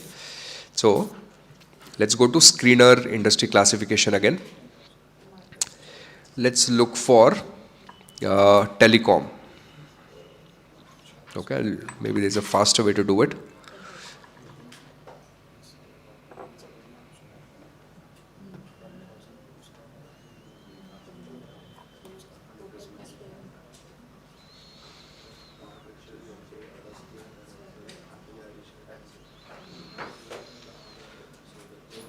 All right. So this is your telecom. I'm going to choose within telecom cellular companies. And then we have Bharti, Vodafone, Bharti, one more Bharti, Tata, MTNL, BSNL is not listed. So all practical purpose, pure play, we have just two companies, Bharti, Vodafone, then we have which one? Jio, which is Reliance Industry. But see, Jio is not listed here. Why? Because Reliance has both the businesses. They have refinery, then they have retail. You know, all that, go to mall, half of the mall is Reliance here. Right from for women, right from your Sephora to jitne bhi makeup brands India mein dekhoge, everyone is run by Reliance, right? So, therefore Reliance they've classified into something else. Now, we'll take telecom as an example, okay? Let's take telecom. In India we have who? We have Jio, then we have Airtel, then we have Vodafone Idea, और क्या रह गया? BSNL. 4 companies. Now, let's assume you work in a government department and your job is to stop companies from exploiting customers. That department in the government is referred to as an antitrust department. In India, we call it as Competition Commission. Okay. Now see what's happening. You open your newspaper in the morning and you read that Jio is planning to acquire Airtel. Okay.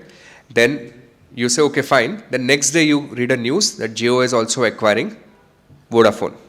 And after that you read that Jio is also planning to buy BSNL, for example. Now tell me, if Jio were to do that, what do you think will happen to you and us as a customers?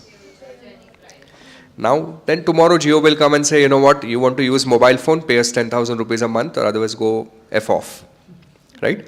And then we will not have a choice but to pay. So clearly government does not want Jio to acquire Airtel.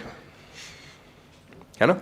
And we saw that if you allow one company to become too big, it can put that country to ransom. We saw that a couple of weeks back with Indigo. Indigo said, fuck off to all of us. They said, we'll do what we want to do. क्या कर सकते हो कर लो, है ना? So, this is called anti-competitive practices. Government wants to block them. It happens in India all the time. At times, what Jio and Airtel will do, they will say, you know what, government will not allow us to buy each other, but let's do one jugaad. You sell your monthly subscription for 1,000 rupees, I will sell for 1,000 rupees. What will these guys do? This is called cartelling. So government blocks that also. Indian cement companies are notoriously infamous for cartelling. Just last month, one of the company was penalized by a competition commission for 700 crores for anti-competitive practices. Okay.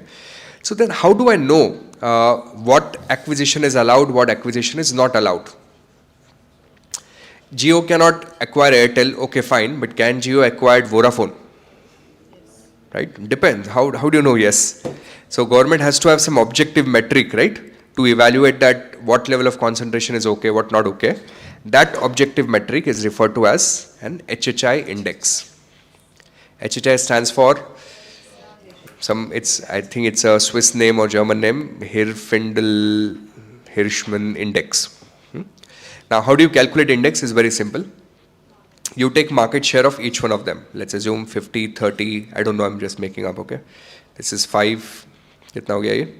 85, this is 15. How do you calculate HHI? Is you just take square of their market shares. So 50 square plus 30 square plus 5 square plus 15 square. How much?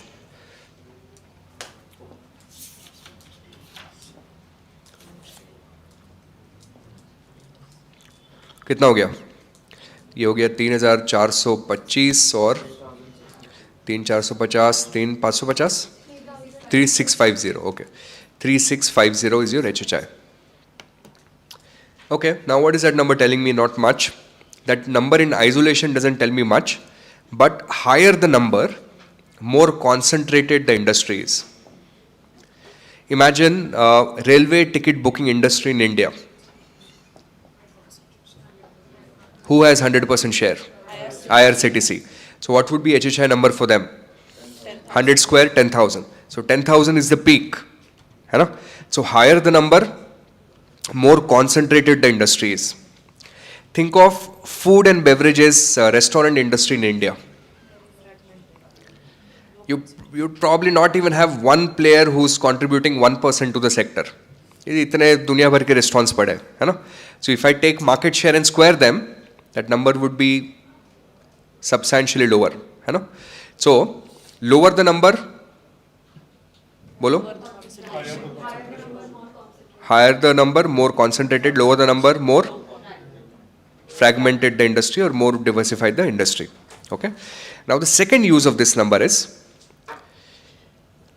this is my HHI before. Now what if Jio acquired Airtel? Then what will happen? Okay. So then market share of this combined entity will be how much? 80%, 5%, 15%. Let's calculate a new HHI metric now. 80 square plus 5 square plus 15 square. 6650. My earlier HHI was how much? Now it is 6650. It's increased by how much? 3000. Generally, whenever this number increases by 500 or more, regulators will look into it. When it increases by 1000 or more, there is a chance that they will step into it. Are you getting it? Now these are general guidelines. So what regulators will do is, Competition Commission or Antitrust, they will calculate HHI before the acquisition, then they will calculate HHI after, and then they will do those computation. So for your exams, you just need to know how to calculate HHI, and you need to know that regulators will typically look at a change in the HHI metric. Okay, you're not responsible for memorizing what that change is, though we put that in the juice notes for you. No, we haven't, because you don't need, yahan pe hai. Typically, if the number is more than 2500, then we say it's a moderately concentration. Above 2500 high concentration, and below 1500 we say it's a low concentration industry.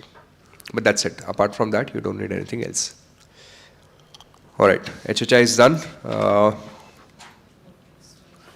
Point number 3 in this reading. Point number 3 is my favorite area within equity research. But for your exams, it's just a 1-minute discussion. Porter's 5-factor. Based on the legendary book by this guy,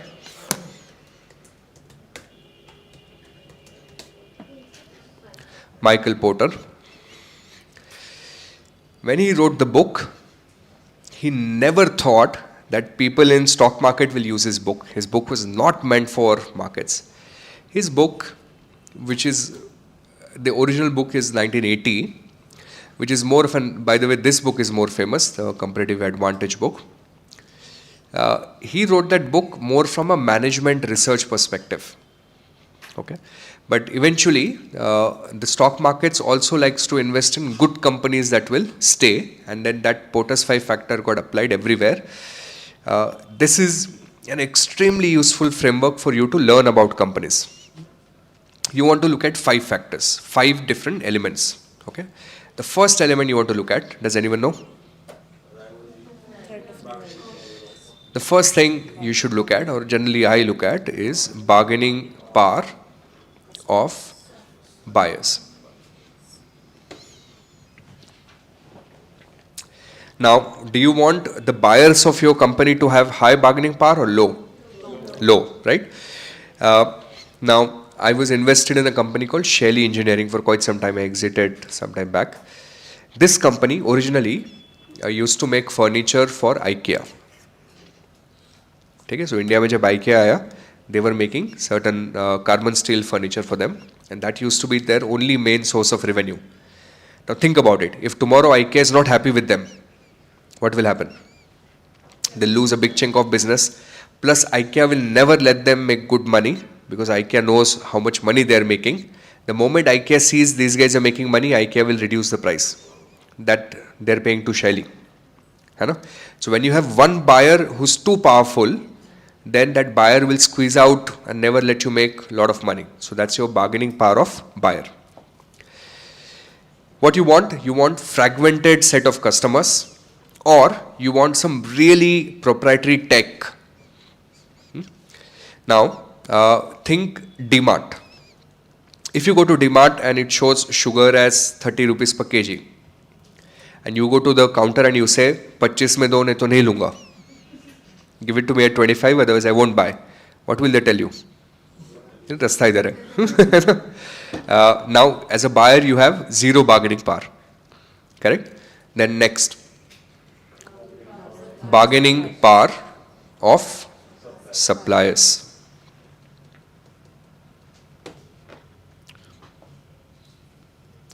Now, what is bargaining power of suppliers? If you're supplying, let us say, let's look at Airbus and Boeing today, right? Now, Boeing is anyways in trouble, Airbus has been doing fantastic, but they need engines. And we discussed in one of the earlier, I don't know, remember when, but very few companies in the world which has proprietary tech for making aircraft engines. Everything depends on the engine. So if engine manufacturer sees that you are, as an aircraft manufacturer, making more money, they will tell you, based on my engine you're doing this, please give me more money. Right? I will sell you at a higher price. So the supplier has a lot of bargaining power. So how easy is your supply chain? In fact, the whole world right now is held ransom by China for their critical minerals. To the extent that US was forced to take off tariffs earlier. Right, those additional tariffs, abhi shayad wapas dal rahe. So that's your bargaining power of supplier. And then the third one, bolo ye kya hai? Threat of new entrants. Threat of new entrants. In your own industry, new folks coming and killing your profits. Classic case. It's a good case study.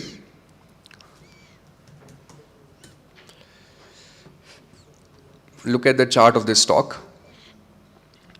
One stage 400 rupees, at the peak 780. Today it is 100 rupees. This company is called Dream Folks. What did these guys do? They were some sort of a bridge between all the airport lounges that you go to. Free में lounge में गए हो कभी? Card डाल के? So there's airport lounges in India and banks. They were just a platform company connecting these airport lounges to banks. What happened to them? Adani started buying airports in India. And Adani said, I don't need this middleman. Let's kick him out.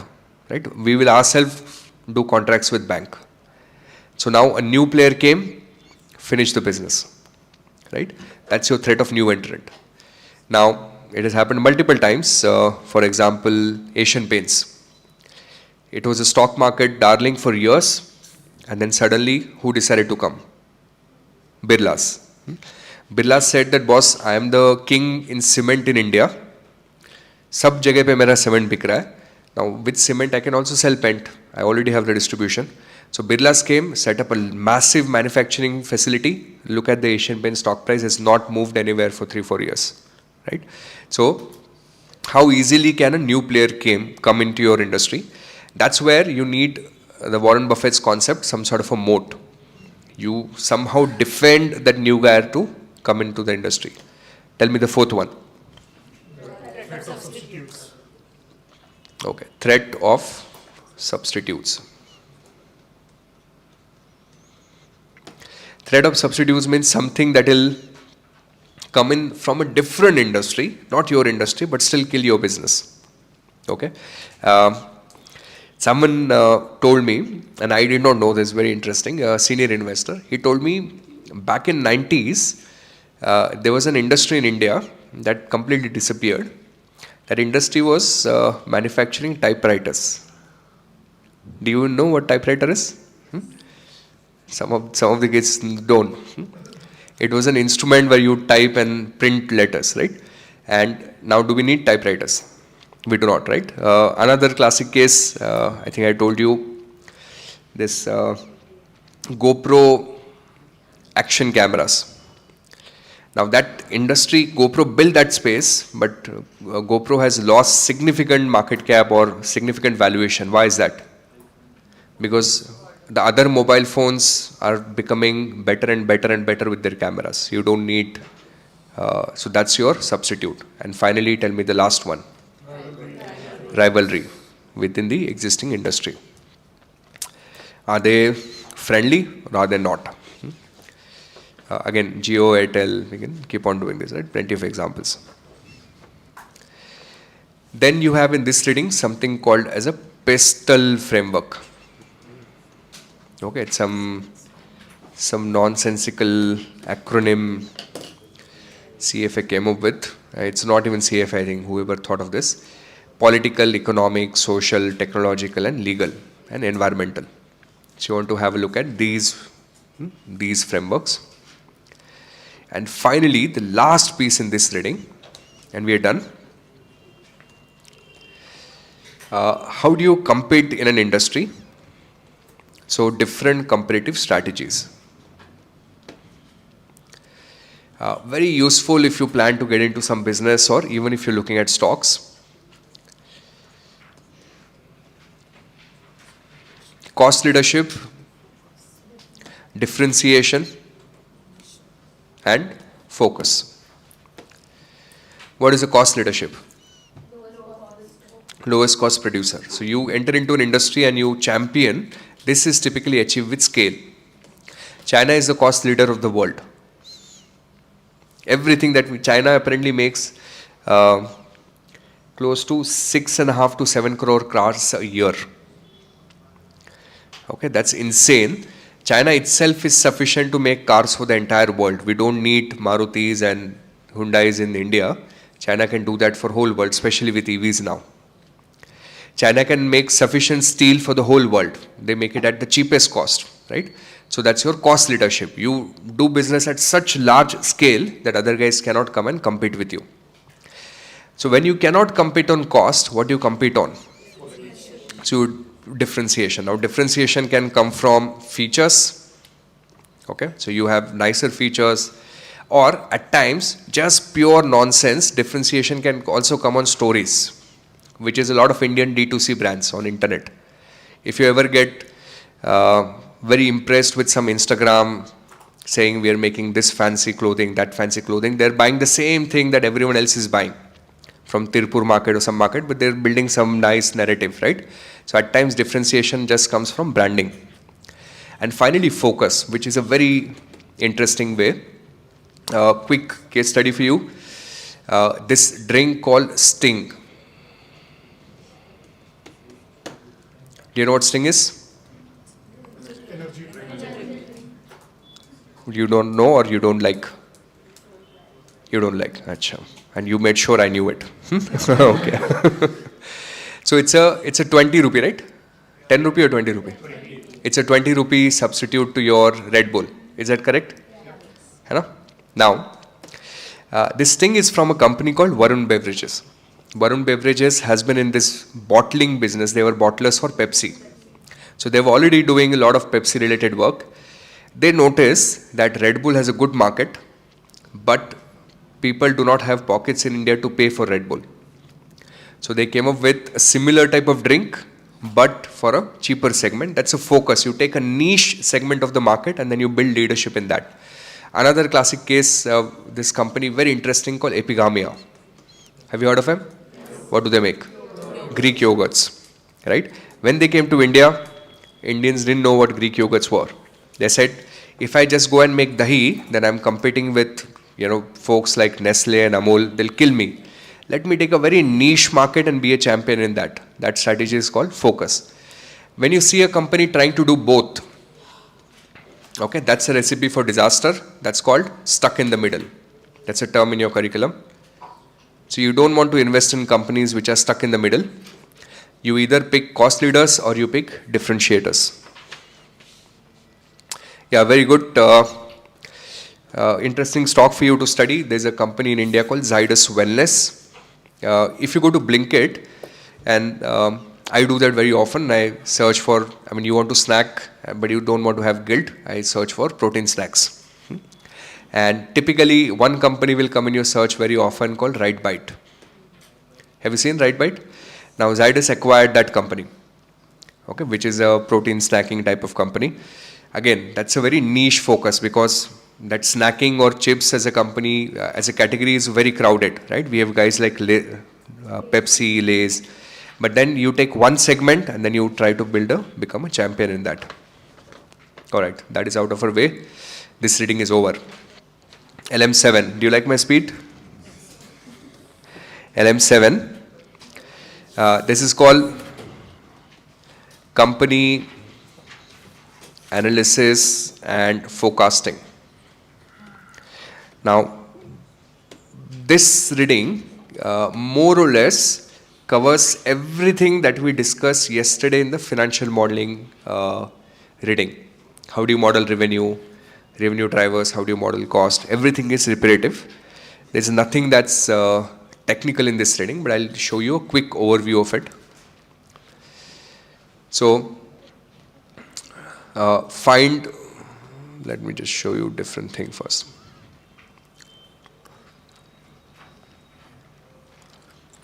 Okay, let's start here. First, you decide what are your objects, right? So you need to figure out what are the drivers. What will drive revenue, what will drive cost. Which lines do you want to model on? The financial item lines. Will you be modeling in a specific metric? Will you be doing ad hoc modeling? Okay, so those are different ways of modeling principles. Baki sab repetition here. How do you make assumptions? Do you capture historical results, or do you take base rate, or you take guidance given by the management, or you make your own assumptions? That's called discretionary. Should you model for 3 years, 5 years? We had some discussion. Do you remember bottom up, top down approaches of modeling, right? All of those. then what can go wrong? How would you ensure consistency in revenue and cost? Don't build a model where your revenue is growing at 30%, but your cost is decreasing by 20%. Unless you have a specific reason to justify that, right? So all those things are discussed here. How would you model SG&A expenses? We discussed yesterday, did we? Selling, general and administrative. How would you model working capital? So based on number of days. How would you model CapEx? याद है ना? CapEx कैसे होगा? PP forecasting. I give you Ethos example. Every new store that they were opened, the furniture cost was 3 crore. So it's all repetition of same stuff. So if you're someone who has some modeling experience, I think you don't need to do anything in this reading. But if you're a student, I'll recommend you study financial modeling and this reading together. Financial modeling and FRA and this reading, it repeats the whole stuff. Now that brings us to the main reading in this, which is LM8, which is on valuation.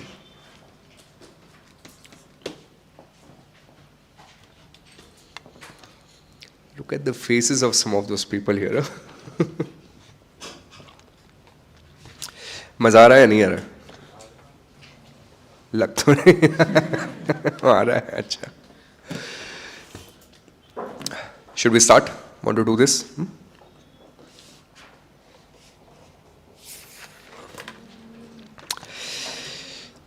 Three valuation models for equity. Which ones? DCF, relative valuation, also called comparables, and asset-based valuation. Within DCF, three subcategories: dividend discount, FCFF, FCFE.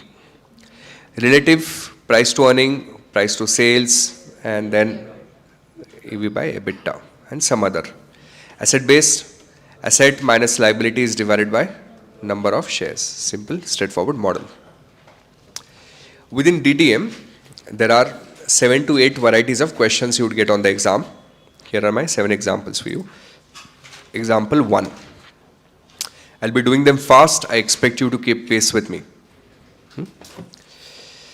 Let's say D0 of a company is 20. Growth rate of dividend is going to be 0. Cost of equity of that company is 10%. What is the valuation of company at time 0 using dividend discount model? When the growth rate is 0, that means we call it as, if a growth rate is 0 and you're going to receive it every year, तो उसको क्या बोलते हैं? It's called perpetuating. So this is a constant perpetuity. How do you value a perpetuity? 20 divided by 10%. How much is that? 200.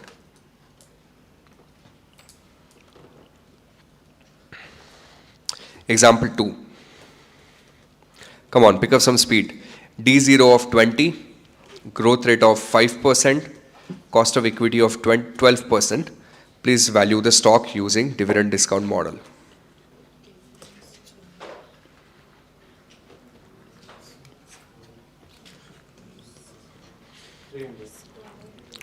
It will be 20 into 1 plus 5% divided by 12 minus 5, 7%. How much is that?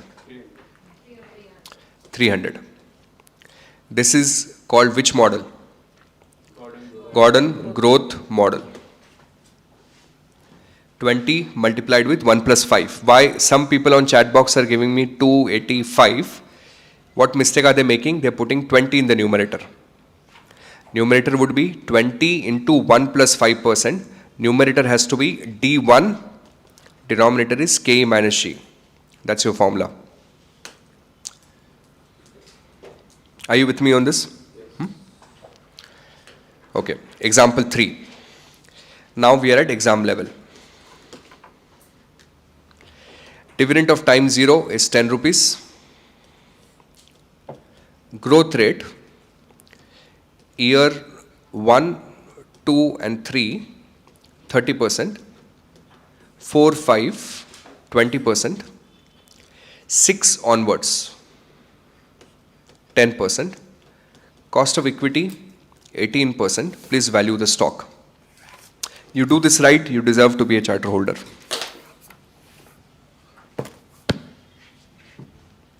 This is called multi-stage dividend discounting model.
Come on, how much?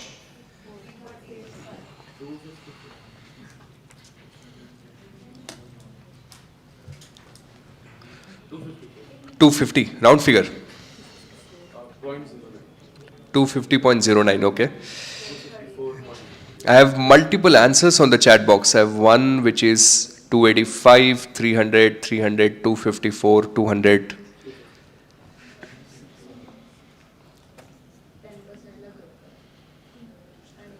Okay, now I'm going to solve this. Okay, I have one more on the chat box from NA3696. It says 254.09. Anyone else? Okay, this is how you do it.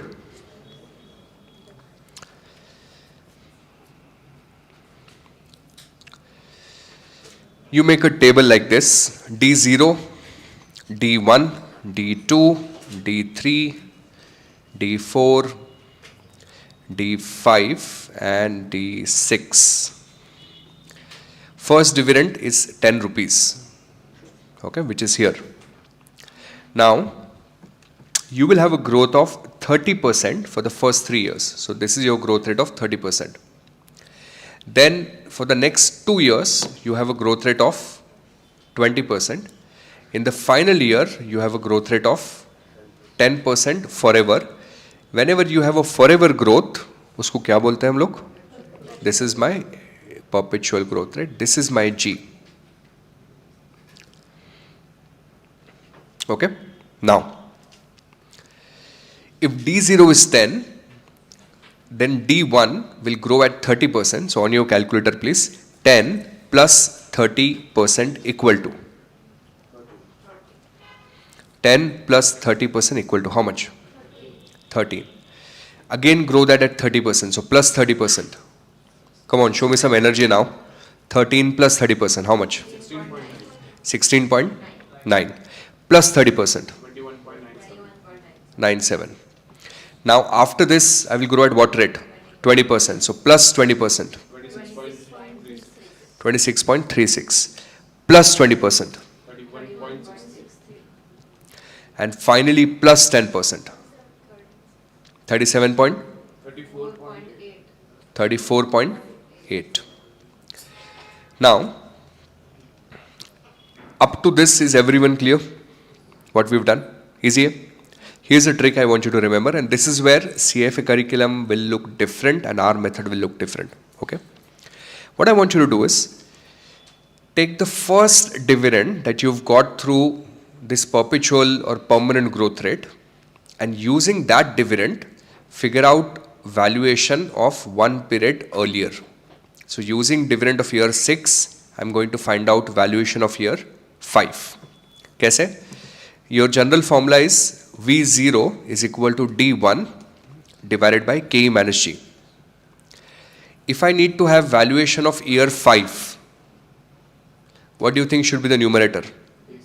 Dividend of 6 divided by KE minus G. Okay. I already have dividend of year 6, which is what? 34.8. What is the KE here? 18%. What is the G here? 10%. So 18% minus 10%. Help me out. How much? 435. समझा क्या हुआ? Now what is the meaning of that 435? The meaning of this 435 is this 435 captures. Can anyone tell me? This 435 captures all the dividends company is going to pay from year 6 till infinity. So 435 captures dividend of year 6, 7, 8, 9, 10 forever. Okay. Therefore, एक बार 435 मिल गया ना, once you have 435, I don't need that 34.8 anymore. 435 has captured dividend of year 6. Obviously, I don't need dividend of time 0. That's past. So I have how many cash flows? In year 1, I have 13, 16.9, 21.97, 26.36, and year 5, I have 2 cash flows. कौन से 2? 31.36 plus 435. इस 435 को क्या बोलता है? What is the name for this 435? It's called terminal value. After this, I'm going to give you a break. So 31.63 plus 435. Tell me how much? 466.6. 466.6. Okay. So I have 5 cash flows. Year 1, year 2, year 3, year 4, year 5. What do I need to do? Just take a present value. So please press the cash flow button on your calculator. Press the cash flow button, please. Then say second clear work. Cash flow 1, 13. Cash flow 2, 16.9. Cash flow 3, 21.97. Cash flow 4, 26.36. And cash flow 5, 466.6. Okay. Now press the NPV button. What should be the interest rate? 18. So keep interest rate as 18 and compute the NPV. कितना आ रहा है? 254.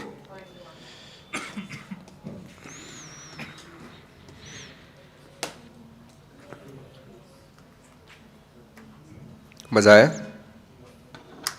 नहीं, आपको नहीं आया? Let's take a break. We'll do 20 minutes this time. Equity valuation will take me another easily an hour. That means realistically we're looking at 8 o'clock to finish equity. And then we'll start corporate issuers. So आज का session चलेगा 2 बजे तक चलाना है? I think it should go on till 10:30, 11. Do you think you can take it in? Do you have the capacity to take it in? Yes. All of us have infinite capacities. ये जो the feeling that you have, it's what you're telling yourself. There's a very interesting law with this time. It's called the Parkinson's law, not Parkinson's disease. Parkinson's law क्या कहता है ना? The work expands to the size of time available. You know what it simple भाषा में बोलता हूँ. If we decide that we can do it in one day, these 2 big subjects which otherwise in the main class took us 3 weeks and another 5 weeks, right? We took about month and a half to do this. We can do it in one day if you set your mind to do it. So everything depends on you. And imagine, and I always say this, imagine if every day of your life has this level of efficiency. if every day of our life could be as efficient as how efficient we are a day before the exam, then life would be on different metric altogether. So all of you are capable. I'm proud of you for being here till 6:30. What time we started? 2 o'clock. So 4.5, 5 hours of non-stop. And in fact, we've done very good equity today. I'm kind of very happy with how we have done. We've covered almost everything, even theory parts we've covered. When you revise and when you study it, you'd really enjoy it. So you deserve this 20-minute break. Go eat something, drink, have your coffee, tea, whatever you want. Come back in 20 minutes and then we'll finish equity valuation. When you come back, I need a lot of energy here. Anirudh, cash flow 0 will be 0. Cash flow 1 is 13.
Class में वो उतना हुआ equity के उससे आगे आ गया सो अभी सिर्फ अभी इक्विटी थोड़ा बाकी है, वैल्यूएशन बाकी है main part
Yeah, when it is. But, I mean, I was sold out.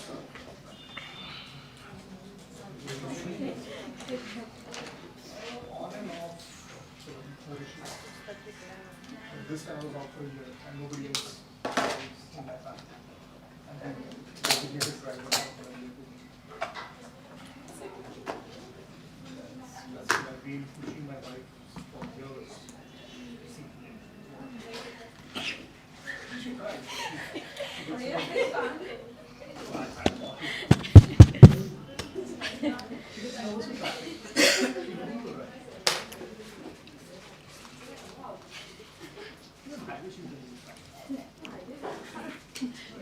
One more example, same style.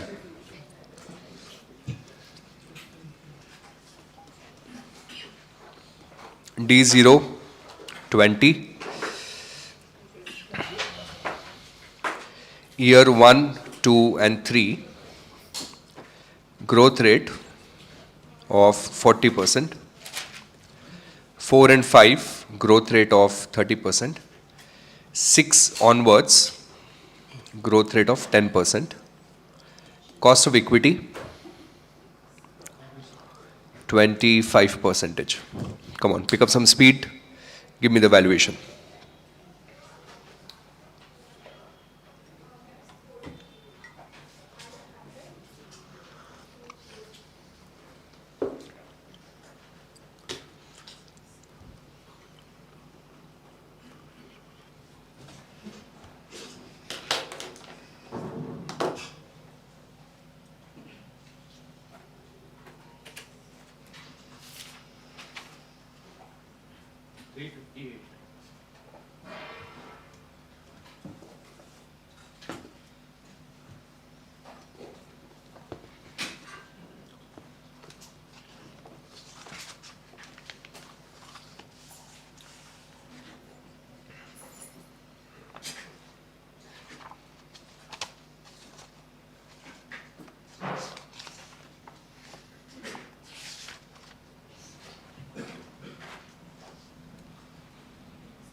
Yes.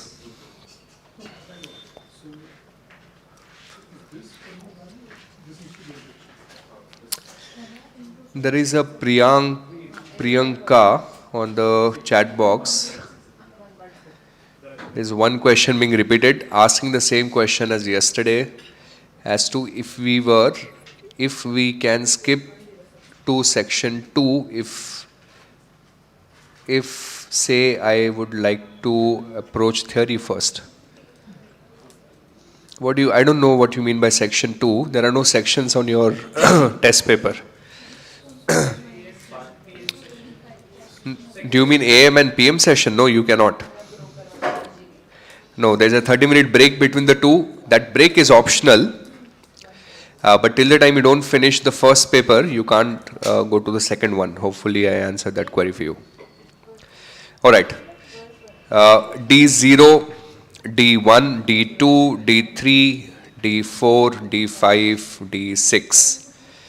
D0 is 20. Now, first 3 years, we have to grow them at 40.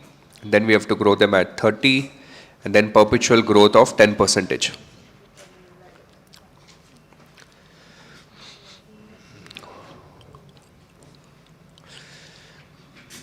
Mukund Gupta has asked a question that slightly now not relevant to what we are studying, but I would take a chance with it. Mukund says, how will market move to strong efficient if nothing works? I mean, I don't know if I understood the question, but if markets become strong form efficient, then there is no benefit of equity research, right? If there is no benefit of equity research, then no one is finding out the intrinsic value, then the market will move away from intrinsic value. If that's what you're saying, that is true. Read up on an economist called Joseph Stiglitz, Stiglitz, and look for something called as a Stiglitz paradox. It's a very interesting one. You'd get some answer there. Okay. So, first year, 20 plus 40%, help me out. 28 plus 40%. 39.2. Plus 40%. 54.8. 54.8 plus 30%. 71.3. Plus 30%. 92.7. Plus 10%. 102.02. Now using dividend of year 6, I will find out valuation of year 5. 102. Sorry. 102.02. I'm confused. What one? 102. 102.02. Okay. Now 102.02 divided by K minus G, 25 minus 10 percentage. 618 or 80.14. So which cash flows are relevant? Should I consider D0? No. Should I consider D6? No. Why should I not consider D6? Because 680 captures all the future dividend after year 6. Which number is called terminal value? 680. So which cash flows do I have, Siddhi? 28 for the first year, 39.2. This is cash flow 1.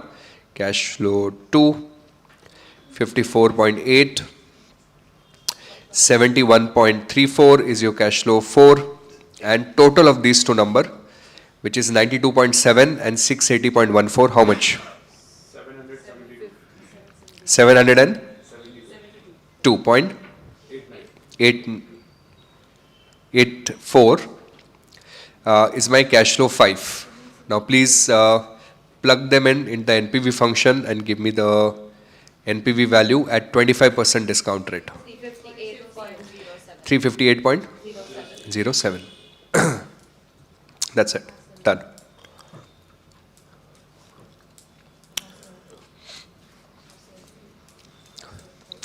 Can you give me a I pass on this one?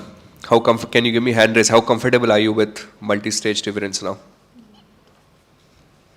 Okay. How many of you feel RI but और practice चाहिए? Got it. Online.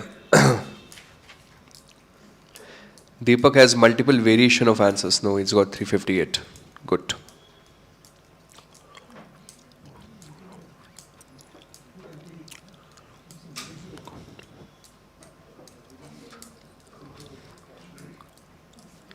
Okay, very nice. Example number, I don't know what number is this, but let's do this one.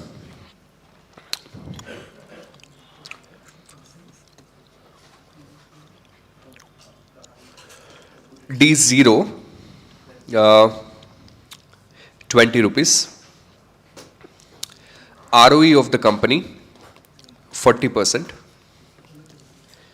Dividend payout ratio of the company is 80%. Cost of equity, 18%.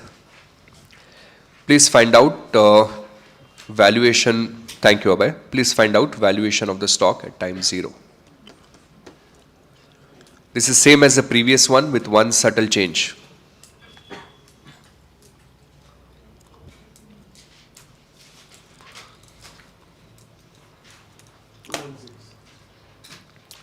Okay, what is the change? In this question, I have not given you growth rate. Okay, but you can find out the growth rate using these two numbers. Okay, so how do you do that? Use this formula. Growth rate is equal to ROE multiplied with retention ratio. Return on equity is 40%. Retention ratio is 1 minus payout ratio, 20%.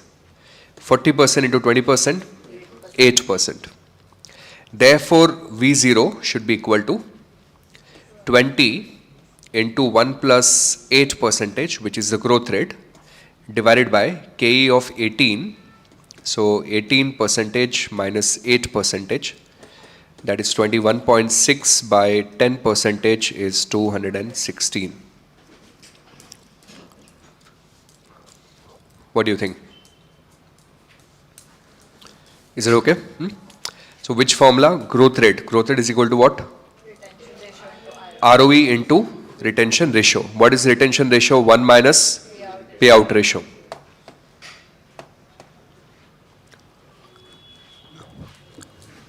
Is that okay? Now, the next question,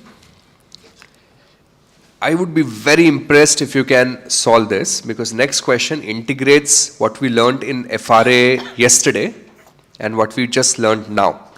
I'm going to use a model called as the Pratt model. Kya naam? Pratt model. Let's see if you can do this. I don't think most of you would be able to handle, but if you do, I'll be super impressed. Example number 6. We have a company which has operating profit margin of 40%. It has a asset turnover of 1.5. It has a financial leverage ratio of 1.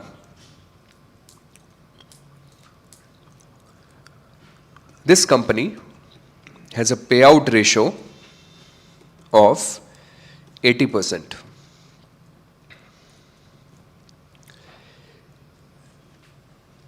Beta of this stock is 1.5. RFR 10%. Return on markets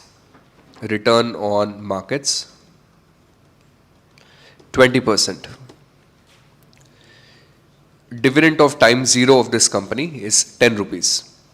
Please find out valuation of the stock.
This is operating profit margin.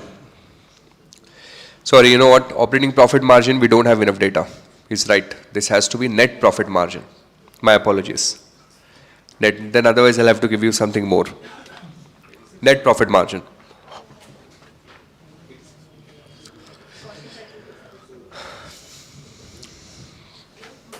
Okay. So, remember ROE formula from yesterday, DuPont. Does anyone know? Net profit margin, asset turnover ratio, multiplied with financial leverage. Net profit margin is 40%. Asset turnover ratio 1.5. Financial leverage 1. That will give you ROE of 60%. Now, what is your retention ratio? Your payout ratio is 80%. Your retention ratio is 20%. Growth rate is equal to ROE into RR. 60% into 20. How much is that? 12%. That's my perpetual growth rate. Once I have the growth rate, then what else do I need? I need cost of equity. Cost of equity is equal to, which model is this? Kappa model. RFR plus beta multiplied with equity risk premium.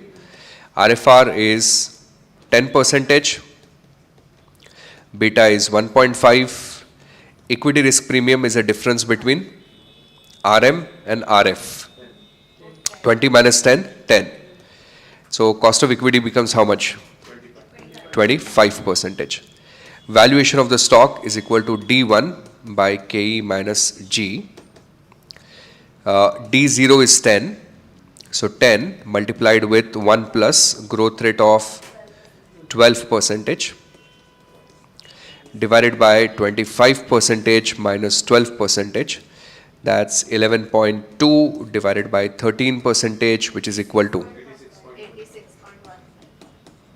That's the valuation of your stock. Now, this was exactly same like the last one. You just had to use this ratio to find ROE. Then ROE multiplied with retention ratio give you growth. This ratio or this formula to find out cost of equity, and then you do rest of the math. Do you think you can handle this? Try one more. Similar one.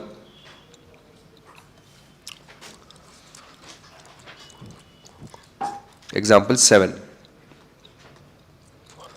I'm spending some time on this because very likely questions around this on the exam. D0 is 10 rupees again.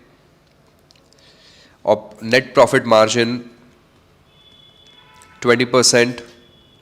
Asset turnover ratio 2. Financial leverage ratio 1.25. Retention ratio,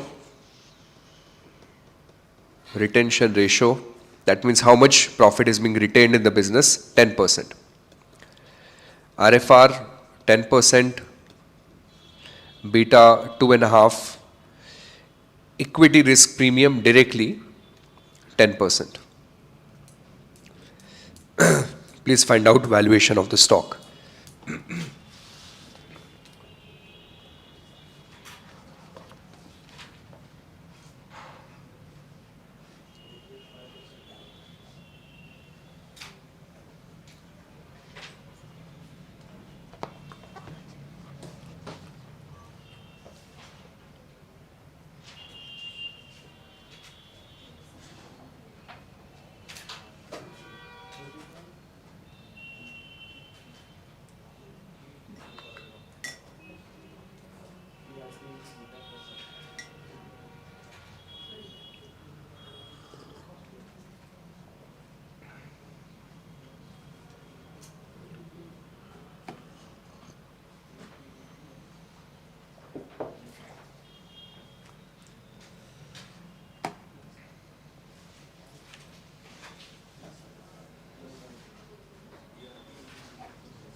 2.5 into 10. 2.5 into 10. Step number 1, compute ROE. 20% into 2, 40% into 1.25, 50%. Is it correct? ROE. Multiplied with retention rate of 10% gives me a growth rate of 5%. So growth rate is 5%. 10% plus 2.5 multiplied with equity risk premium directly gives me 35% cost of equity. V0 is equal to 10 into 1 plus 5% divided by 35% minus 5%. So that's 10.5 divided by 30%, which is how much? 35.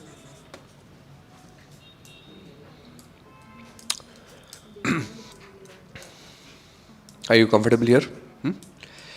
Now, there is a variation of some of these questions. This might show up on the exam. Example 8. This is year 1, 2, 3, 4, 5. EPS of the company, 10 rupees, 15 rupees, 20 rupees, 30 rupees, 50 rupees. Payout ratio,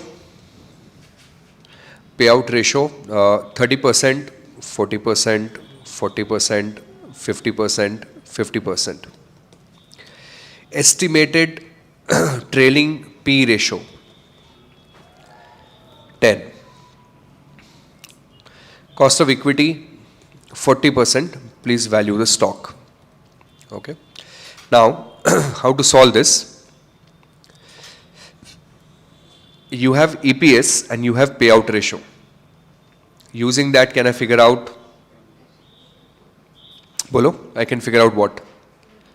The dividend per share.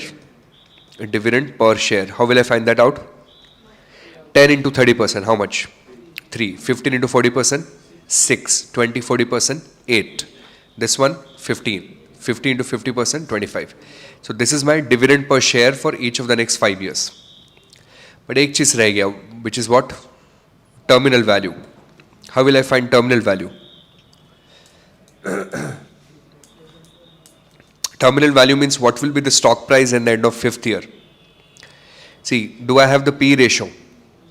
And do I have the profit that year? So P ratio into profit will be how much? Price. How much is that? 50 into 10? 500. That's my terminal value. So what are my total cash flows? Cash flow 1, 3. Cash flow 2, 6. Cash flow 3, 8. Cash flow 4, 15. And cash flow 5 will be 525. Just plug them in, compute NPV at the rate of 40%. Come on, pick up some speed.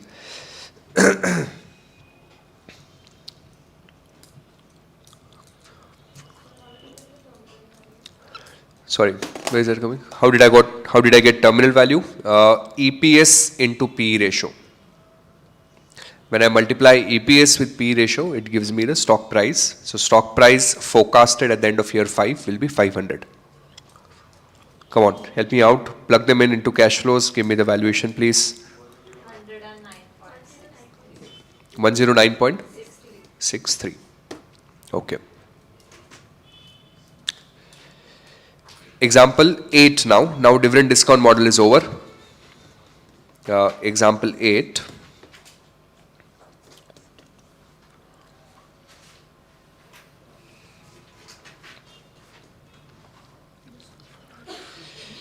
FCFE of a company at time 0 is 20 rupees.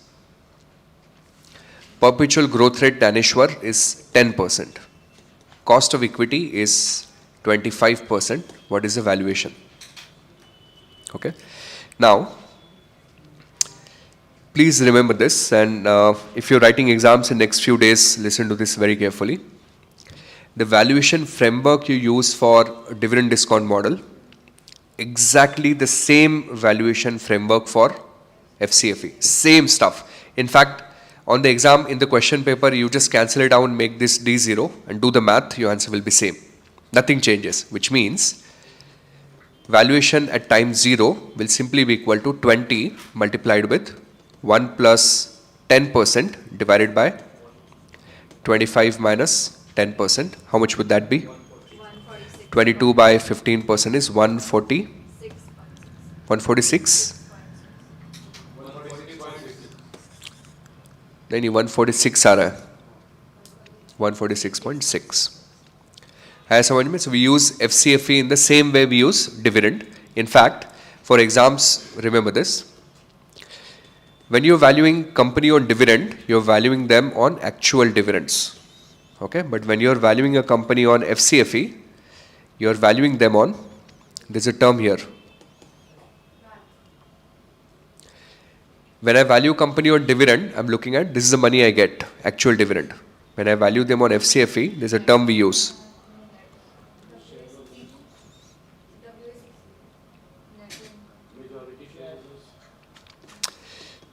Dividend देने की औकात. How will औकात be written? ऐसे होगा ना, औकात ऐसे होगा, ऐसे होता है. यू नो व्हाट इजियर, औकात. FCFE is dividend paying capacity.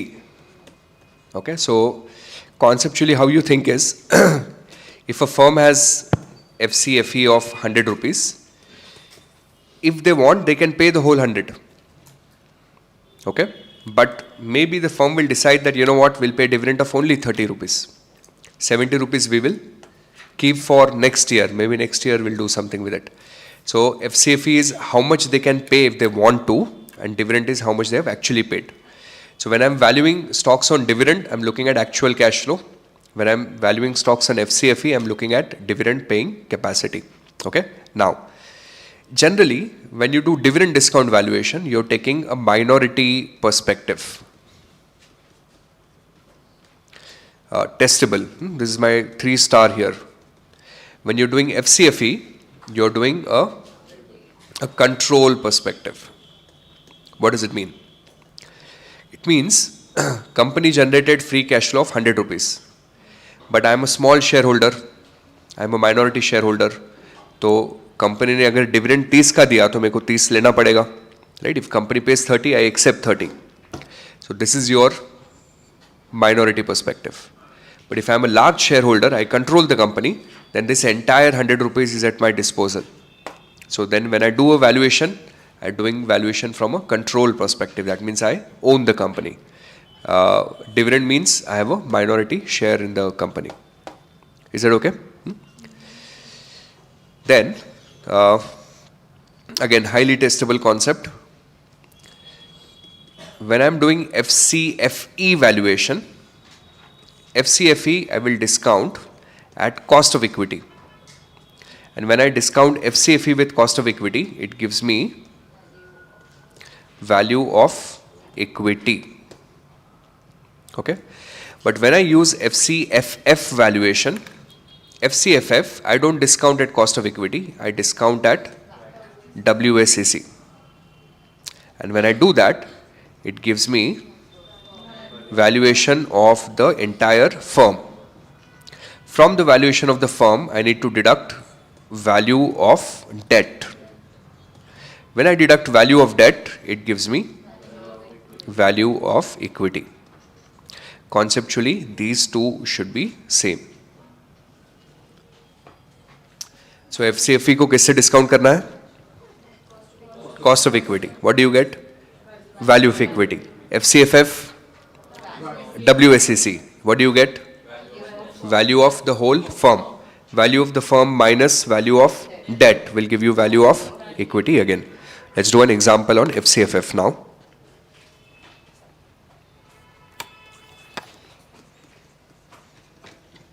FCFF of time 0, 20 rupees. Growth rate of FCFF 10%. WSCC 20%. Cost of equity 25%. Value of debt 30. Find out what should be value of equity.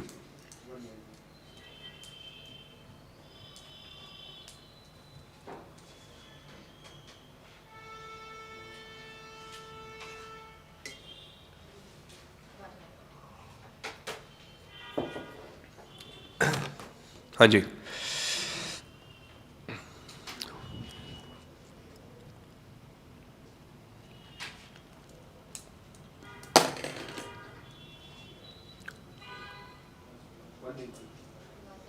खा लो खा लो खा लो. So step number 1, you will figure out what is the value of the firm at time 0, which is FCFF multiplied with 1 plus 10 percentage divided by, should I use WACC or should I use cost of equity?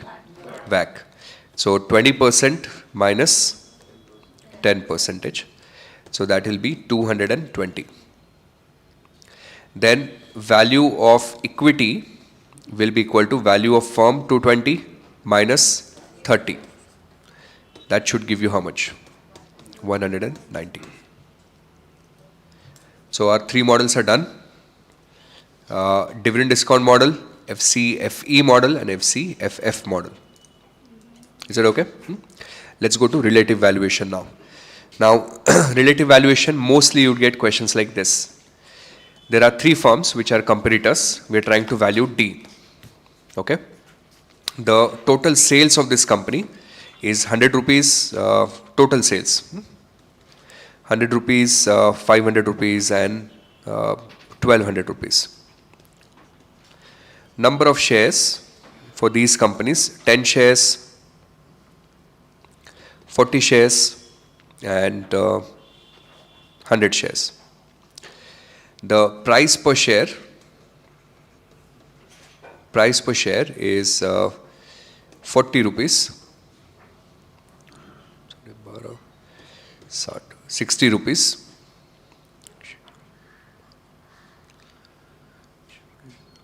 72 rupees. This company D has total number of shares of 500 and it has a total sales of 6,000. What should be the price per share? Okay, so how would we calculate? Step number 1, you calculate sales per share. Okay, what is sales per share? Total sales 100, number of shares 10. So per share sales is how much? 10 rupees. 500 divided by 40, what is the per share sales? 12 and a half. 1200 divided by 100, what is the per share sales? 12 rupees. Then you calculate price to sales multiple.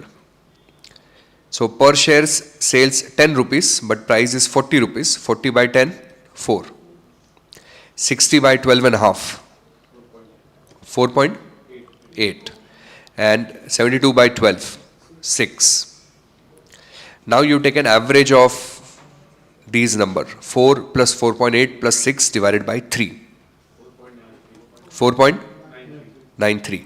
मतलब क्या? मतलब on an average, whatever is the sales, valuation of the company should be 4.93 times. Kya na? We did this, okay, no, we did this in the main class, no? But this is your price to sales valuation multiple. Now, if my total sales is 6,000, number of shares are 500, then what is my sales per share for this company, company D? 6,000 divided by 500, how much? 12 ही होगा शायद, करो. 6,000 divided by 500 is 12. And on an average, the sales valuation should be 4.93 times. So 12 into 4.93. So this is the fair value of this share, 59.16. Did you understand what happened? Simple price to sales valuation. इसी तरीके से price to earning might come up or price to cash flow might come up. The logic is exactly same. Is everyone with me on this? Okay.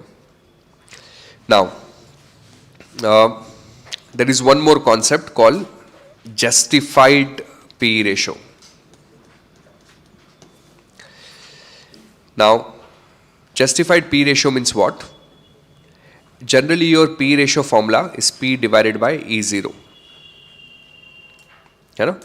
But this time your formula will be, instead of, okay, let me avoid the word E0. This time your formula will be, instead of using P in the numerator, I will use V in the numerator. V means what? Valuation. So when I say justified means kitna justify karta hai, not how much it is in the market. How much does it deserve to have? Justified P ratio. So this formula will be V divided by E. V means valuation, E means profit or earnings. Now, generally for CFA level 1 exam, this E here in this formula will be E1, not E0. That means I am not taking in the denominator, I am not taking earnings of the last year, I am taking earnings of the next year, forecasted. तो इसको कहते हैं leading ratio. क्या बोलते हैं बोलो एक बार?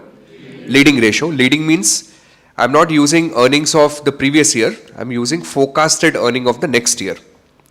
Now there is a formula for this. I am going to give you a technique to quickly derive that formula on the exam if you happen to forget it.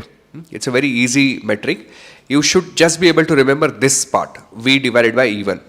Now what you do is, V का formula लिख लो. बोलो V का formula क्या है? D1 divided by K minus G. This thing divided by E1. है ना? Now this actually becomes D1 by E1 divided by K minus G. Do you agree? And D1 by E1 is what? Payout ratio. So payout ratio divided by K minus G. That is your formula for justified PE ratio. Payout ratio divided by K minus G. Forward PE, Bhupati is correct. You're right, that's a forward PE. Now, how to use this? So here's a 5-star question. In one question, I'll cover all possible scenarios for you. Let's say a company has a payout ratio of 40%. It has a cost of equity of 25%. It has a growth rate of 15%. Now, the leading P ratio of this company is 10. Is the stock overvalued or undervalued? So how would you solve this? You will say, okay, this is the actual P ratio. Let me go and calculate how much does it justify, how much is the justified P ratio, like kitna deserve karta hai. What is the deserving P ratio? How would I do it? Simply payout ratio 40% divided by K minus G, 25% minus 15%. So that's 40% by 10%, that's equal to 4. So this stock deserves to have a P ratio of 4, but it actually has a P ratio of 10. So महंगा या सस्ता है? Overvalued. So then the answer out of the 3 options, you select overvalued. This is the type of question you would see on the exam. Is this clear? Easy? All right. Then one more concept here. Enterprise value. Enterprise value.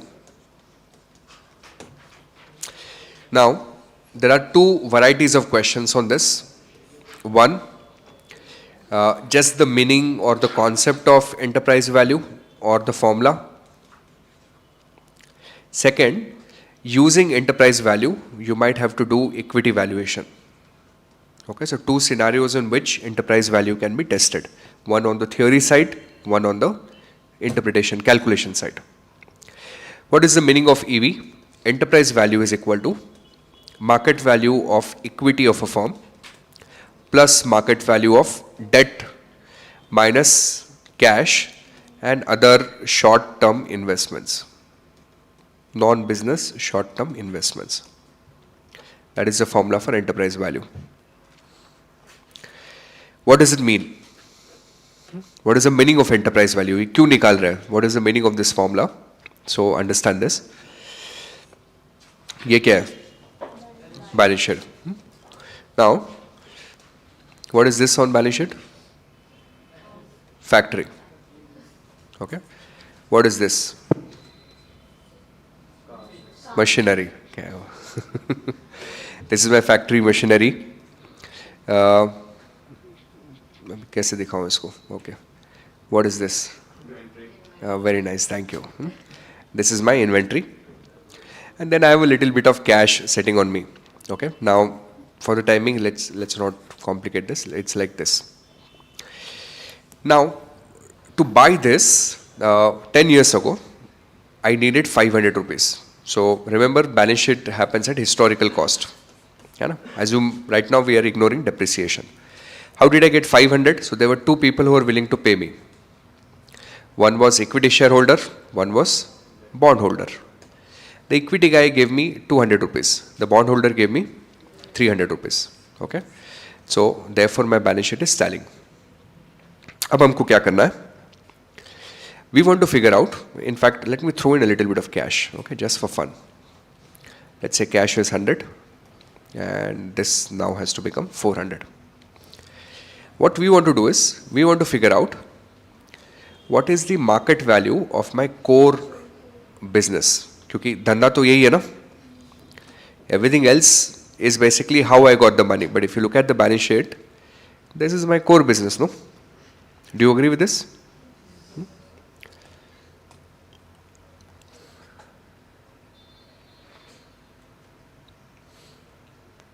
Sorry for this. Okay. This is my core business here. Now, for this core business, I want to figure out, and listen to me carefully, what is the true value of this core business assets. Now, this is a valuation exercise. So I have 2-3 approaches. One approach I have is, I can figure out how much cash flow it generates. Then take future cash flow, discount them backward. If I do that, that becomes FCFF. But I don't want to do that now. What I want to do is, I want to figure out कि जो market में जो लोग बैठे हैं, वो क्या सोचते हैं इसका worth कितना है. What market believes is the worth of these assets. Now, unfortunately, there is no direct way because I can go to market and survey people.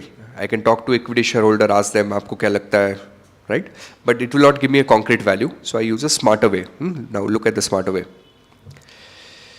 What I do is, I go and I look at what is the market value of these equity shares, because book value is 200, but market value of this equity share is, let's assume, is 5,000.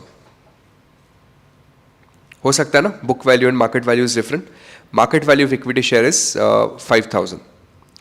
What is the market value of these bonds? So, in fact, the value of these bonds have reduced from inception. So now the market value of these bonds is 200. So logically, at market value level, what is the total of your balance sheet? 5,200. Okay. If this side is 5,200, then at market level, this side should also be 5,200. But on the balance sheet, I have one more item which is cash. Now cash will always be cash. It will not have a different value. So this will also have market value of 100. By that logic, what should be the implied market value of these assets? 5,100. Now notice what you just did. What you just did is market value of equity plus market value of debt minus cash. That gives you enterprise value. So enterprise value means the valuation of the entire business together without worrying about how much is for equity, how much is for bond. Is this clear? Okay. Now once you've understood enterprise value, then this part of enterprise value is over. Now we need to learn how to use that for valuation. So we typically compare enterprise value either with sales or with EBITDA. These two numbers. So I'll show you an example. Let us say we have 3 competitors, A, B and C. Enterprise value of these companies is 500, 1,000, 5,000. EBITDA of this company is 50, 100, and let us say 400. We are trying to value firm D. Firm D has an EBITDA of 200. Firm D has also taken some debt. The debt value of firm D is 500. Firm D also has some cash. Cash value is 50. Please find out what should be the market value of equity for firm D.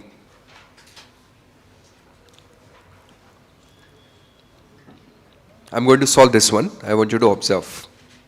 First, if I have EV and if I have EBITDA, can I calculate a EV by EBITDA multiple? Yes. So EV divided by EBITDA how much? 10. मतलब जितना भी EBITDA हो, EV उसके 10 गुना होगा. Whatever is my EBITDA, EV will be 10 times. How about this one? 10 times. How about this one? 12 and a half times. Can I take an average of these three numbers? Yes. So let's do an average. Tell me how much? 10.83.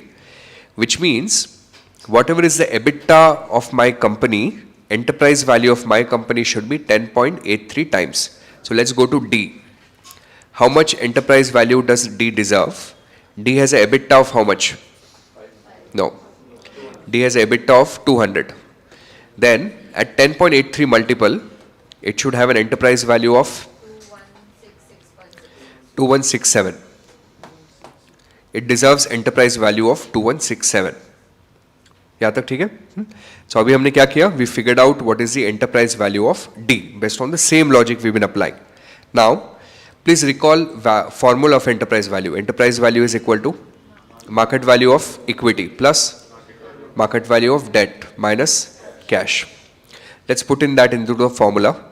We already know enterprise value is 2167. We do not know what is the market value of equity. वही तो ढूंढना है. Do we know market value of debt? How much? 500. So let's put in 500 here. Do we know how much cash they have? 50. So let's put in 50 here. Is it possible to find out market value of equity? Yes. 17. That's your EV by EBITDA model.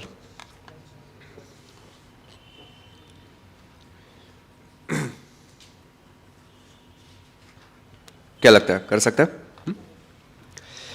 So this is also done. Now the final piece left in this reading, which is on the asset-based valuation. These would be fairly simple. This is the balance sheet of a company. They have a PPE, they have goodwill, they have inventory, they have accounts receivable, they have cash. Then company also has some equity and it obviously has a little bit of debt and accounts payable.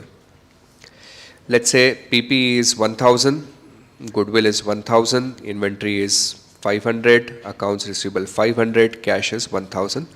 Balance sheet is totaling at 4,000. Equity is 1000, debt is 2000, accounts payable 1000. This should be 2, total 4000. Company is issued number of shares. They've issued 100 shares. We want to do valuation per share. Now the first thing we need to do, and the question will give you on the exam, is what is the fair value of each of these assets. Let's assume PP market value is 5000. Book value कितना है? 1000, but market value 5000. Goodwill market value 0. The firm acquired some company a few years ago, but that company is now useless. So goodwill ka fair value is 0.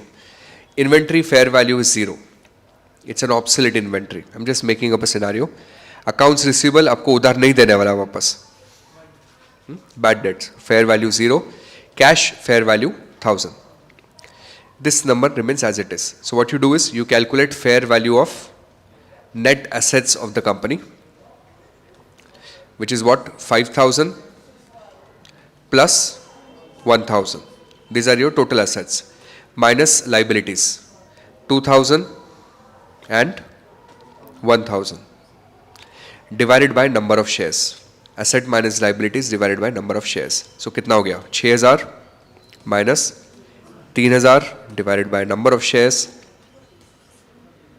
book value per share or valuation based on asset model is 30 per share.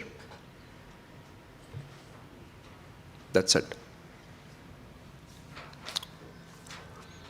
And we are done.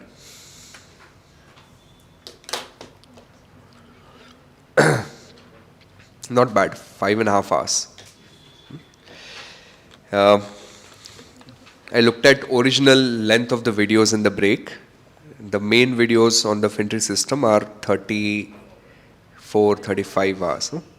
So that's a good ratio, less than 20%. And I think we covered almost everything that I think is testable. Any questions you would like to ask?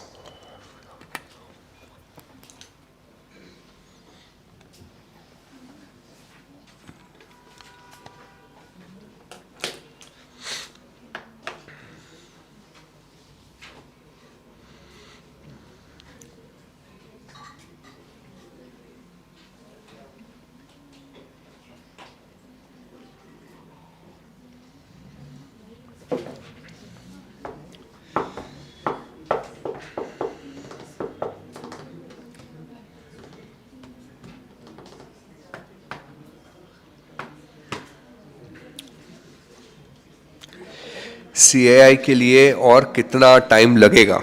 That's the question he's asked.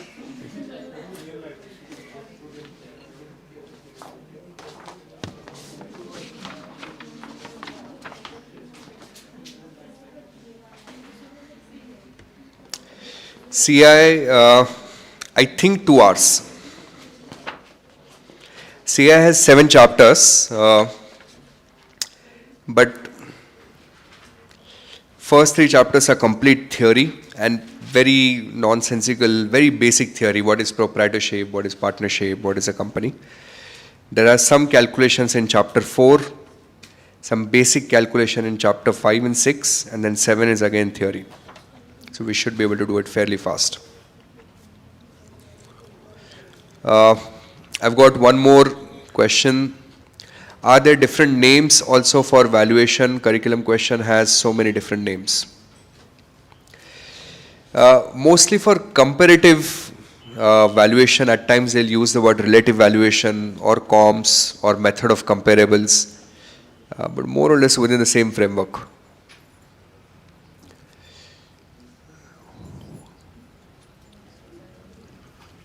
Aaj 11:45 seems like a good target time. मतलब पढ़ने से ज्यादा आपको उसकी चिंता है कि खत्म कब होगा, है ना? Okay. Do you want to start, CI? Want a break? ठीक. How many? 5 minutes or 10 minutes? Fine, 10 minutes. 10 minutes break.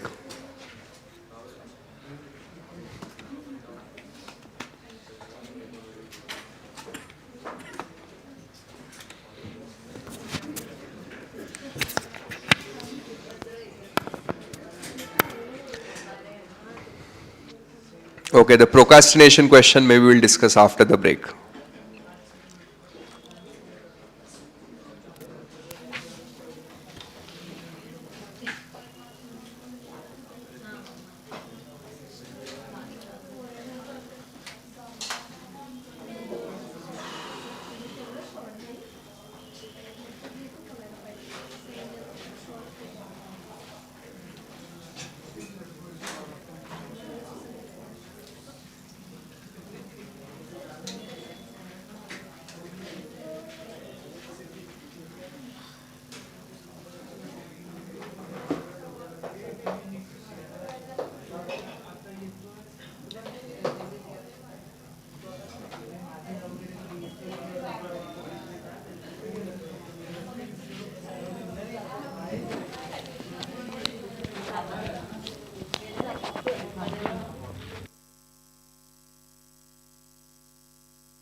जर आपण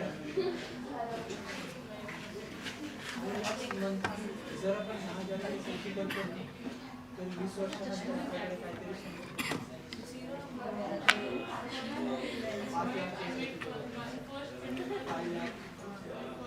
5 लाख जास्त नाही 10%.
I'm ready when you are.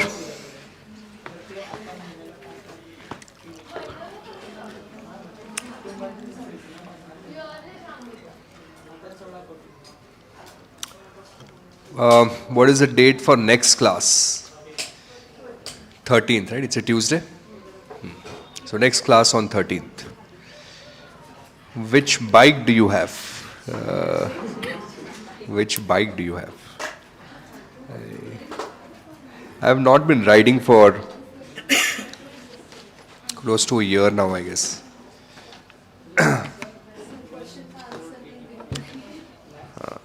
I have a bike. I think I have a adventure bike from KTM, and then one more which is slightly fancy. What does a recruiter look for when hiring for an equity research analyst or intern? What are you chewing? Happy dent.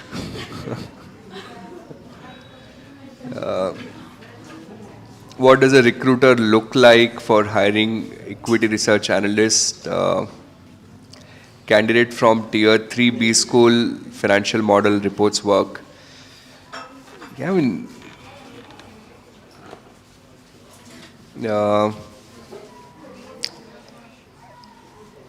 depends on the firm, but someone who knows or someone who's very keen on the stocks, someone who's curious, probably has studied markets a little bit. I think that, and some financial modeling skills is always good to have. Fancy sir, badi party wale log. अच्छा, ठीक.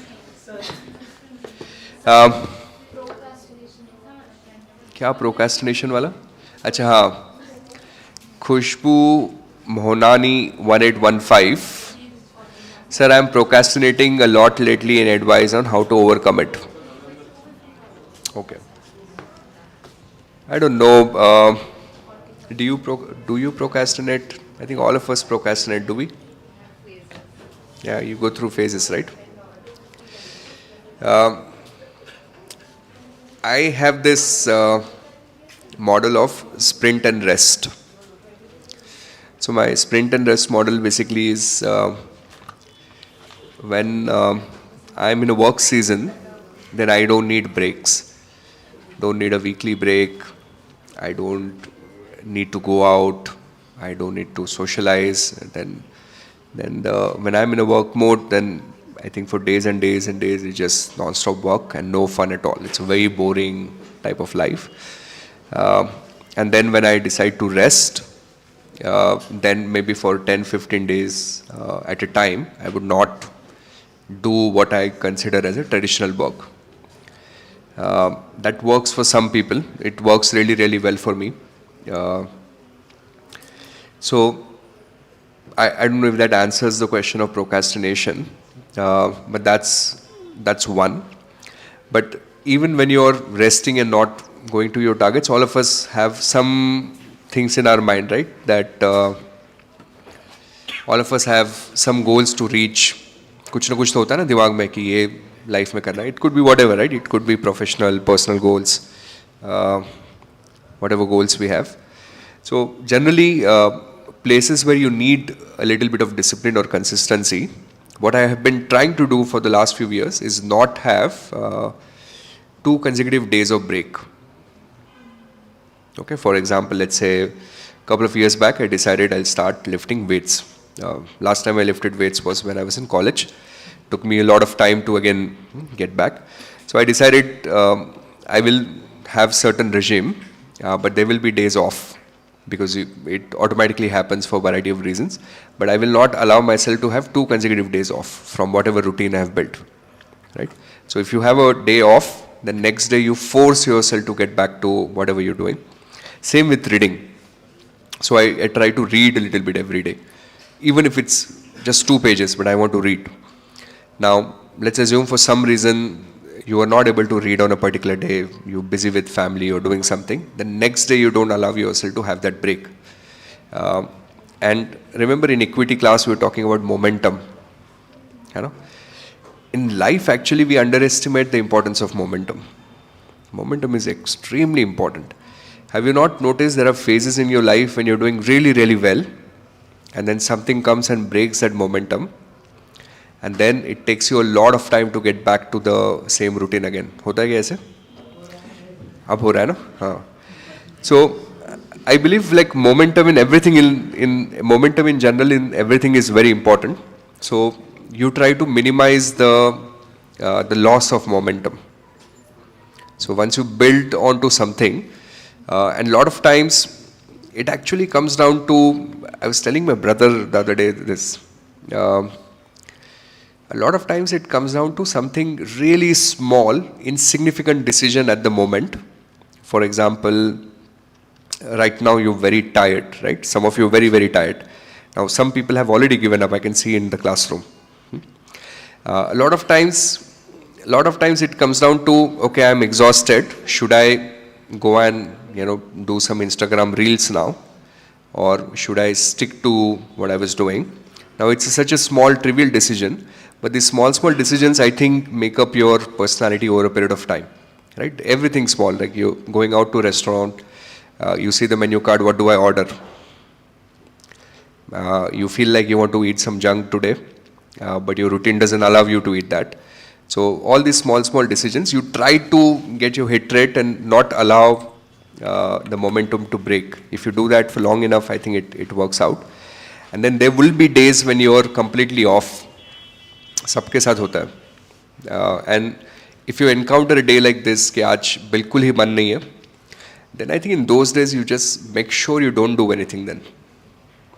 Is the worst thing that can happen to us is we decide not to work on a particular day and then live in the guilt that I'm not working for the whole day. आपके साथ शायद पढ़ाई के साथ होगा, होता है क्या? कि आज पढ़ाई तो नहीं कर रहा है, कुछ और करने का मन है, but then guilt भी है somewhere. So when you take a break, then you make sure you take the complete break and then you get back to the business. At least that's what I have been trying to do. There's a book, and sorry, I quote, I think I'm probably a little nerdy that way, I quote a lot of books. But this Atomic Habits, I didn't think it's going to be so impactful because it looked like another, self-help book, time management book or good habits. But that is actually a really impressive book on, because it gives you the entire process of how do you build good habits. And we are a function of our habits in a way, all of us. जो छोटी आदतें हैं, those compound over a period of time for good or bad both, right? You might have some really good habit like, let's say you like reading newspaper maybe. Okay, now if you do it for a long period of time, I see my father. he's been reading newspaper for last, I don't know, 30, 40, since the time I know him, I've seen him reading, religiously spending 1 hour reading a newspaper. And at times when I have conversation with him on certain topics, kabhi kuch random nikal jata hai, right? What's happening in Iran? I'm so impressed with the level of understanding he has of the world. Right? Because he's read newspaper 20 years ago, so unko tab ka bhi yaad hai ki kya hota hai. It's such a small habit, but if you do it for a long period of time, consistently it compounds, turns into something else. So that's something I think all of us have to work on. Someone is saying consistency is boring. Yeah, that is true. It is boring.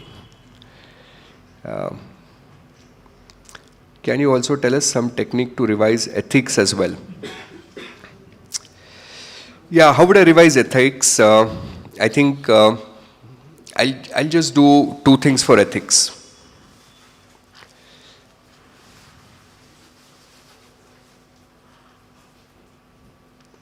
So the first thing for ethics is curriculum has those small examples after every substandard. I don't know how many times I've spoken about them, but I believe that more or less every question that might show up on your exam will be revolving around those examples. They're not blue boxes, and they're not even questions. They're just scenarios, right? So make sure you're championing those examples there. And after that, every day practice a few questions. Okay, maybe 10, 15, 20 questions consistently. Keep on making mistakes. The thing with ethics is you need to reach to a level where you shred your thought pattern like a lawyer, that this is what the rule says, right? You shred that thought pattern and you get more into this is what would be appropriate ethically. I think that switch needs to happen mentally, and somehow curriculum forces you to do that. And that happens with practice. So you practice a ton of questions. Maybe you are 30 days away from the exam, so roz 30 kar lo. If you do 30 questions a day, kitna hota hai? 900 odd questions, it's good enough. And then make sure you make mistakes and learn from them. Neuroplasticity. क्या होता है ये? Your brain makes new neural networks every time. Brain makes new neural. हाँ. I think this is that the beardo dude on, क्या नाम है उसका जो पॉडकास्ट करता है? नहीं, रणबीर अलाहाबादिया नहीं. There's a podcaster who's a professor, I think in Stanford or Wharton. I forgot his name. Hoberman podcast. Yeah, I think I've heard something like this from him.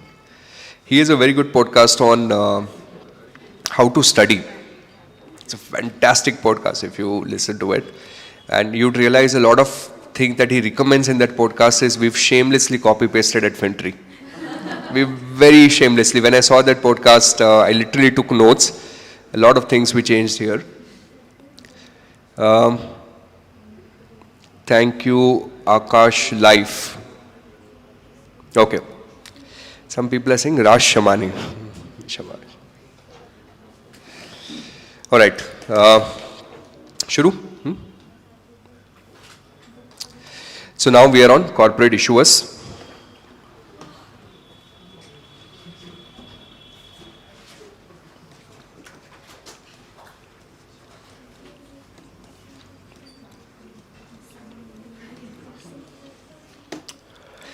This subject earlier in the earlier syllabus was called corporate finance. And that I used to think was the correct name and the correct syllabus as well. Then 2-3 years back, something happened to CFA Institute. They destroyed a good subject, and then they introduced this particular corporate issuers. Now, there is not much technical stuff left. This subject, I would say, is about 80 to 90% theory. There are just 2-3 places where we have to do calculation. Some theory is technical, some theory is nomenclature based. It's naam janna hai. I've identified most of the areas that I think are important. I've put them in this particular single page, and we'll be covering them. Let's start with LM1. LM1 is called organization forms or something. Forms of organization. The first point here is just different types of business structures. So you have proprietorship, then you have partnerships, then you have और क्या होता है? Limited liability partnerships, and then you have private companies, and then you have public companies. Okay, so these are some of the forms. Now, of course, the only thing that I believe technically you need to know is the concept of limited liability here, for exams as well as for practice. I'll tell you a small story, true story. This was in 2013 or 14. We used to have a student in the class. She said, my mom wants to meet you. नहीं आप कुछ अलग ही सोच रहे हो वैसे कुछ नहीं वैसे कुछ नहीं था. So I said sure. So mom came. She was a dentist and she was running some dental clinics. And she said, sir, मला company form करायची. I want to form a company. And I said, how old is your practice? So she said, it's been there for 10-15 years. So I said, why suddenly now? Why? So she had done a mistake while doing someone's dental surgery or something. I don't know what mistake was that. She didn't get into depth of it. But the other person had sued her. And she was worried that in that litigation she might lose a lot of amount. So someone told her that companies have limited liability. So she thought that if I set up a company, then I am all protected and I have nothing to worry about because the company will be responsible. Which of course it doesn't work that way. There are nuances to it. But this concept you need to understand, limited liability. What does it mean? It basically means that when I set up a limited liability company or a private or a public company, notice in India how company's name ends. It ends with private limited, public limited, right? Why is there a limited LTD at the end? To indicate that liability of the owners of the business is limited. What does it mean, right? So imagine I set up a private company, I put in 100 rupees. Now somehow I go to a bank and I convince them to give me a loan of 900 rupees. Now total how much money? 1000. That 1000 I put into stock market. It becomes 0. Okay. Now the bank calls me, bank says I want 900 back. Now I will say to the bank that listen, my company has gone bankrupt. I'm sorry, I made a mistake, but that's it. I will not pay you anything from my personal wealth. My liability is limited to the extent of 100 rupees I invested in the company. That 100 has already become 0. The company and the owner of the company are distinct legal personalities. That is the concept of separate legal entity. That is the concept of limited liability. Now, most of the cases it works, but it wouldn't have worked in this doctor's case. I'm very careful मेरे मुंह से ना नाम ना निकल जाए उनका सामने आ रहा है. How it wouldn't have worked in doctor's case, because when you as a company employee do something to cause harm to other person, you cannot hide behind this corporate structure. Okay, it's an established principle in corporate law. ये मेरे को मेरे CA के पढ़ाई के दिन से याद है. This is referred to as lifting of corporate veil. मतलब corporate का पर्दा हटा के, है ना? So therefore, if you cause, for example, if I set up a company and then if I go and commit some crime, right? I cannot say company is responsible, not me, because I was the one who was doing it. So that's the general concept. LLP in India is relatively new concept. I think it's been 10 years or so it has been introduced. In a partnership, interestingly, your liability is not unlimited. It is, partnership, your liability is not limited. It is unlimited, but it's a joint liability. Joint liability means दोनों का साथ में, right? Both of them are responsible. So if you take a loan as a proprietor, and let's say that business fails, then the bank has right to come and take your personal assets. In a proprietor, the owner and the business is the same thing. Same with partnership. But limited liability, private, public, these are completely different entities. Now, can I say in India, every public company is a listed company? Every public company is a listed company? No. But every listed company is a public company? Yes. So that's a small nuance, but otherwise it's okay. Second concept I think is interesting. This concept is of economic profit. Economic profit. Okay. Let me show you examples.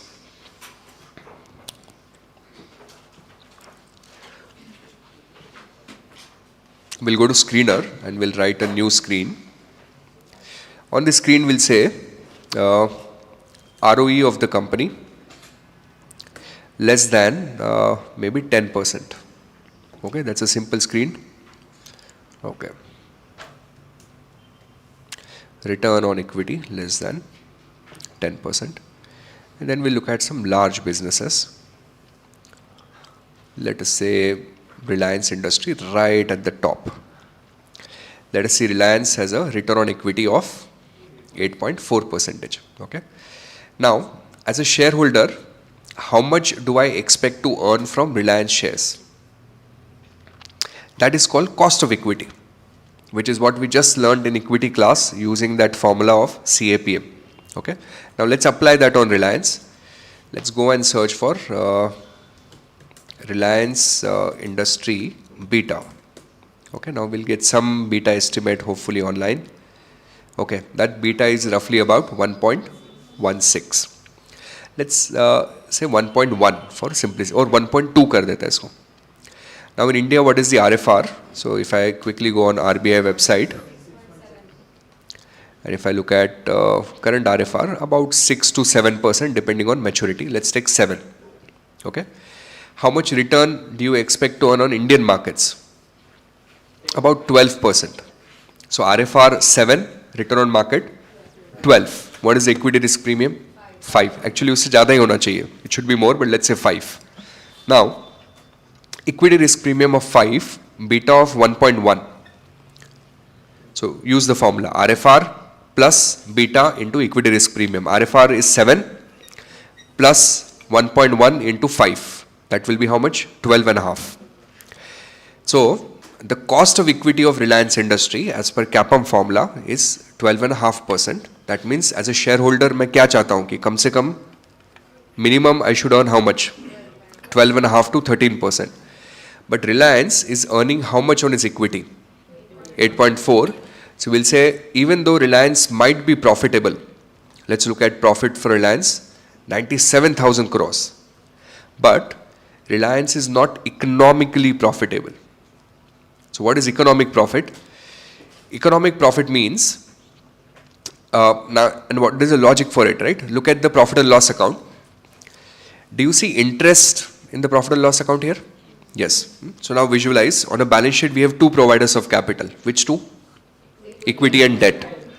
Now whatever is the cost to the debt, are we deducting that while calculating profit? Interest. Interest deduct kar liya na? So kharcha hai. But the cost of equity, because equity is also capital, no? Cost of equity, do we deduct? No, we do not, right?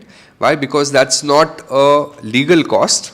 It's something that it's an implicit cost. Shareholder चाहता है कि वो 13% कमाए, but I don't have to legally pay 13% to the shareholder. Do you agree with me?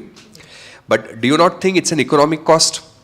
That if I'm giving 10% to the bondholder, I should at least give 13% to the equity shareholder. So it's an economic cost. What is that economic cost? 13% money you should give to your equity shareholder in this example. Now, how much is the total equity of Reliance? Total equity of Reliance, very loosely, is roughly about 9 lakh crores, total of these two items. 13,000 plus 863, about 9 lakh crores. On 9 lakh crores, Reliance should earn 13% for his equity shareholder. Yes or no? But Reliance is earning only 8%. Okay. Now, what is the 13% cost on 9 lakhs? Let's do the math. 9 lakh multiplied with 13%. 1 lakh? 1,17,000. So if shareholders someday came and said, you know what, you have to pay us 13%, then how much Reliance will have to pay? 1,17,000. But unfortunately, Reliance does not have that much of profit. They have profit of how much? 97. So if I were to deduct that 1,70,000, 17,000, Reliance will actually have economic losses. And the easiest way to figure out if it's an economic loss or profit is just compare ROE with cost of equity. Reliance ROE 8.5%, cost of equity 13%. मतलब shareholder के लिए कम कमा रहा है. They're earning only 8.5%. So company is actually economically making losses. That's the concept. Okay, and there are many companies. Okay, not only Reliance, many companies. Ultratech Cement, JSW Steel, Zomato, of course, had to be there. Adani Enterprises, Tata Steel, all these companies. My filter is ROE less than 10. How many companies? 2,664 companies out of 5,000 companies in India are actually making economic losses today. That means they are not earning adequate to compensate the shareholder for the risk that they are taking. Is that logic making sense to you? Now, this economic profit actually is a very interesting concept. Those of you who want to study, go and read Infosys old annual reports. Okay, Infosys, if you want to learn this practically, they used to provide an entire calculation on this economic profit concept. Okay, I don't know if their recent annual reports are doing it. But for your exams, ROE versus cost of equity. If ROE is more than cost of equity, then economic profit is greater than 0. If ROE is less than cost of equity, economic profit is negative. That means less than 0.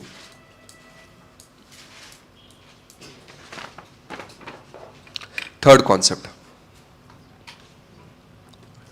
Third concept is double taxation. Do we have double taxation in India? Yes. And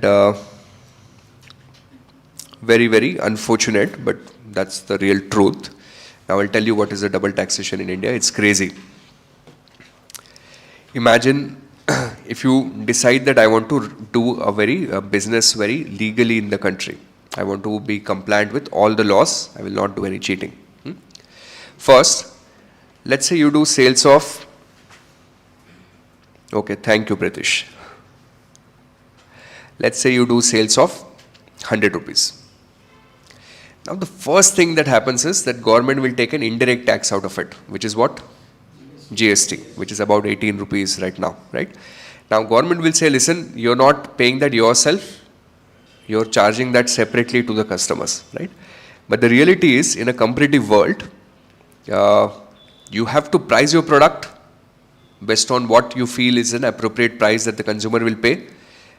Not price your product and plus do 18%, right? Customers don't care, correct? Whenever you buy product, do you pay GST separately? In most of the cases, no. You just pay a price, some part of that is GST. But let's ignore that. Let's say sales is 100. Now you decided there is a cost of maybe 50 rupees. So your profit before tax becomes how much? 50. Now first, in India, there is a tax at corporate level. Okay, it's 25%, but for round figure purposes, I'm going to make it 30. So on this 50 rupees, you pay tax at 30%, then how much? 15 rupees. Okay, so now your profit after tax is how much? 35. Now whoever is running the company, they thought that this profit, me being the owner, belongs to me. I don't want to reinvest. I would like to pay that as a dividend to myself. Okay. Now they decided that we will pay dividend of 35 rupees. Now the moment you pay that dividend to yourself, then that same dividend, which is already come to you after paying taxes, again you'll have to pay a income tax on it, right? And that tax rate will be at 30%. So 35 into 30%, do the math. No, or 10.5 I guess. 10.5. So the net amount that you're left with is how much? 35 minus 10.5? 24.5. This is the tax situation today. Right? There's a clear double taxation because you're taxing the corporate profits and you're taxing the dividends itself. That wasn't the case in India before. All this in the last 10, 15 years.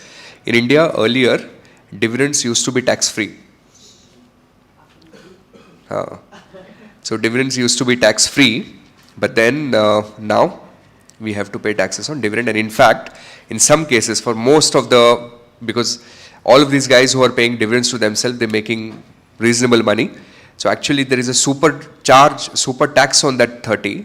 The effective taxation of dividend is actually happening at 40%. Surcharge at 10% ka, right? So 40% means you end up paying even sizable amount beyond this. But anyways, that's the concept of, I don't want to rant, that's the concept of double taxation in India. Now, some people, every time I say this, and I said this in a forum, I was speaking in a university in a conference, I said this in a forum, and some Deshbhakt, it's okay, but they came up and they said, Europe mein to isse bhi zyada hai. Europe mein isse bhi zyada hai. But then the thing is, if you pay such large taxes in Europe, you get something in return. And the first thing you expect basically is good air, right? And good roads and variety of different things. But that's for different day. Sir, ध्यान दे comments. Sir, ध्यान से comments देना. अच्छा, ठीक. Thank you. Thank you very much. Okay, fourth one. Now, this is very interesting. I really like this. If you want to do a project, okay, where you feel it will take 5 to 6 years for you to kind of fructify that project in a business. It will take 5 to 6 years for you to actually start making money. Do you think it's better to do that project in a public company, or do you think it's better to do that project in a private company? Public means listed, private means unlisted. Is it better to do it in public or private? Private. Right? Now, it's very interesting, but it's true, and this is also in your syllabus. The thing is, the moment I get my company public, then every quarter I have to report to my shareholders, right? Now, if I'm a good company, then I will do calls with my shareholders, earning calls. Now, there the analyst will ask that, boss, why are you not growing, right? Now, some companies get themselves public but tell their shareholders to F off. Okay, one of those companies is Narayana Hrudayalaya in India. I love those folks. It's a healthcare company. They run hospitals. And the promoter directly said in a public forum, he said, we are not the type of company which will make a lot of money for shareholders. So shareholders के लिए बहुत ज़्यादा पैसा नहीं बनेगा, रहना है तो रहोने तो जाओ, है ना? Now, that happens once in a while. Now, right now, markets are buoyant, so markets are also accepting. But I've seen a lot of good promoters getting under the pressure of that earning performance. A classic case, Satyam. Okay. Now, that guy, in India, we made him as a villain, right? The promoter of Satyam, but he was actually a hero. He was the reason why Indian industry got that second leg of growth after the dot-com bubble. He was the one who brought in a lot of Indian businesses, built a very lean structure, and his company was actually doing really, really well. The problem came when he started having communication with all these analysts and started coming on CNBC every quarter. So that pressure came that why are you not growing this quarter? So therefore he created fake sales. Okay, and then fake sales eventually got converted into fake accounts receivable, which eventually got converted into fake cash. But some of the good thing about this guy, when he created fake cash, he knew that someday I will be caught. Believe it or not, he put in thousands of crores of his own money into the company, knowing that he would never be able to get that back, just to support the fraud, just to continue that fraud, because his idea was that someday we'll be able to get better growth and then this whole nonsense will stop. But this is what might happen, and from your exam perspective, again back to topic, that private companies generally will have more longer term focus, but public companies generally will find it difficult to run long term projects because of the shareholder pressure. Have you understood this? Have you heard Kamath brothers from Zerodha saying why they do not get themselves listed? Why? Don't want the pressure of performing, right? So there is something called as the slow capital or the patient capital, which is I don't want to run very fast.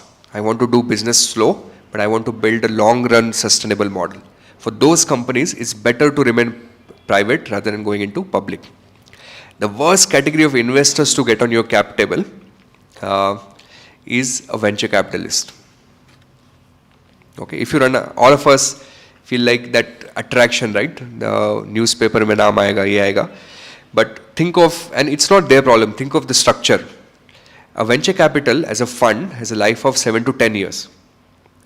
तो आपकी company में invest करेगा, within 7 years he wants to sell your company and give that money back to the shareholder. So he has a time period of only 7 years. So then the moment he's put in the company, next quarter onwards, they will start putting pressure on you.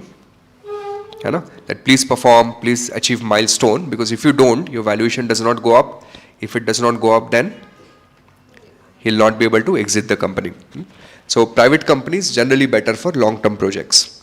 Sir, but in private companies, I will debate नहीं करेंगे. but we'll take debt ना, so we'll have to take interest. But public में वो obligation नहीं है. No. See, private company doesn't mean you don't have equity. You can have equity, but you don't have to get yourself listed on the stock market, right? So imagine now, if I want to build a long run project, one option I have is I can go in the stock market, do an IPO, right? But second option I have is I can find some providers of patient capital and tell them, listen, I'm doing this. It's not going to make money for 5-6 years. Does it excite you? And then get private money from those folks. So my company still remains private, but I don't have to take debt, I took equity. Whether to take debt or equity is a function of what kind of cash flows your project will generate. If you feel your project will generate cash flows reasonably well, then you take debt. Otherwise, you should take equity. That's why a number of upcoming companies are scary. The fall would be worse if things go wrong. Okay, all right. Point number 5. Then this reading is over. A concept of SPAC. SPAC stands for Special Purpose Acquisition Company. Generally, whenever you start seeing SPAC in the newspaper or in the internet, it's a sign that we've reached the peak of bull market. That's what I've seen. SPACs generally arise at the peak of bull market euphoria. They're crazy type of financial structure, mostly in the US, but they have some in Europe also. So what happens in SPAC? And there was a SPAC, very popular one, by a fund manager called Bill Ackman. Have you heard of it? He's a hedge fund manager in the US. He launched a SPAC.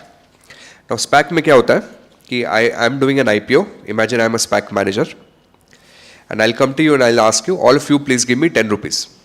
Now you would say, okay, what are you going to do with it? You would say, I can't tell you now. I will not tell you. In fact, I will not tell you now. You give me 10 rupees first. So I took 10 rupees from you. It's almost like you're giving some sort of a blank check. Now, once I've received money from you, I have 18 months. 18 mahine to do what? To acquire some large private company. Okay? And then that large private company that the SPAC acquires indirectly gets listed through that SPAC structure. So when Bill Ackman raised that large money for SPAC, there was a rumor in the US market that he was going to acquire an Indian company.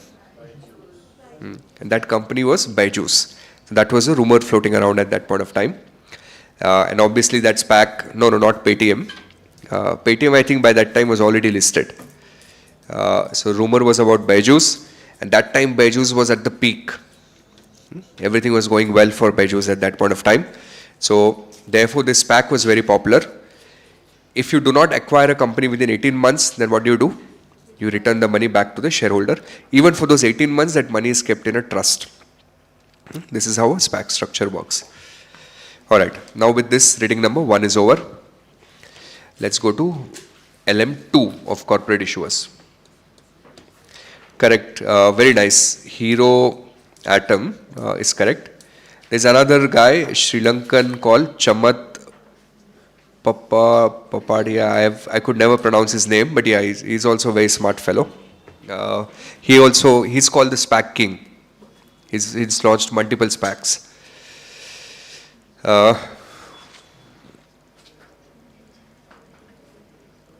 Okay. LM2 is called investors and other stakeholders.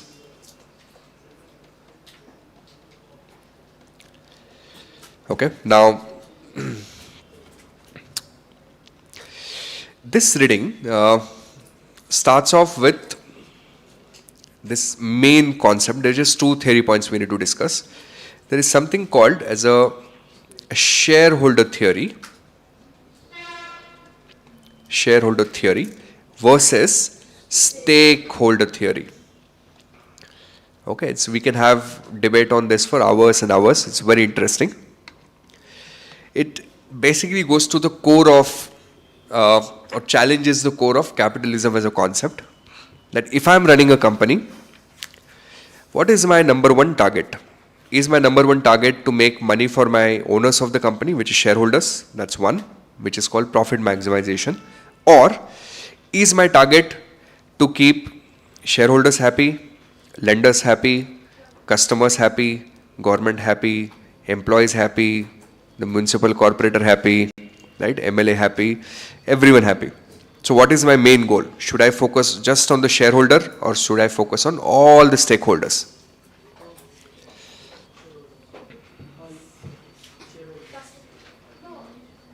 Should I just focus on customers? Then it's, then मैं किसी को बता रहा था, ये बहुत interesting है. This loss making companies, no? There was a debate happening that the companies that are able to grow revenues very fast, okay, those companies are good investment candidate. तो मैं उसको क्या बोला कि if that is the case, then I will set up a new company. You become my investor. आप मेरे को 500 के नोट दो, मैं उसको 400 रुपए में बेचूंगा. If you give me 500 rupee note, imagine right now, if I have 500 rupee notes, I start selling you for 400 rupees. Will you buy? Yes. She says no. Of course, right? I can make infinite amount of sales with that structure. Why I'm saying this is, if I want to make only my customers happy, then that might come at the cost of my shareholders. So what is the right approach? Just the shareholder or all the stakeholders?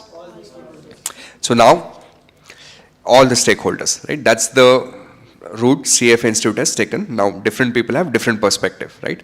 For example, look at these folks. It's crazy. This is a book I picked it up at an airport. It's a story on Indigo. You'd read this, you'd be scared of sitting in an Indigo flight after this. मतलब वो promoter को एकदम बदमाश आदमी दिखाया. And in fact, all the promoters, including Naresh Goyal and all, they have a lot of stories on this. But if you look at these guys, extremely shrewd, okay, their main focus has been making money for the owners. And with variety, there are stories like how they stole data of Air India. They used to have a software company before, and they were doing software for other airlines, managing all their call centers and ticketing. So again, the main point, if you focus only on shareholder, then that's one aspect, one way to do it. If you focus on all the stakeholder, that's other aspect. This is the modern way of doing businesses. Okay.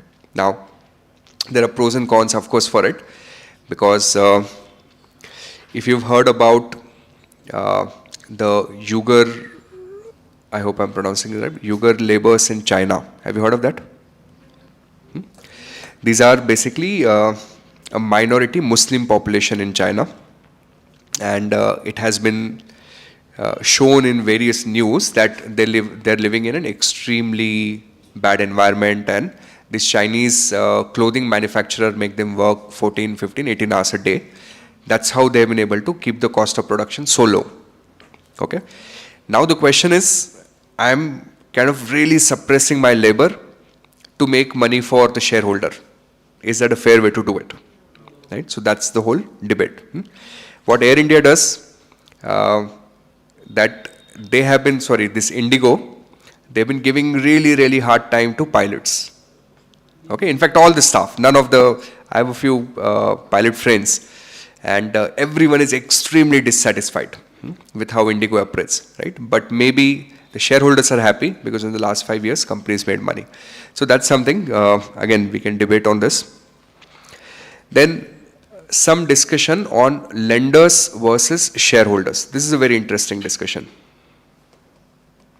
Okay. Now, imagine the company is doing a new project. Okay. And if this new project is successful, the company is going to make really, really large amount of profits. But this new project has a high probability of failure. Outcome is very large, but probability of failure is very high. If you're a shareholder, would you like company to do this project? Yes? Of course, because if they make profit, good for you. If you're a lender, would you like company to do this project? Because if company makes a lot of profit, good for you, no? Not good for you. Because as a lender, I do not participate in the upside of the company. If company is going to make more profit, it's not that they're going to pay me more interest, correct? So as a lender, the only concern I have is that they should be able to pay back whatever capital is owed to me. So shareholders have a asymmetric risk reward structure. Asymmetric means if it goes up, they participate on the upside. If it goes down, they just lose the capital, limited liability concept. But for lenders, there is a bounded symmetry. Bounded means if company does well, you capture whatever is owed to you. If company does bad, then you lose out the entire capital you've invested. So that's a little thought process difference. Therefore, generally, lenders are not okay with, bolo, company doing risky projects. Lenders are generally also not okay with company paying large amount of dividends. Why is that? Because reduces the cash. And it also reduces equity on the balance sheet, increases the debt equity ratio. So general, some theory concepts around that. That's it, done. That's your reading number 2. Like my speed now? But that's I have. Everything else is repetitive. LM3 now is on corporate governance. Corporate governance, only 2 concepts we work on. There are some committees and all of that. I'm not going to do that. That's fairly basic. There is a concept called principal-agent conflict and principal conflict. Tell me what is a principal-agent conflict?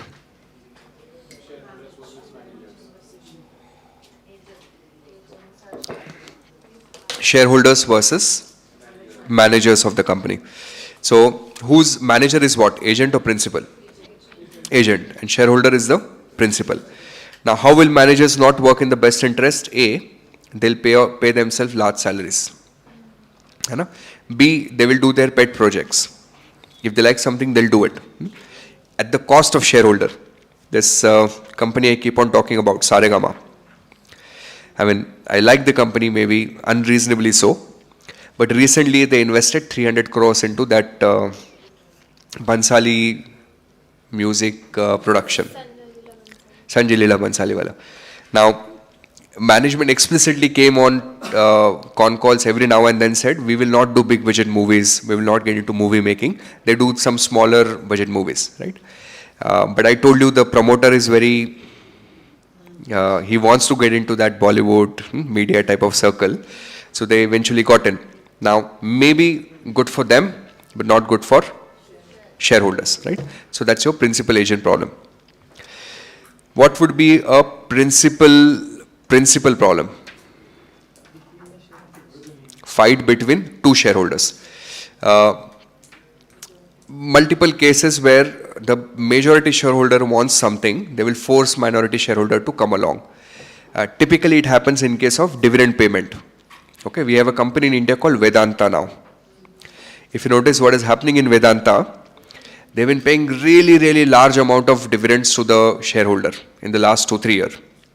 Why? Because the promoter group needs cash for some other companies.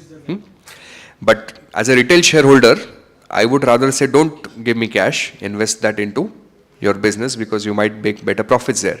So when you have conflict between two principles of a business, that's referred to as a principal problem.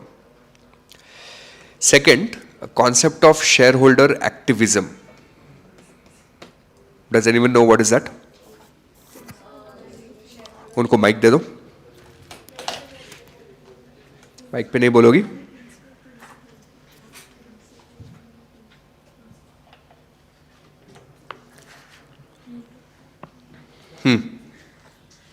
When you don't directly, when the shareholders don't directly force, but they come up, like the majority shareholders, they come up in certain ways in which they force the company to do certain things in favor of them.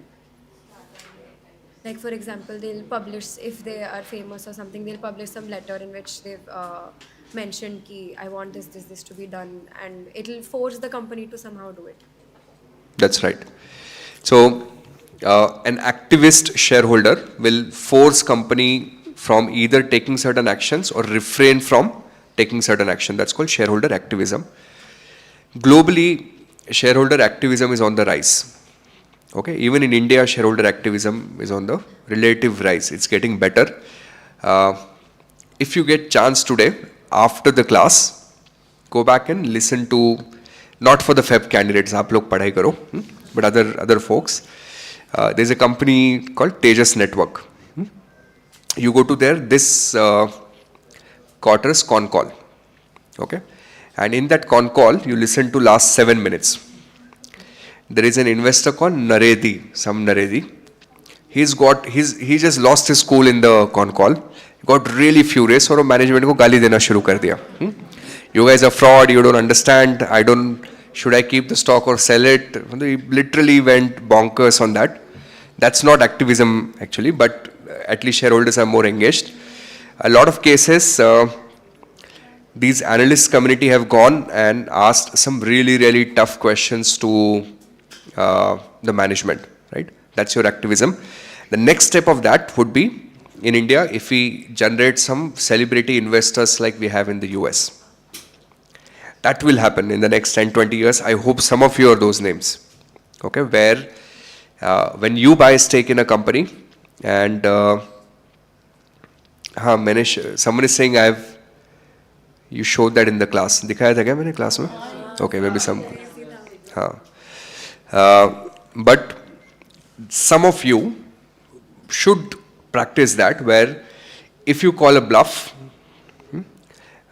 then you should call it out in public forum, right? If you find something is wrong in the company, then go and, generally in India, we say that we are not very confrontational, right? हम लोग avoid करते हैं कि कुछ गलत है तो, but in markets we need that, and that's a good quality to have. There is one more story. Someone is saying he had just one share. That's a different story. He just went crazy and then Yeah, there's one guy who's randomly going aggressive on the company. That's a different story. But anyways, okay. So that's your shareholder activism. And with this, 3 readings are over. Now, let me take you through the juice notes once. I told you there's not much in the first few.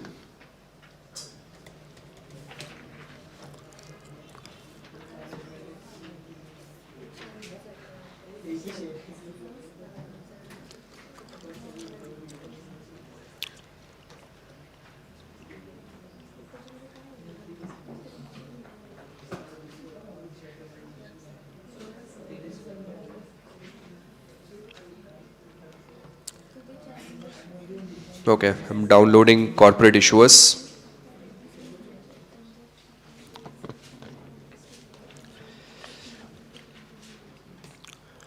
This is, I'll just pick if there is any theory. This is the reading 1. I told you proprietorship, partnership, LLP, all of those. This part you can look up. Corporate issuer, separate legal entity, all those areas we've discussed. Economic profit, I think we discussed. Double taxation we've discussed.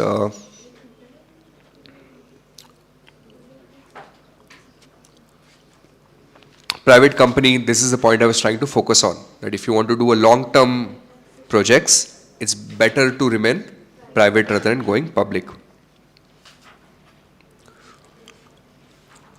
SPAC piece we've discussed. Okay. And this was your reading number 2, lenders versus shareholder.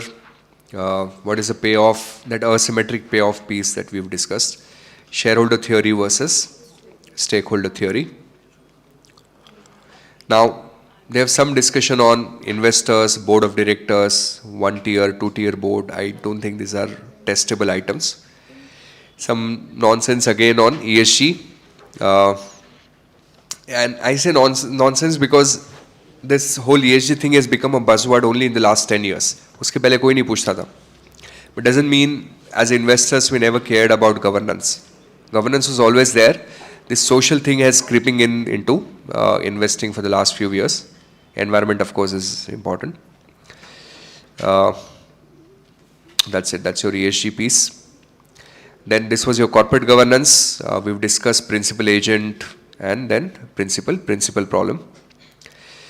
Now we'll answer that question. Someone asked about dual class structure. किसने पूछा था? अच्छा, okay. Okay.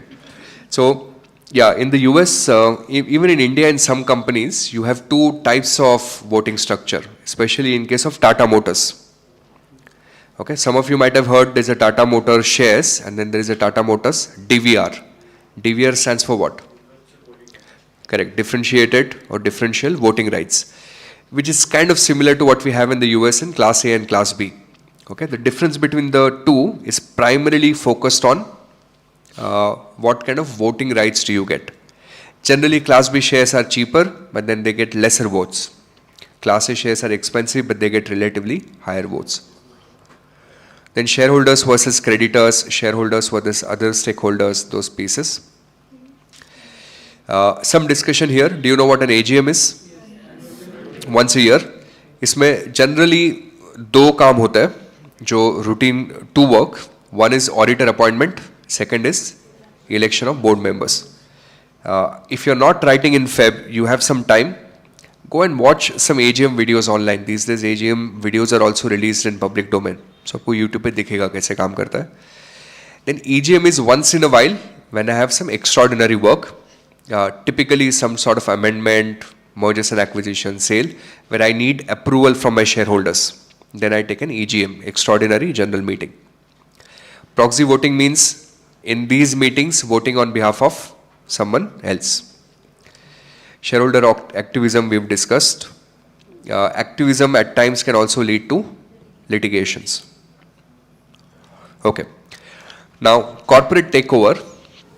In the corporate world, there is a concept called hostile takeover. Do you know what a hostile takeover is? Forcefully taking over a company. I have a case of hostile takeover that I think markets have not discovered yet fully, which is a live case which is happening as of now. Do you want to see? Spend maybe 5 odd minutes on this.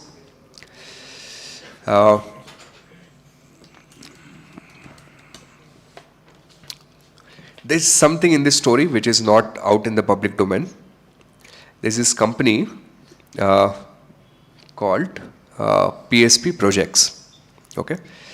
Now, the first time I discovered this company, I was traveling to Ahmedabad, and right outside the airport, they had a big advertisement hoarding there. So then I looked it up, and then I realized it was listed. So I thoda uska padhai kiya.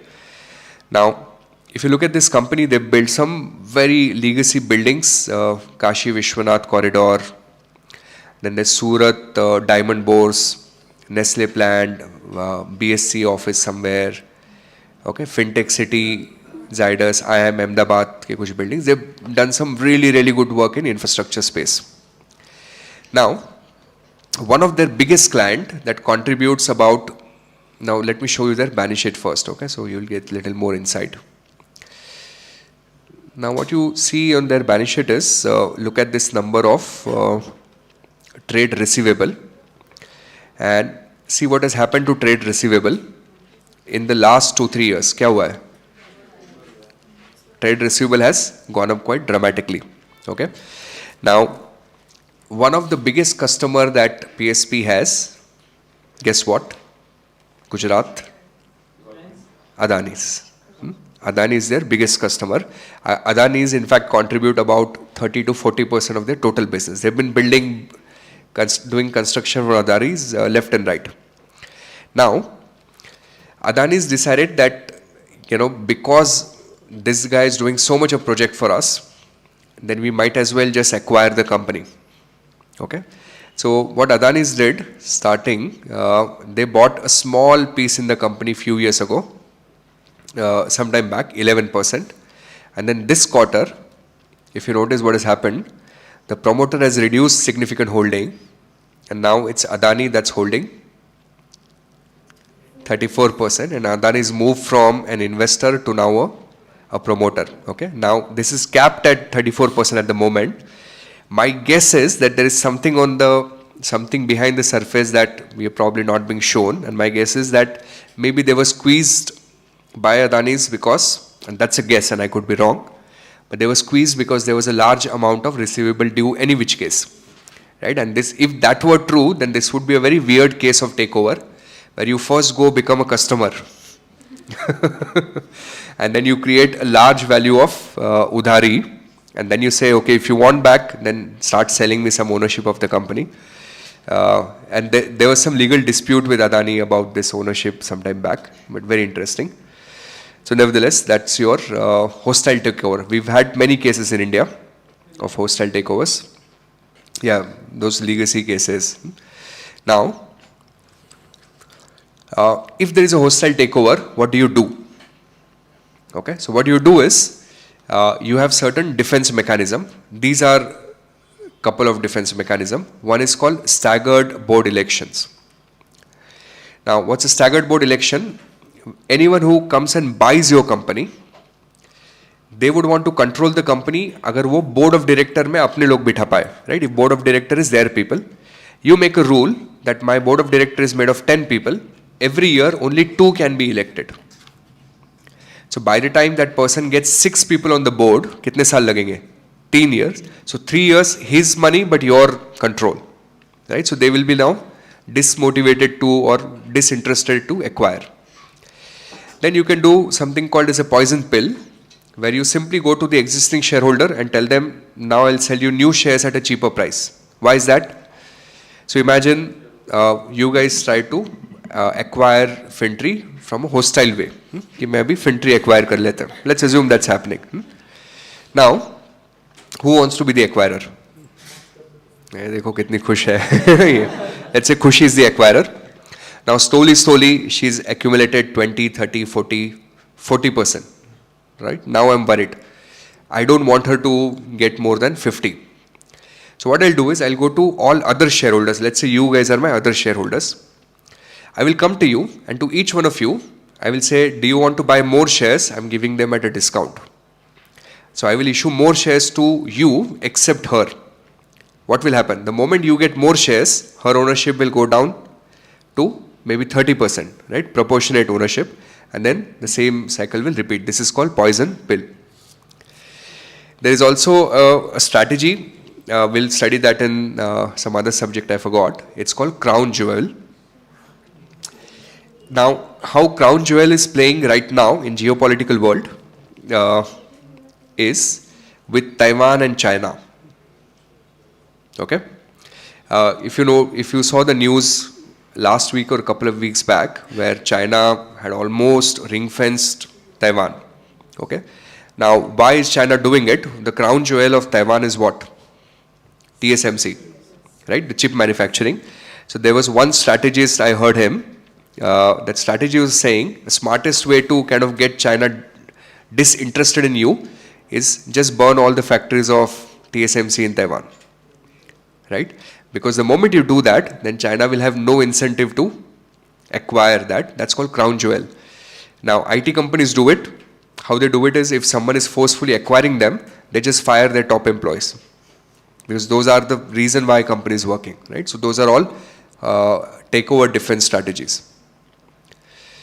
Okay, that's it, we're done. Then some committees, by the way, you need to know them. Within board of director, वो क्या अलग-अलग group बनता है. Those are called committees. So there is an audit committee. Now, audit committee, obviously you want someone who is an accounting, auditing expert. Then there is a nomination committee. What is the job of nomination? To nominate new members. Then a remuneration committee. Curriculum says independent directors only. Nomination also independent members only. Audit committee, only independent directors, at least one should be accounting expert. And then risk committee, investment committee. Done.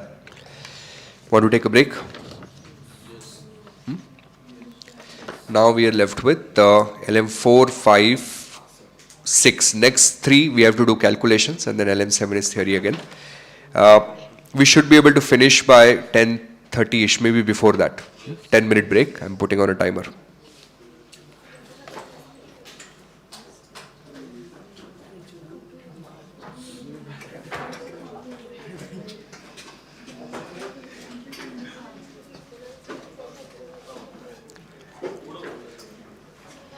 Ten minutes. We're doing 10 minutes. Sir, Anil Agarwal's son passed away today. Huh? So the stock fell by around 3-4% today, Vedanta. Acha. They gave away 75% of their. He donated 75%. Who's Dr. Ben? He passed away, he was skiing in London somewhere. US. Cardiac arrest. He was in the hospital. He got into a skiing accident. He was in the hospital since many days in New York. And then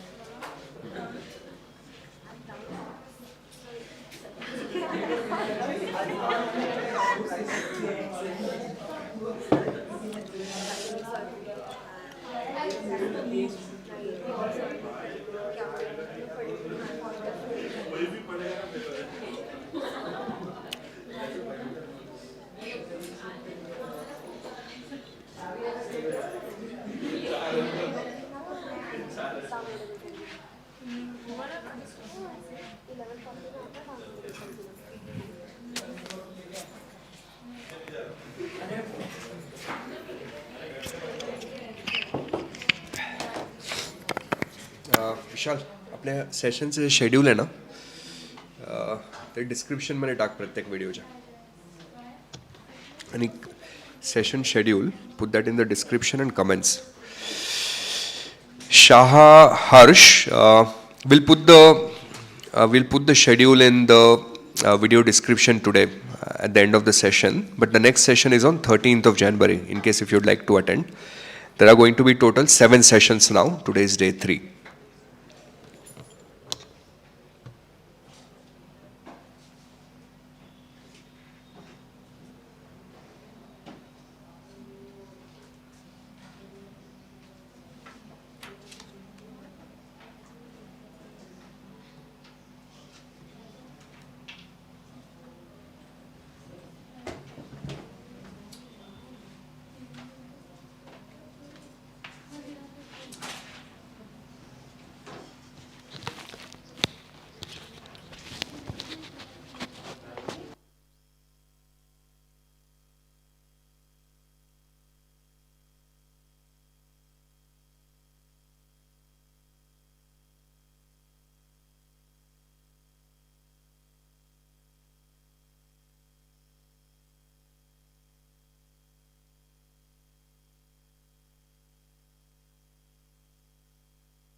Uh, Shah Harsh is asking, all topics of level 1 are covered, right? Shah Harsh, this is a crash course. I'm covering 9 subjects. I'm not covering ethics.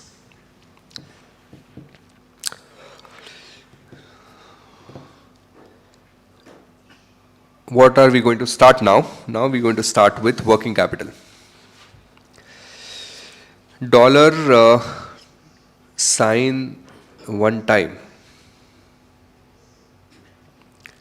is asking, please tell me something about scope of CA or CFA. Acha hai scope, CA, CFA. I think when people ask scope, they just want to ask पैसा अच्छा मिलेगा कि नहीं, तो अच्छा मिलेगा. Dollars में मिलेगा, dollar sign time. How much accuracy is good on the mock exams? CFA mock, I think 75% would be a good conservative, very conservative threshold. FinTree mocks, this season if you're writing FinTree mocks, they are a notch difficult, slightly more difficult, so about 70% should be a good hit rate.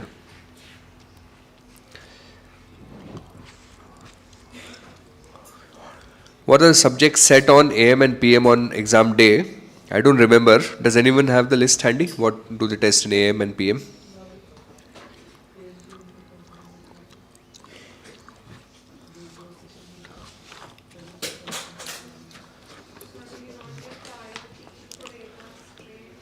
Sorry? I'm used to it. I do it every weekend. It's just that you're sitting in the same class. For me, this is a schedule every weekend. But look at your faces. I feel sorry for you now.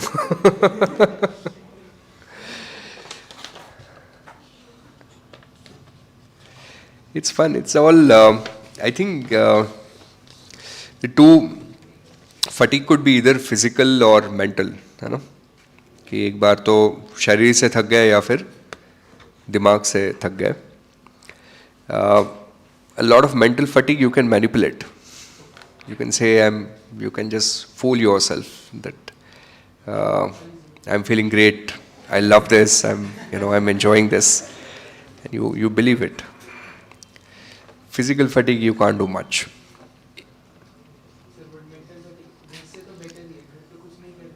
घर से तो better है ना. घर पे कौन फटिक दे रहा है आपको? अच्छा वैसे. सर डॉलर में ही मिलना चाहिए, एटलीस्ट 5% तो हेज हो जाएगा. सर ज़्यादा CFA पढ़ लिया आपने. Sir build endurance continuously 10 hours a day is very challenging. Okay. Upcoming crash course sessions, if I have not gone through the main videos, which ones are there not recommended or which is fine? If you've not gone through the main videos and if you're not writing exams in Feb, which one should you attend or which one should you not? I don't know. Depends. I would probably attend all of them. For example, if I were sitting on that side, I would have sat through all of them because that's how I also used to study. Do a quick round of studies. I used to read through the book super fast, not go into depth, just overview to understand what's there. So that when I do it the second time, I have an idea of आगे क्या आने वाला है. Generally, it would work. I mean, depends on your time availability, but if you have time, I think it's a good investment. Getting result of level 1 in 5 days, little scared. मेरे team में अभी उस एक there's someone in my team who's also getting his results. We were just discussing. ठीक है, I'm scared. What difference does it make if you're scared or not scared? It's going to be the same result. And are results really that important? You're not. I think we should stop fantasizing and obsessing with results. It's okay if you fail. I mean, I hope you pass, Aditya, but it's okay to fail. There's nothing wrong in failing. Every once in a while, all of us should fail. It's perfectly okay to fail. Yeah, it's a lot of money that I get, and especially it's your parents' money in most of the cases here, right? Then it's a massive problem. But then don't take. See, this CFA is one out of a million exams happening on this planet, and I'm saying this because I've seen some students taking it to extreme. You've come here, you've chosen that you want to study finance, you're putting in the effort. The important thing is कि आप उसमें मेहनत कर रहे हो, है ना? The important thing is that you're putting in the effort. So you guys are sitting here since afternoon with me. That is a proof enough that you're committed to whatever goal you've chosen. That's a sign that you do good in your life, because you have that ability to put in effort, time, endurance, right? I know it's not easy for you to sit and keep on doing it, but you're still doing it. Some of you want to go home. I'm sure your parents are calling, your friends are calling, you have things lined up, but you still chose to sit here. That itself is an achievement. Right? Results honestly do not matter. If not today, you'd pass after a few years. It's perfectly all right. I mean, I said after a few years. I said few years because I was thinking if someone doesn't have money, then you'll have to work and save that much of money to write attempt again. मैं वैसे सोच रहा था. After a few months for you, sure, आपके पापा के पास पैसा है. ठीक है. Sir, CFA, LES has LIFO reserve questions and writing questions, what to do? Mukund, there are 2 or 3 questions even in EOCs, but no discussion in the CFA curriculum. I think what CFA Institute did is, they have not updated their question bank. They still have the same old question bank, but since LIFO reserve is not in the curriculum in depth, I don't think you'd get questions on those. Have you failed in your exams? मेरे को पूछ रहा है. हाँ, मैं fail हुआ हूँ. I failed, I think in those, and I failed very miserably in the UPSC exams. Very bad, and I'm very embarrassed because I'll tell you where I failed. I failed in Marathi. There were 2 optionals. वो पास कर लेता ना, मैं शायद मेरा सपना था कि यूनिफॉर्म पहन के आईपीएस बनेंगे, लोगों को डंडा लगाएंगे, मतलब no really I wanted to be an IPS officer. So I took that exam and I pass the prelims. Okay, so I was very happy. मेरे को लगा कि चलो कुछ हो सकता है. And then when I took the mains, you had to do 2 languages. One was English and one you could pick regional language. Now I am one of those unfortunate kids where मेरे को एक भी language अच्छे से नहीं आता. मराठी भी टूटा फूटा आता है, हिंदी भी टूटा फूटा, इंग्लिश भी वैसे ही है. So I chose Marathi because I had studied in Marathi, so I thought I will be able to handle. Apparently I did very poor because I got 13 marks out of 300. So Niband, or you had to write essays, and it was like that. It was a 3-hour long paper. You have to write some essays and stuff like that. But yeah, I don't remember much. You have to synthesize some paragraphs and all of that. This was after CF, unfortunately again.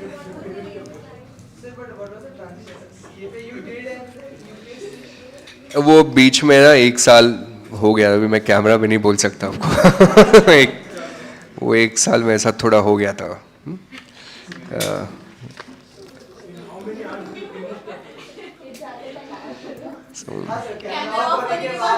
Camera के बाद पूछना. अच्छा, ठीक है. How much percentage of questions is practical? How much is theoretical? I mean, no one really knows, but my guess is 30 to 40% in favor of calculations, 60 to 70% in favor of theory. How important are the LES questions? LES questions are important, very important. You should practice them. No FinTree IPO, not anytime, never. You should not say never, but yeah, doesn't look like we'll do that. We don't want to do that. We don't need to raise capital. It's a fairly capital light business.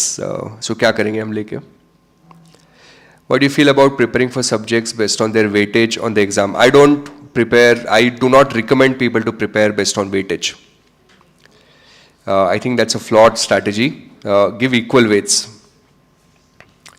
Aniruddha says, sir, IPO लाना है तो please contact me. Okay, done. Thank you, Aniruddha. LM4. घर पे जाना है. It's already what time? 9:30. 9:20.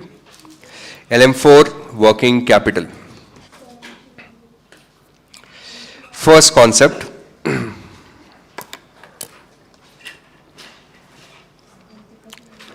Cash conversion cycle. To learn this, we'll have to learn the whole thing. Cash conversion cycle.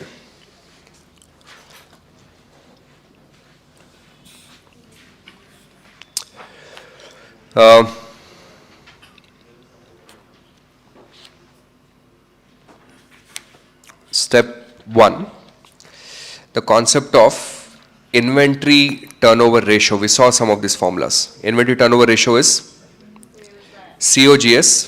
क्या कर रहे हो? COGS divided by average inventory. Inventory turnover ratio. Accounts receivable turnover ratio is what? Sales divided by average AR. Accounts payable turnover ratio. Purchases divided by average AP. Now these days we can convert into these turnover ratios, we can convert into number of days. How? So 365 divided by inventory turnover ratio will give me number of days on hand for inventory. Then 365 divided by accounts receivable turnover ratio will give me days sales outstanding. That means number of days of udhari, number of days of credit. Next one, 365 divided by accounts payable turnover ratio will give us days of payable outstanding, DPO. What is the meaning of each of these three numbers? What is the meaning of DOH? How much time I should sell my inventory? Huh? And how many days I should sell Huh. my inventory? The day inventory came to your factory, till that, and then you did processing, manufacturing, packaging, everything. The day it went out of your factory to or out of your showroom. So from the time inventory came in till the time you sold it, the distance between the two is days of inventory on hand. Do you want DOH to be higher or lower? Lower, of course. That means you are more efficient. But of course, it's a function of industry. Obviously, you cannot make an automobile as fast as a soap, right? But surprisingly, you can. The Japanese have nailed the art of manufacturing. They call that process as just in time. You'd be surprised some of the cars are manufactured in lesser time than your soap. Okay, the days of inventory of automobile companies, guys like Maruti, Toyota is very, very low.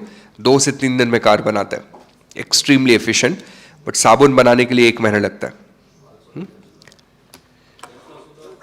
Tesla is also, all these automobile companies. Then days sales outstanding means once I sold, then my customer took how many days to pay me the money back.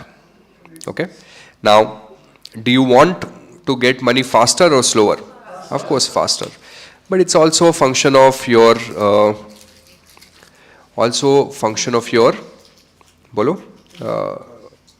business dynamics. Imagine if you're an auto component supplier, the industry norm is 60 days of credit, so dena hi padega.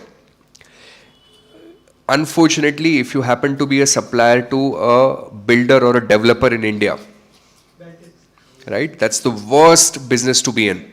मेरा एक दोस्त करता है वो फर्श, he sells those tiles to some of these popular names you see in India, Pune. Now, when things are good, the builder will pay him back in 90 days. But things are not good, 9 months, 10 months, 12 years, right? His own money he needs to go and beg those people 10,000 times to get that back. So depending on which industry, what product you have. And then finally, there's a concept called DPO, which is days payable outstanding. How many days you take to pay your. Now, do you want this to be higher or lower? Obviously higher. That you need to negotiate. Believe it or not, some of these large companies, they have dedicated teams called the AP teams and AR teams. ऐसे 10-10, 12-12 लोग काम करते हैं. What do? They study balance sheets of all the suppliers and all the customers, typically suppliers. If they see supplier balance sheet is healthy, has some cash balance, they will renegotiate the contract and ask for 30 more days of credit because they know that he can afford it. If they see supplier is having better profit margin, they will renegotiate the price. Right? So all that type of efficiency goes in, and it makes sense because if your accounts payable and accounts receivable is billions of dollars, then even 1% saving means a lot. Okay? Now, what is a working capital cycle? Working capital cycle is number of days in inventory plus number of days in receivable minus number of days in payable. Sorry, I made a mistake. Working capital cycle is simply DOH plus DSO. Cash conversion cycle is DOH plus DSO minus DPO. Let's do an example.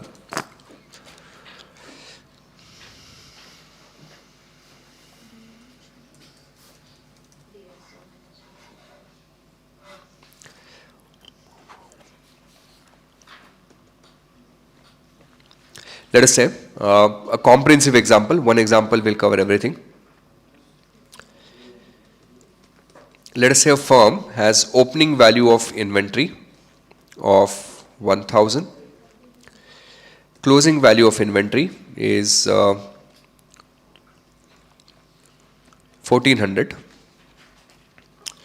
COGS during the year was 2,000.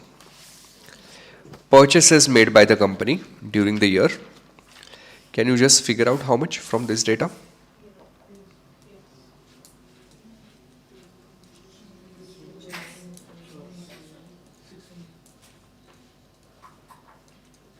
How much? Come on. Just yesterday in the crash course, I taught you how to find out purchases. Make the flow chart if you want. Tell me what is the purchases. Thank God, 2,400. So total purchases by the firm, 2,400. Opening accounts payable, 1,000. Closing accounts payable, 1,400. Look at this and tell me what is the cash paid to suppliers. Come on, mental math, quick, make that inverted flow chart that we learned yesterday. What is the cash paid to supplier based on this data? 2,000. And it's, even if you don't know the flowchart, you can do this logically. See, at the beginning of the year, I had to pay 1,000 to my suppliers. Then I purchased fresh stock of 2,400. So I had to pay total 3,400. At the end of the year, I still have to pay 1,400. That means how much I paid? 2,000. So you can do this logically. Or you can do inverted Y, whatever you want. Then, opening accounts receivable is 5,000. Sales made during the year, 10,000. Tell me what is your gross profit margin? Come on. What's your gross profit margin here? Sales of 10,000, COGS of 2,000. Gross profit is how much? 8,000. On a base of 10,000, how much? 80%. Closing accounts receivable, 7,000. Look at this and tell me how much cash have you received from your customer?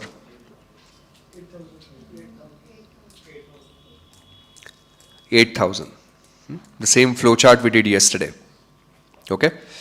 That's it. This data is sufficient. Now, based on this information, please find out all turnover ratios Then find out DOH, DSO and DPO. And then please find out working capital cycle and cash conversion cycle. Start.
Same for all.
Chalo. Are you done? Yes. Let's do it fast. Let's calculate all the turnover ratio. Inventory, accounts receivable, accounts payable. For inventory, numerator is 2000. Denominator, an average of opening and closing. Average of 1000 and 2000 is how much? 1500. For accounts receivable, numerator is 10,000. Opening and closing is 1014. Okay. My apologies, I made the mistake. You're right. Opening closing is 1400. So average should be 1200. Okay. Thank you for correcting in time. Accounts receivable, sales 10,000. Average accounts receivable 6,000. Accounts payable, purchases 2400. Average accounts payable 1200. Opening plus closing divided by 2. This is 1.67. This one? 1.67. Okay, this is 2. The number of days will be 365 divided by 1.67. How much? 219.8. So almost 220. 360, 220. And 365 by 2 is 182.5. Now, when I add these two, that's my working capital cycle. So, 220 plus 220, 440 is working capital cycle. When I add these two and deduct this one, which is 220 plus 220 minus 182.5, cash conversion cycle, how much? 257. That's it. Do you think you can handle this? Yes. Okay. Now the second one is, ready? Should we go to the next one? The second concept is extremely interesting.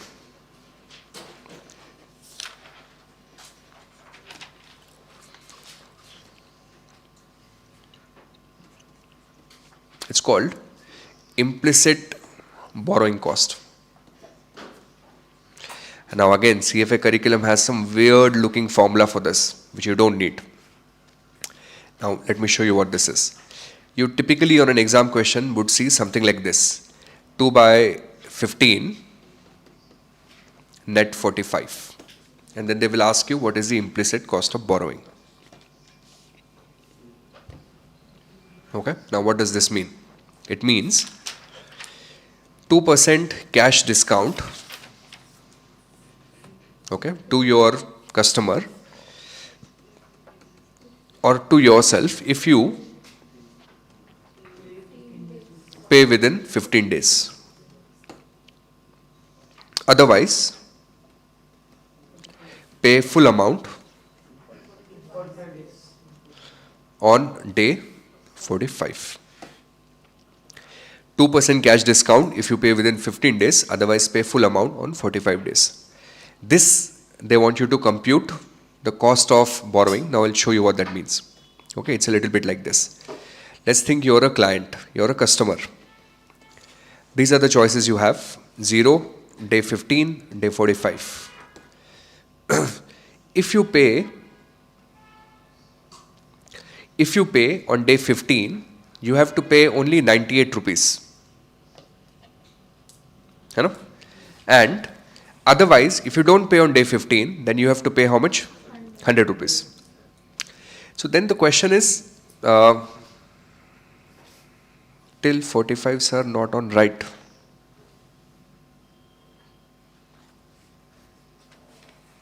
Oh, he is right.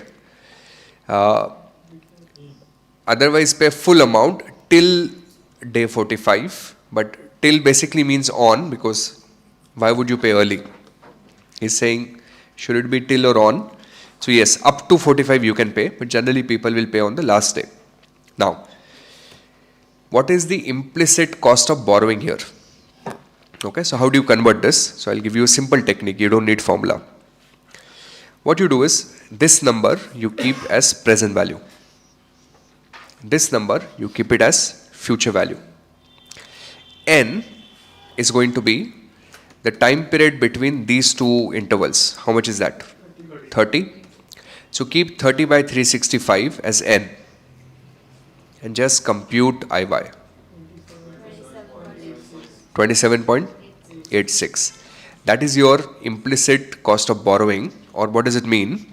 It means, very loosely, that's the interest rate equivalent discount you're getting. Okay, now how to interpret this? You're getting 27.86% interest rate equivalent discount of sorts. अब इसको interpret कैसे करना है? Imagine you compare this number, you're a customer, remember? You compare this number with your bank. You ask them, if I borrow 98 rupees from you for 30 days, what interest will you charge me? If the bank says 10%, then should you take the discount? Yes, because you're getting discount of, so this is like a benefit. Okay, so if the bank will charge you 10%, you're getting 27%, take the discount. Discount लेने से क्या होगा? Discount लेने से क्या होगा? Now think about it mathematically. Time 0, time 15, time 45. Now 98 rupees this time you took from a bank. और आपने बैंक से लेके उसको दे दिया सामने वाले को. Okay? Now you have money to pay only on day 45, but this time how much do you have to pay to the bank? So let's compute. करो. Second clear TVM. Now 98 is the present value. क्योंकि मैंने 98 rupees bank से लिया है. 10 is the IY. 30 divided by 365 is N. Compute future value. 98.7. You will have to pay only 98.7. But आपने discount नहीं लिया होता. Had you not taken the discount, then to your supplier you would have paid how much? 100. Which is better for you? 98.7. Why? Because bank is charging you less than 27.86. What if bank charged you 20%? Will you take the discount?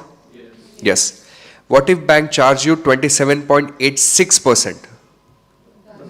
Then it's indifferent. Okay, let's calculate.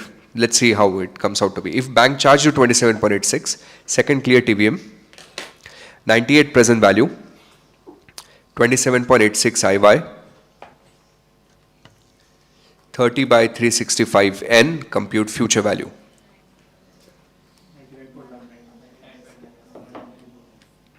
It will be same. If the bank charge you 40%, will you take the discount? No. Now you would say रहने दे भाई, नहीं चाहिए discount. आ रहा है समझ में? So this decision making framework for you to figure out if cash discount as a customer should be taken or not, and if you are a supplier, okay, that means you're not client anymore, you're the seller. Think about from a seller perspective. Do you think seller is offering too much of cash discount? Yes, because bank rate is 10%, seller is offering 27.86. So for seller, this is a cost of borrowing. कि आप 2 रुपए 98 दे दो तो 100 रुपए देने की जरूरत नहीं है. So seller is actually borrowing from the customer. So therefore implicit cost of borrowing. Is that very high cost of borrowing? Yes, of course. But maybe seller is not able to borrow anywhere else in the market. So they are okay giving you cash discount. Samjhe? Let's try one more. Last example on this. Make sure you get this right. 2 by 30, net 90. Calculate the cost.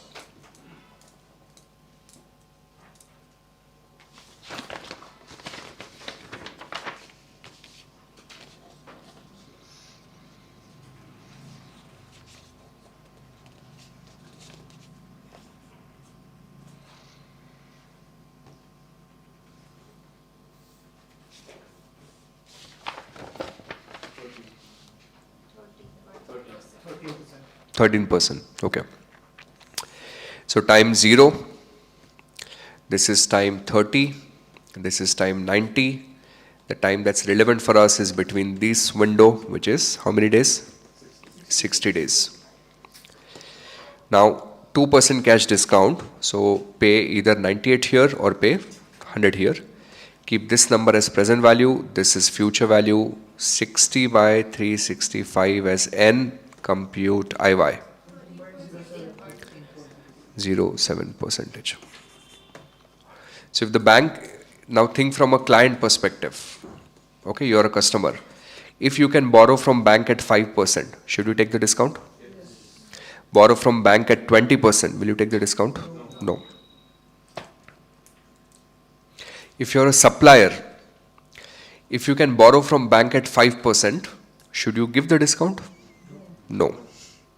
But if you're borrowing from bank at 20%, should you give the discount? Yes, because now from your customers you're borrowing only at 13.07%. That's the logic. And if you understood this, then congratulations to you, because this reading is over. LM5. बस अभी खत्म ही होते आ रहा है. Last 30 minutes into the session, you've done fantastic. LM5. This is on capital investments. It's an easy reading. There's not much in it. The first concept you want to learn is NPV and IRR.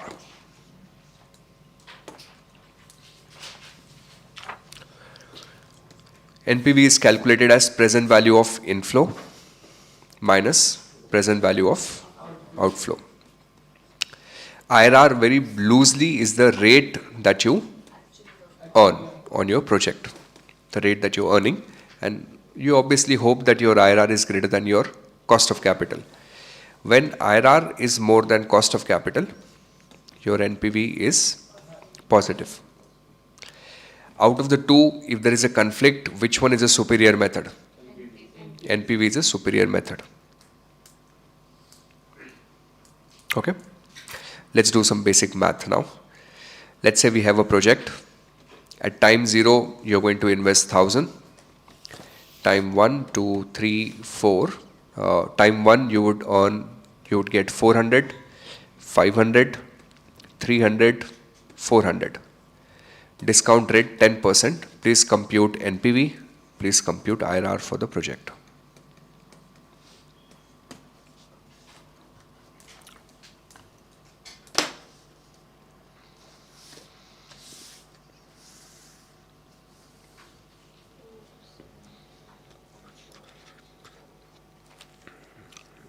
Two 75.45 and 22.53. So you just plug in these cash flows into cash flow function. Cash flow 0, 1, 2, 3, 4. Keep discount at 10. NPV is how much? 75.4. Is it positive? Yes. IRR? 22.53. 53. Okay. Now, assuming all of you are able to do it, can I say on this project I'm earning 22.53? If my cost of capital was 15, not 10, do you think my NPV will still be positive? Yes. Yes. If my cost of capital becomes 22.53, what do you think will happen to NPV? NPV will become 0. And if the cost of capital is more than 22.53, NPV will become negative. Khatam. That's it. Then, next concept, there is a small formula that repeats here called ROIC formula, return on invested capital. The formula is NOPAT divided by, same formula we saw it yesterday, average invested capital. Then the second concept in this reading, we have to learn principles of capital budgeting. Okay, there are some very basic principles. One,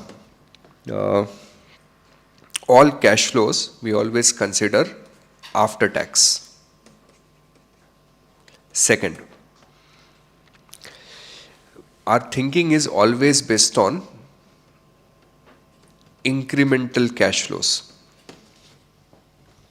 Okay, now what do you mean by incremental cash flow, Navit?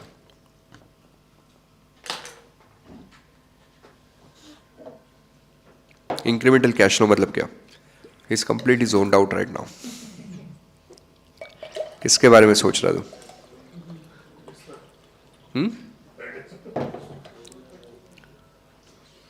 याद आ रही है किसी की? नहीं, अच्छा. So, I say, lot of capital budgeting thinking, उसको हम India में कहते हैं बनिया बुद्धि. It's the same thing. So, imagine right now, I'm running a small coffee shop. I'm earning 100 rupees a day. If I bring a fancy coffee machine, I will earn 120 rupees a day. So that 120 rupees doesn't matter. What matters? Just the 20 rupees.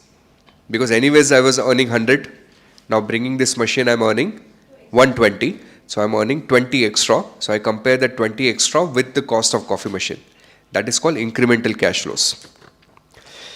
Then you obviously have to consider time value of money, and you have to consider something called as an opportunity cost. What is an opportunity cost? That capital you could have deployed elsewhere, or time you could have done something else. And finally, one technical piece in this reading is we have to learn something called as real options. This is a 7-star in corporate issuers. Okay, so from an exam perspective, I feel this is highly testable. And there's a beautiful example in the juice notes. I'm going to show that to you.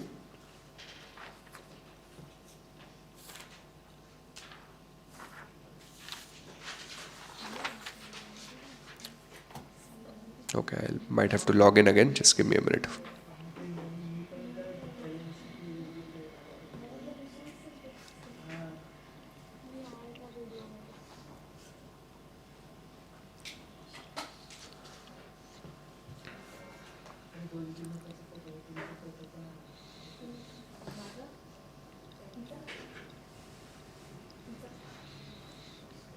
Okay. So, क्या page number है इसका?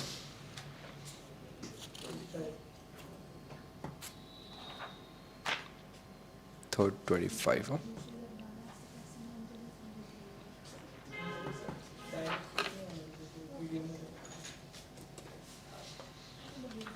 Okay.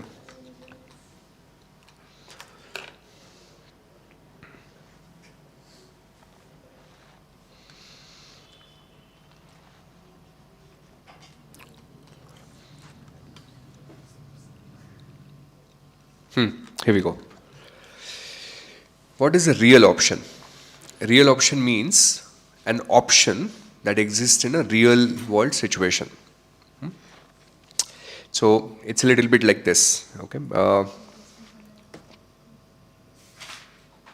Let's say I want to set up an office with a large employee capacity.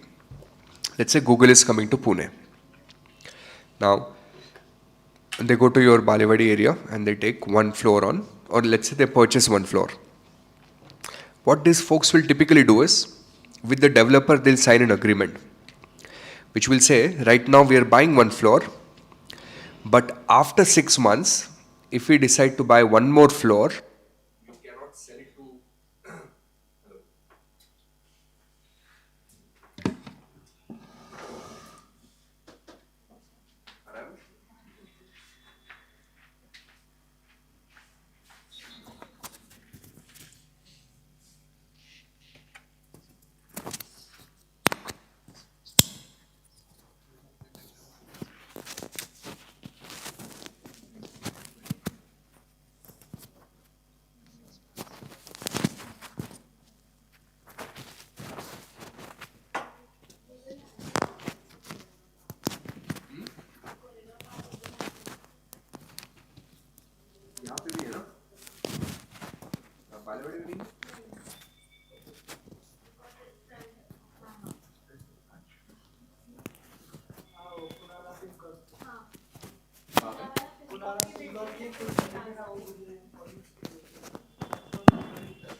Okay.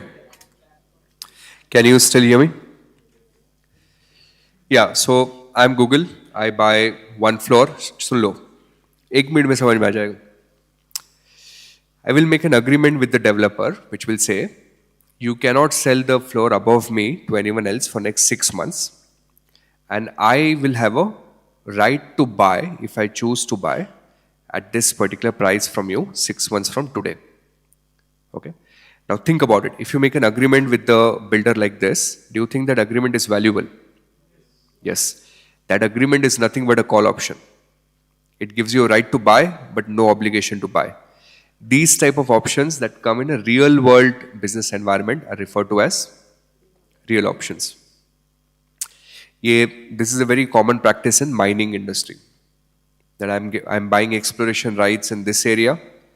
If I find something, then I have to be able to buy exploration rights in adjacent area. क्योंकि यहाँ पे है तो बाजू में भी होगा. Again, real options. So some of the options that you need to know for exams, one is called the timing option. That means I would just not commit to capital now.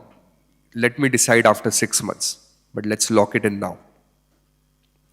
Now, this is very true for infra projects.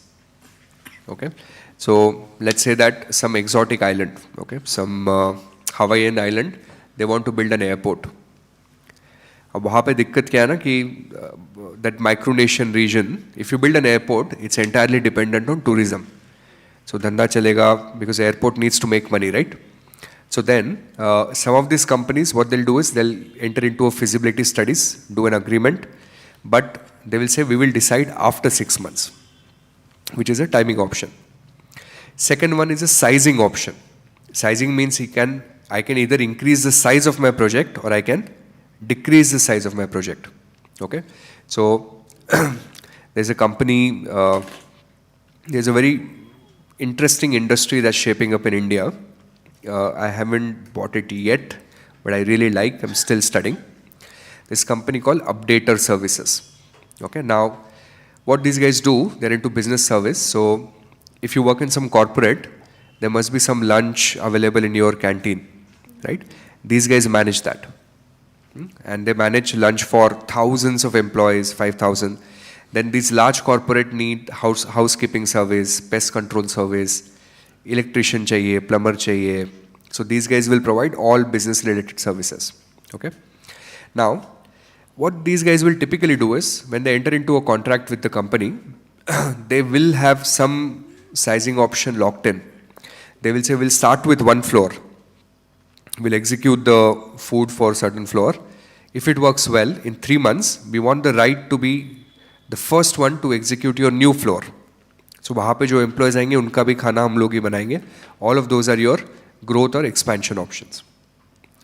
Then flexibility option, modify ops after investment, reduce price, increase price over time. So all the cost plus contracts typically are flexibility options. If raw material cost goes up, I'll sell you at a higher price. Price setting option or production flexibility option. And finally, at times, आपका धंधा ही ऐसे होता है जो option की तरह behave करता है. Okay, so what is an option? It's a derivative that derives value from underlying asset. Imagine I have a business where entire valuation of the business depends on valuation of some other asset. For example, mining companies. Now think of Coal India. Now entire valuation of Coal India is dependent on prices of coal. So Coal India technically is an option on coal. Now Coal India is getting a subsidiary listed, which is a coking coal, Bharat coking coal, right? Which is a coking coal which is used in steel manufacturing. Entire valuation is a function of what is the price of that coal. So those are called fundamental options. Now, how to value these options? This is where I think questions will come up. So one question can come on some of this theory. They'll give you a situation. You should be able to identify what that situation is, which type of option it is. Second, you might get this calculation question. Now, how to calculate a option adjusted NPV of a project? This is the formula you need to know. Project NPV is equal to NPV without options minus option cost plus option value. I'll show you an example. Now look at this one. And that's why I chose Juice Note. It's a very beautifully crafted example here. Let's assume you're setting up a new facility. For that, you're planning to spend 300 rupees. Now in year one of the two things will happen. If you're successful, then you would get a valuation of 500. But probability of that happening is 60%.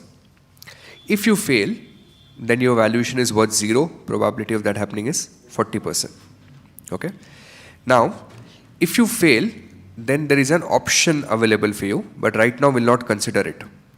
So right now we'll just look at if there was no option, what is my NPV? So on a timeline, time 0, I'm investing 300. Time 1, 60% chance I get 500. 40% chance I get 0. So weighted average I'm getting how much? 300. Let's assume a discount rate of 10%. Please compute present value. What do you think? Positive or negative? Of course negative, because I'm investing 300, I'm getting 300, no?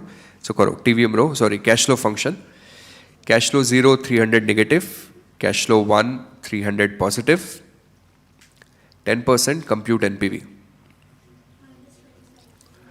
Minus 27. So my NPV is negative 27 in this situation. Okay? But right now, what I have not considered is this option. Okay, what is that option?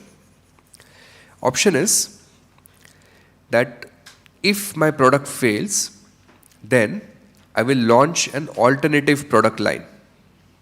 This alternate product line will give me valuation of 450. Or I can simply sell my facility to another company. This will give me valuation of 300. This has a probability of 30%, this has a probability of 30%. Or I can simply abandon and then I will get a valuation of 0. This has a probability of 40%. So let's calculate this option value here. Okay. So karo 450 into 30%, 450, 300 into 30%, and 0 into 40%, and then add them up, please. How much is that? 225. But this 225 is coming to me in which year? This is in year 2. Okay. So first I will bring that 225 backwards at the rate of 10% for 1 year. So I'm bringing it to year 1. Tell me how much is that?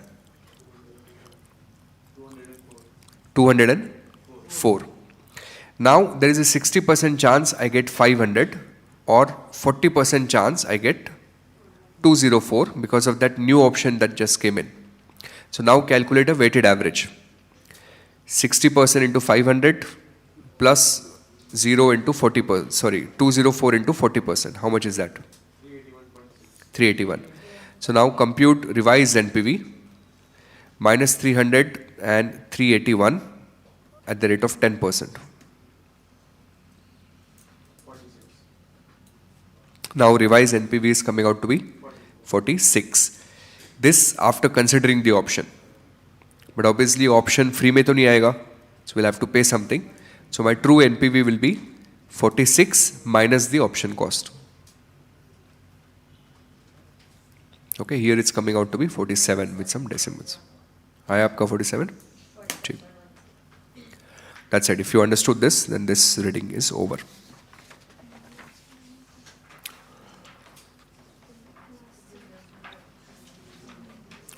Break chahiye? 2 LMs left. Want a break or no? No break? Chalo, next. अभी आपको खत्म करना है.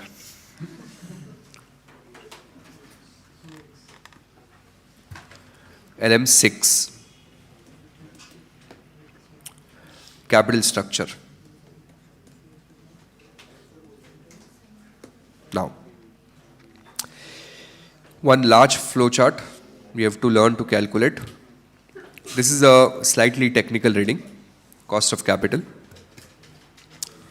Cost of capital will have cost of equity, cost of debt, cost of preference shares.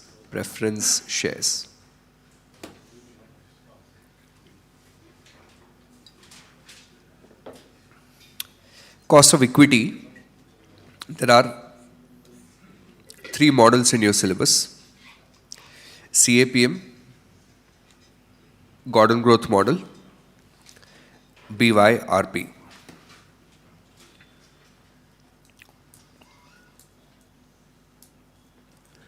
CAPM, the formula is RFR plus beta into equity risk premium. The formula for this beta is covariance of stock and market divided by variance of market. Equity risk premium is calculated as RM minus RF. Then Gordon growth model, the formula is cost of equity is equal to D1 by P0 plus G. It's an iteration of the same formula we learned in equity class when we were doing valuations. BYRP is calculated as bond yield plus risk premium. I'll show you an example of each one of them little later. But this is your cost of equity. When we do cost of debt, the main thing you want to learn is that cost of debt is calculated as YTM, not the coupon, multiplied with 1 minus T, which is called the tax shield advantage. Some of you were asking me yesterday, why were we doing FCFF formula? Why were we adding interest after tax? Right? That's because I'm taking the benefit of that tax here. YTM into 1 minus T. And then cost of preference shares is calculated as preference dividend divided by market value of preference share. Market value of preferred share. So this is how you calculate cost of different components of your capital. 3 models in equity, 1 model for debt, 1 model for preference shares. Okay, let's do an example. One comprehensive example, it will cover most of the scenarios. Let us say we are looking at some hospital company, let's say Apollo Hospitals. Okay, let's assume Apollo Hospitals have raised money through equity, they've raised money through preference shares, and they've raised money through bonds. How much money? So in terms of weight, they have raised 40% money on equity, 20% on preference shares, and 40% on bonds. The relevant data for you, beta of Apollo stock is 1.5, RFR right now is 10%, equity risk premium is another 10%. The face value of the preference share is 1000, market value is 800, preference dividend rate is 12%. Face value of the bond is 1000, coupon rate is 10%, maturity is 25 years, market value is 900. Not at par. Tax rate is 40%. Please calculate WACC, weighted average cost of capital. Okay, now I will solve for you. You're tired, just look at this carefully. It's easy. Step number 1 for me is to compute cost of equity using Kappa model. How will I do it? RFR plus beta multiplied with equity risk premium. So 1.5 into 10, 15 plus 10, 25. So cost of equity is 25%. Second, how will I calculate cost of preference share? So if I'm a preference shareholder, every year I'm getting how much? 1000 into 12%. How much is that? 120. But this is my preference dividend. But what is the market value right now? 800. So how much is this? 15%. How will I calculate YTM? I'll need your help. Second clear TVM. 900 negative present value, 1000 future value, 100 payment, 25N compute IY. 11.20. 11.2. But I have to use a tax shield on this. So 11.2 multiplied with 1 minus 40%. How much is that? 6.7. So 6.7 is my cost of debt. 40% पैसा equity से आ रहा है, 40% money in equity, 25% cost. 20% money in preference shares, 15% cost. 40% money in debt, 6.7% cost, a weighted average. How will we do it? Let's do it together. 40% into 25, STO1. 20% into 15, STO2. 40% into 6.7, STO3. Add up the 3. How much? 15.68%. That's it. That's how we do WACC, weighted average cost of capital. Easy? Now, other variations, you might have to deal with these two formulas. Gordon growth model, which is same as your equity valuation model. यहाँ पे क्या कर लिया हमने? This P0 was on the left hand side, KE was on this side. We just moved the equation, but formula same hai. Bond yield plus risk premium is easiest. You calculate YTM of the bond, you add a little risk premium to it.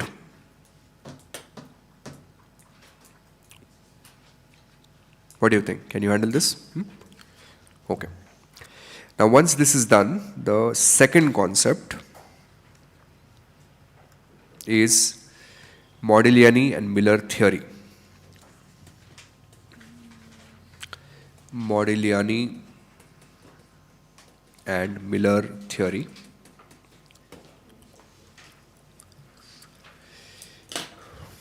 Who are these guys? Nobel laureates.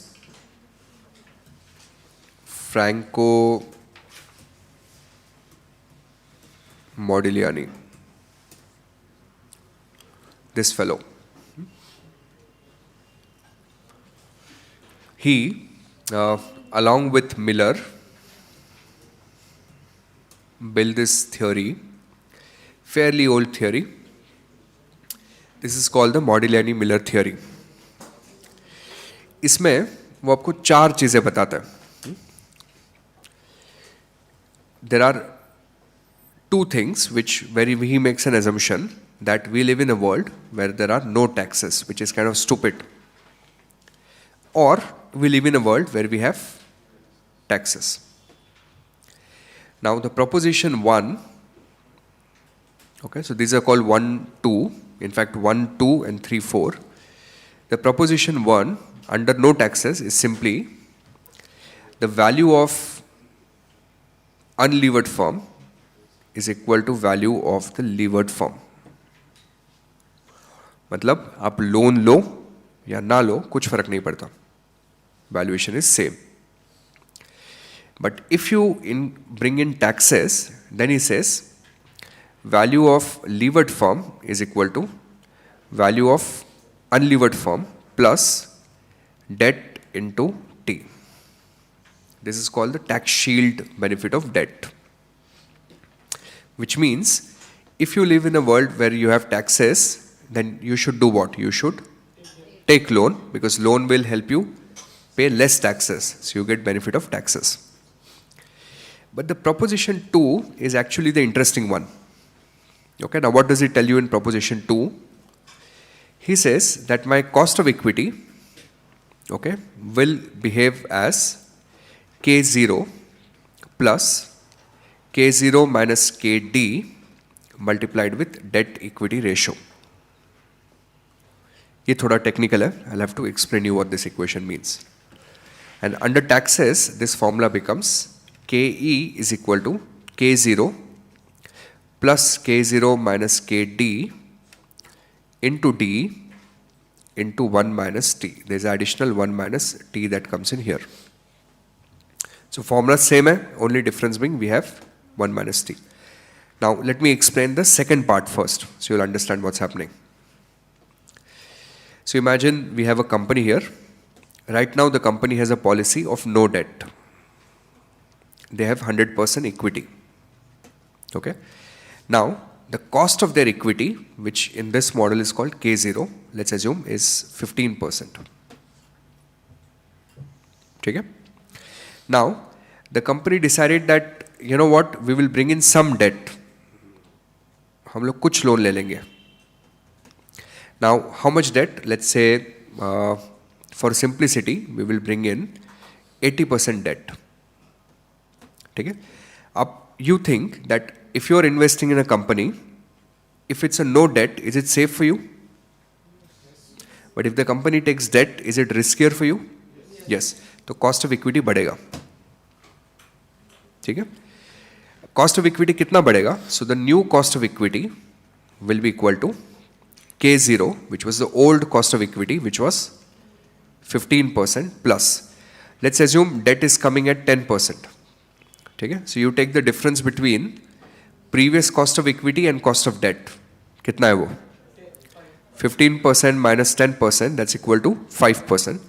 This you multiply with the debt equity ratio. How much is the debt now? 80. Equity ratio is how much? 20%.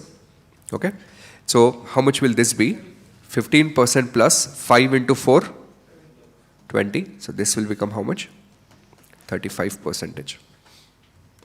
So your new cost of equity will become 35%. Now, if you put in a little thinking on where is that formula coming from, it's actually a jugaad formula. Okay. if you forget the formula on the exam, you can still derive with this simple logic. What Modigliani and Miller did, and for which they got a Nobel Award, is they simply said that this is the logic they're using here, okay? The logic is, they said, we will not allow, and if you just remember this, the formula will work, WACC to reduce. Debt le liya to bhi. We will not allow WACC to reduce. Earlier, what was your WACC? Cost of equity पहले कितना था? 15 और WACC 15. Why? No debt, right? So no debt. So now, even after taking some debt, आपका WACC 15 ही होना चाहिए. Now you would say, how is that possible? So here's how it's possible. I want answer to be 15. Okay? Cost of equity into what is the weight of equity now? 20%. Okay? Cost of debt is how much? 10%. What is the weight of debt? 80%. Now, let's see, can I reverse calculate cost of equity? Yes, let's see how much. This will be 8. I move 8 on this side, it will become 7. 7 K into 20%. So K is equal to 7 divided by 20%. Karo kitna aata hai? 35%. That's the derivation of that formula. I don't know, am I speaking Chinese? Are you with me on this? So, if you forget the formula on the exam, I'm giving you a trick to derive this formula.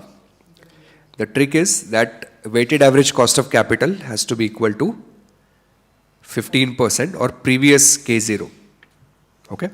And if you remember this, then this formula is the same formula with one addition. What is that one addition? 1 minus T gets adjusted here.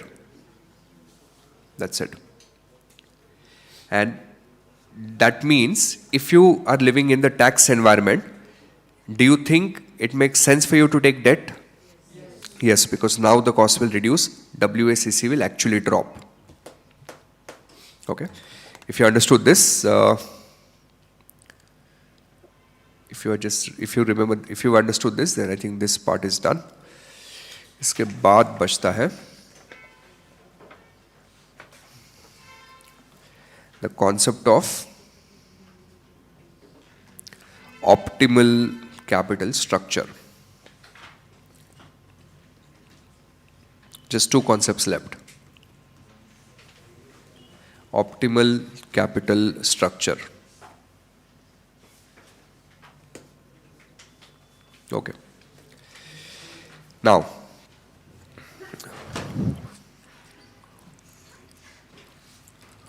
there's a graph for this. I'd like to show you the graph, but I'll give you the concept first. Let's say this is the value of firm unlevered.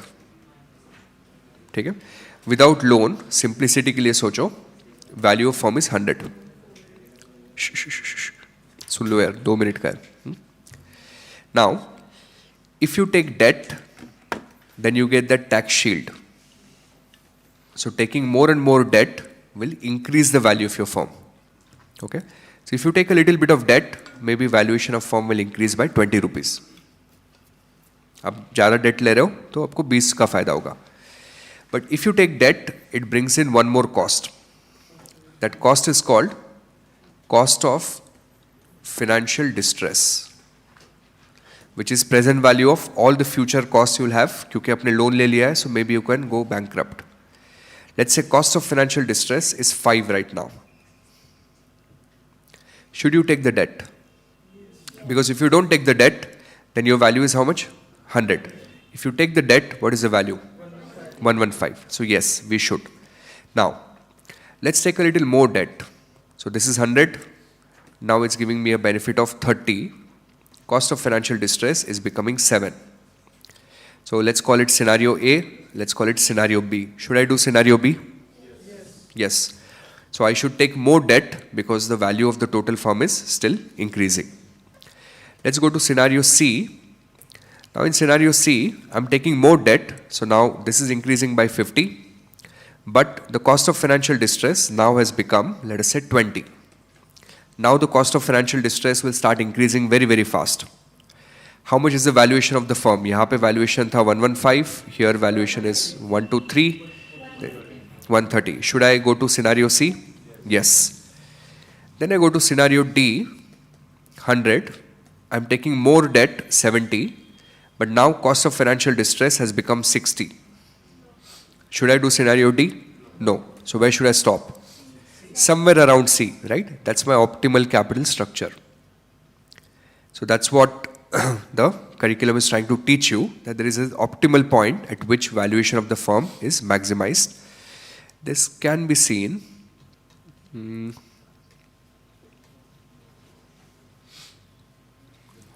with the help of this particular graph. Okay, what is this graph? What you see here is value of unlevered firm. Okay. Then what you see here is the ये जो आपका red वाला line है. Red वाला line is giving you the benefit of tax shield. So if you don't take the loan, your value is here. But you start taking the loan, your value will start increasing like this because of the benefit of tax shield. However, the distance between this blue dotted line and the red curve here, that is your cost of financial distress. So देखो क्या हो रहा है? Initially, your value is increasing very rapidly. The distance between red line and this flat line is your cost of benefit because of that debt. And the distance between red line and the blue dot is the cost of financial distress. Cost of financial distress is very, very low. Makes sense, right? But as I keep on going further, at some stage cost of financial distress will increase very, very rapidly. So what do you want to do? You want to stop at a point where valuation of the firm is maximum. मतलब ये जो blue dot वाला line है ना, इसका highest point ढूंढना है कौन सा है? Which is the highest point? Somewhere here. So this is your optimal capital structure, optimal level of debt. Now, it's easy to do it in theory. The practice is not easy to figure out what would be the cost of financial distress. It's like in case if the bankruptcy happens, then what will happen type of cost. So slightly theoretical in nature. Did you understand this? I think this is the easier way for you to appreciate this concept. Okay. And last thing, हो गया बस. Now there is a thing called pecking order theory. Again, 3-star testable theory question. What's a pecking order theory? I am a company. I need money for doing some project. I have 3 options. Option A, use internal funds. Option 2, use debt. Option 3, issue equity. Pecking order theory says that you will have a preference for one of the 3 items as the first choice of fund. It's an order. And some other item as a second choice of fund and third choice of fund. Make a guess. Which one do you think is the first choice of fund here? Internal funds. Which one second? Debt.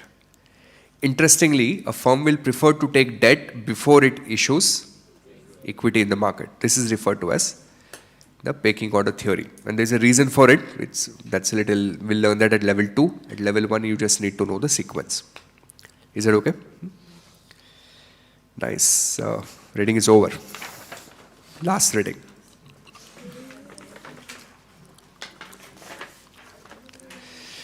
Last reading is all theory. LM7 on business models. Now, I've identified 2 areas that I feel are testable. In fact, just one area, which is called the pricing models. Okay, that I'm going to show you directly from the juice notes.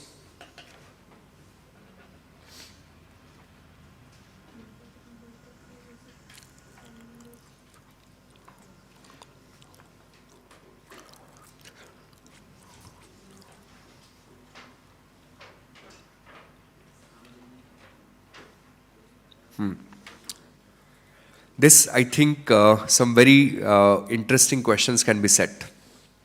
Very useful topic also. How to think? Think that you're a business, you want to sell your product, kitne mein bechu? How do I price, right? What is my pricing model? One setup is do a tiered pricing. If you run a business, you should always have tiered pricing. Why? Because there are always different customers available who are willing to pay a different price for a product, right? So when you have a tiered pricing, like a premium or a golden type of pricing, then you can capture different customers who have different product profile or requirement. That's called tiered pricing. Then there is a concept called dynamic pricing. Think Uber, think hotels, think airlines. क्या है इसमें? Price will change depending on demand and supply. Then there is a pricing called value-based pricing. This is the worst business to be in. Ideally, you don't want to be in this business. What happens in this business? You want to manufacture something and then you want to sell it at the lowest possible price. You're trying to create value based on purely price. So in this business, the only skill you have is the lowest cost manufacturing. So Indian pharma companies, right? We sell medicines to US. Everyone competes. No IP per se for most of the medicine. So जो सस्ता बनाएगा वो बेचेगा. Then auctioning. Have you ever purchased anything in an auction? Houses? Okay. So how auction is if you buy something on eBay for certain auction items. Typically there would be some sort of an auction process. So those are your pricing mechanism. Google Ads is an auction process, by the way. Actually auction होता है. आपने use किया होगा. Have you used Rapido app? Yes. No? Okay. Try booking an auto in Rapido. It will show you a price that they recommend, but they say if you pay more, there's a higher chance the auto wala will select, right? That's nothing but an auction. So you're saying, okay, I put in 70, but if you put in 80, auto will most likely accept none of us. Okay. Then bundling. This is very interesting. The regulators, remember we spoke about competition commission and they don't like bundling, but companies do it. The most common bundling that you and I will come across in our life is whenever you buy hotel rooms, invariably at a lot of places you end up buying a breakfast with them. है ना? ऐसा होता है ना? You buy hotels, breakfast free आता है. It's not free. Nothing is free, right? You are paying for it. They're forcing you to buy it. Apple does bundling. If you buy an Apple phone, it will give you 3 months of Apple subscription free. Now I don't want it. You rather give me a discount. But Apple will bundle it together. So 2-3 चीजें साथ में. I think Amazon is a worst type of bundling now. I hate it, right? वो एक साथ कुछ आ जाता है ना. TV भी आता है उसमें. If you buy Amazon subscription, you get multiple things. Anyways, then razor blade pricing. Razor blade pricing क्या है? This Gillette, they will sell razor at a lower price. But blade महंगा बेचेगा. Or razor, they intentionally will sell it at a lower price because once you buy the razor, then only their blades will work. Right? So they'll keep on making money on the blades. Now, if you can find company like this, sell your house and buy those companies if you get them at good price because these are fantastic businesses. I found one in Europe once, मैं नाम भूल गया. हम लोग जो fancy restaurants में pizzas खाते हैं, so they have those ovens, right? Those industrial grade oven. That company was manufacturing the oven. I forgot their name, but in that oven they had some consumable part, मतलब कुछ जो खराब हो जाता था, and they were making 40 to 50% of the revenue through that consumable part in the oven, right? Now think all these fancy restaurants have invested heavily in ovens. They don't have choice but to keep on buying that consumable part, right? These are fantastic businesses. Then add-on pricing, which is you play game free, but then you want some feature, some player, you want better clothing, then you pay for it. That's your in-app purchase. Penetration pricing. A classic example in India, if you go to some rural part in India, you would see that they will still have today those shampoo sachets of 1 rupee. देखा है आपने? सन आपका L'Oréal burial का भी आता है आजकल तो. That is nothing but penetration pricing. Penetration pricing could also be you sell your product so low that every consumer will adapt your product and they'll get used to it. Example would be Jio. Jio came, penetrated the market. Then there is a freemium model. You give something free and then later on you charge. Spotify, gaming apps are freemiums. Then there is a hidden revenue model.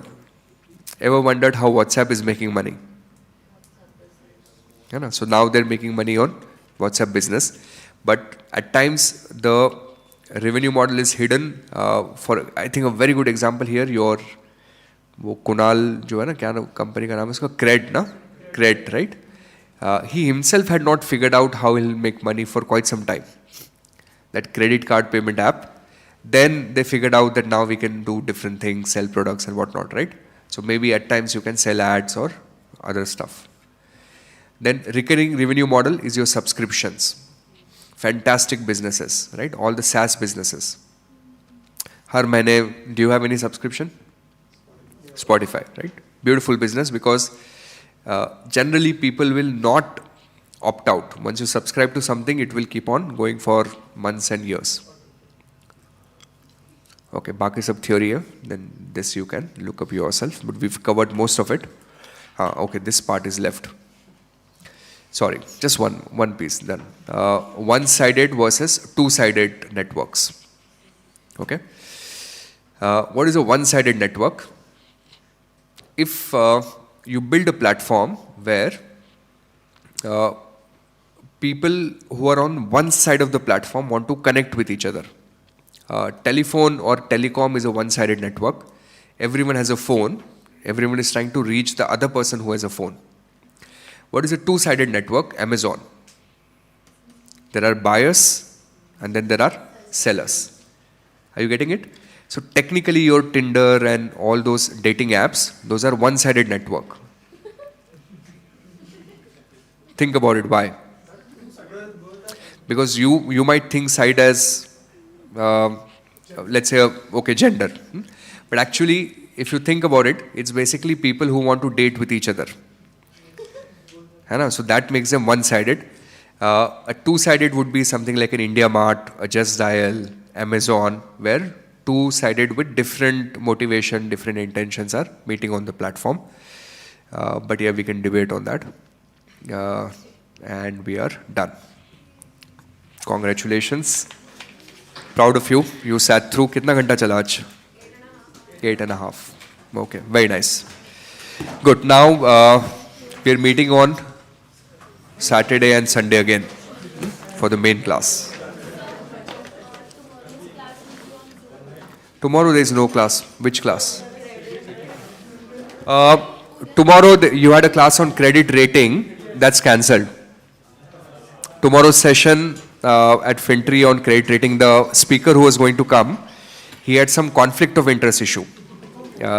His employer apparently blocked that session. Some legal issue. So we're cancelling that for the time being. But we'll try and bring you some other speaker this month. Okay. Thank you very much. Yeah, Saturday, Sunday आना है class में.